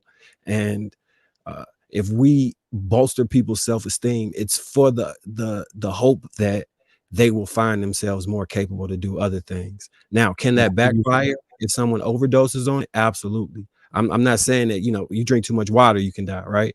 There's extreme cases, but you still have to feed certain things. So that was my statement. That was the statement. And I feed you the truth. I feed you the truth. And if we started accepting the truth, let me tell you when society was better in America. When ditch diggers knew they were ditch diggers and they actually went to go dig a ditch and they wanted to be the best ones. Now we telling everybody they can be everything, to the point of where boys saying I can be a girl because, well, that would be the easier route. And we're telling people that I'm a boss and every woman's a boss bitch and a 5-star bitch and this chick is shit. I got the best shape. Yeah, you shape like a 0, like you round. You just need to get in the gym, but we don't tell them that. And now everybody can be the pretty girl. Watch every girl's Instagram. She's the pretty girl. You can't tell her she ain't the finest one. And anybody that says anything different, them hoes hating. Well, you've now got a whole bunch of people that can't be told shit. And when you got a society full of people, islands, because that's what they are. The world revolves around them now. They live on their own. You can't work together. That's why people who have podcasts typically won't talk to other people who have them, because they don't want to be challenged, because they only want people in the comment section who kiss their ass and say, I agree with you. We've gotten so bad that we don't even want to be around people who disagree with us when we used to seek that out, because that's what a man used to be intelligent. Like what the brother said right there. I like Sweeney. He all right. But I also like the Bible. And it bothers me when people misquote it. That's why a lot of people believe that the Bible says, hell hath no fury like a woman scorned, or that money is the root of all evil, when it doesn't say that. I like what you said about the women. When a man find a good thing, he find a wife. No, when a man find a wife, he finds a good thing. That's the quote.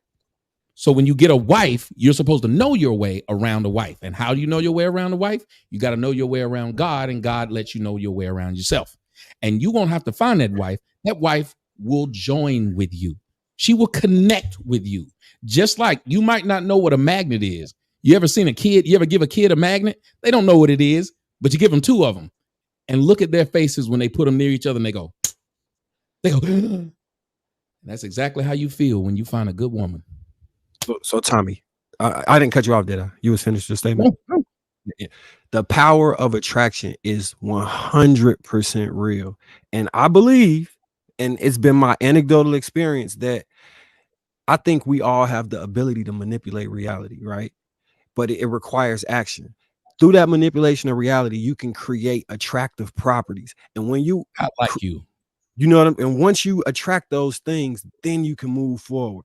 I'm of the firm belief that the solution to all of this is that cyclical thing I was talking about.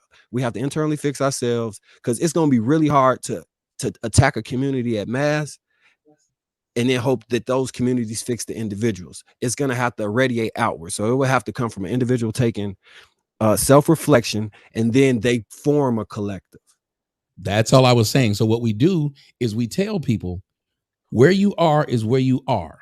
The C student got to feel like they're a C plus student. Then they'll jump to a B. But they will accept that you're telling them what you see for real. When you tell a woman, think about it. When you tell a woman, hey, you look like you done lost weight, and you know that woman hasn't, you know what you just did? Help her gain 5 more pounds, because she said, oh, they didn't even recognize I gained 10. If you tell a nigga that come in 2 seconds that he fuck real good, he gonna come in 1 second. You didn't give him any incentive to say where he is and where he needs to be. And when you start doing that, whether it's with your children, whether it's in your relationship, it may seem harsh, but any of y'all who've ever played a sport know you hate the coach until you start winning. When you start winning, you start realizing all he put you through led you to this. I think there might be the mic drop moment right there, man. We had to go ahead and close this out, man. Had a long day. Long day. Everybody good? Y'all good? I see smiles on the face. I say, can we get this celebratory toast real quick? Nigga, it's too late. What's wrong with you? You should have did that an hour ago. Oh, you were ready. You were ready, Ali. Look at you. Got the goblet. Celebratory toast. But he got the best damn gift. That beard is awesome. So go ahead. He got about a merch. He got some merch for the beard. I'm going to buy it for real. How about the niggas go downstairs? For us to connect, Tommy. Don't worry. We're going to work it out. I'll give it. I got a struggle beard, man. I don't know what's going on in my face. You must not know me. I never cut my upper lip, bro. This is all I've ever had. Hold on, I got one question for JR. Real quick before we do this toast. And I got one question for Trigger Mike.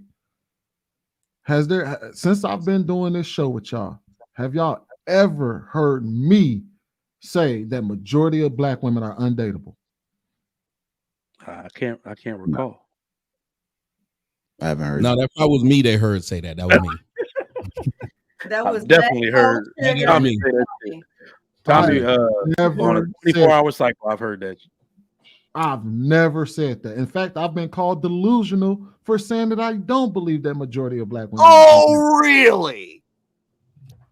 And Ali, if you still watching this, he'll attest to that, because me and him had these conversations all the time. He tell me I'm delusional a lot of the times. So yeah, there has never been a time where I've said that.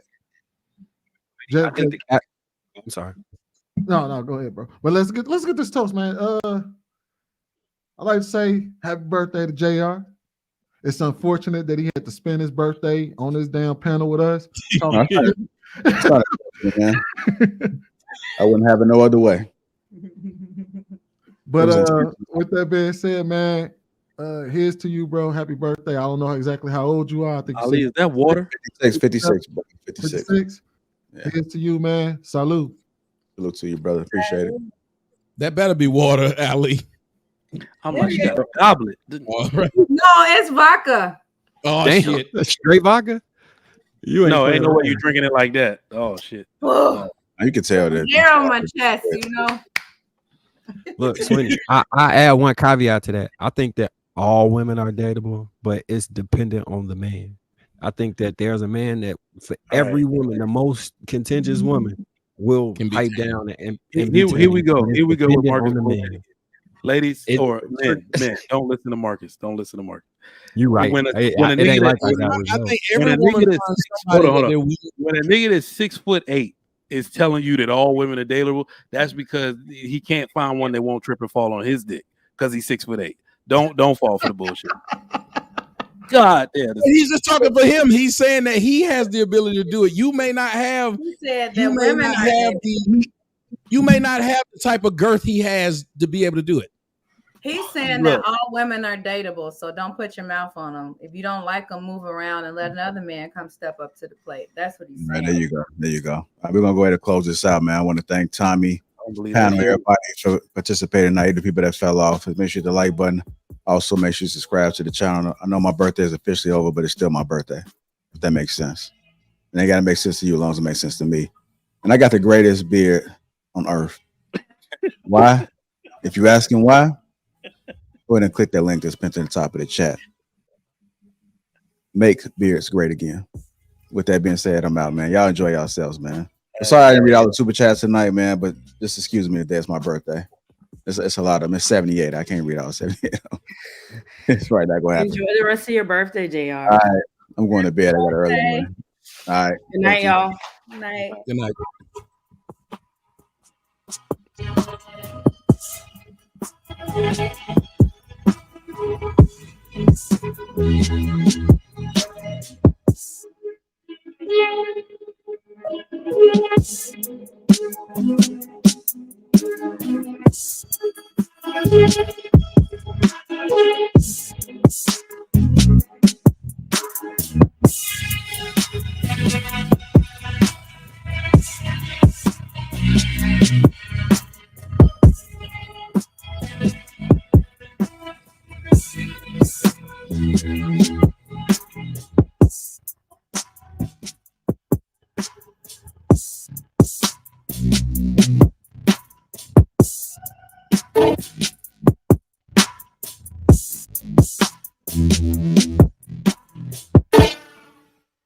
Appreciate you, Fatty. I see you, brother. Thank you. Shout out to all my green gang that's out there. BZ. I see you, brother. Mr. BX87, Blacksicon, Fatty again, Crown Prince, Torrance. Shout out to all my green gang. Appreciate all the birthdays and wishes, man. Y'all be loved.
Appreciate you, Blacksicons. Want to thank everybody again for all the birthday wishes, man. Y'all hit that like button. Also, make sure you subscribe to the channel. Shout out to all my green gang that's out there. Appreciate y'all support. Just want to say thank you on behalf of a lot of people that work. Without you guys, would not be where we are today. So thank you for the constant support. Appreciate all the super chats. Thank you, guys. It's the last track, family.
everything is straight.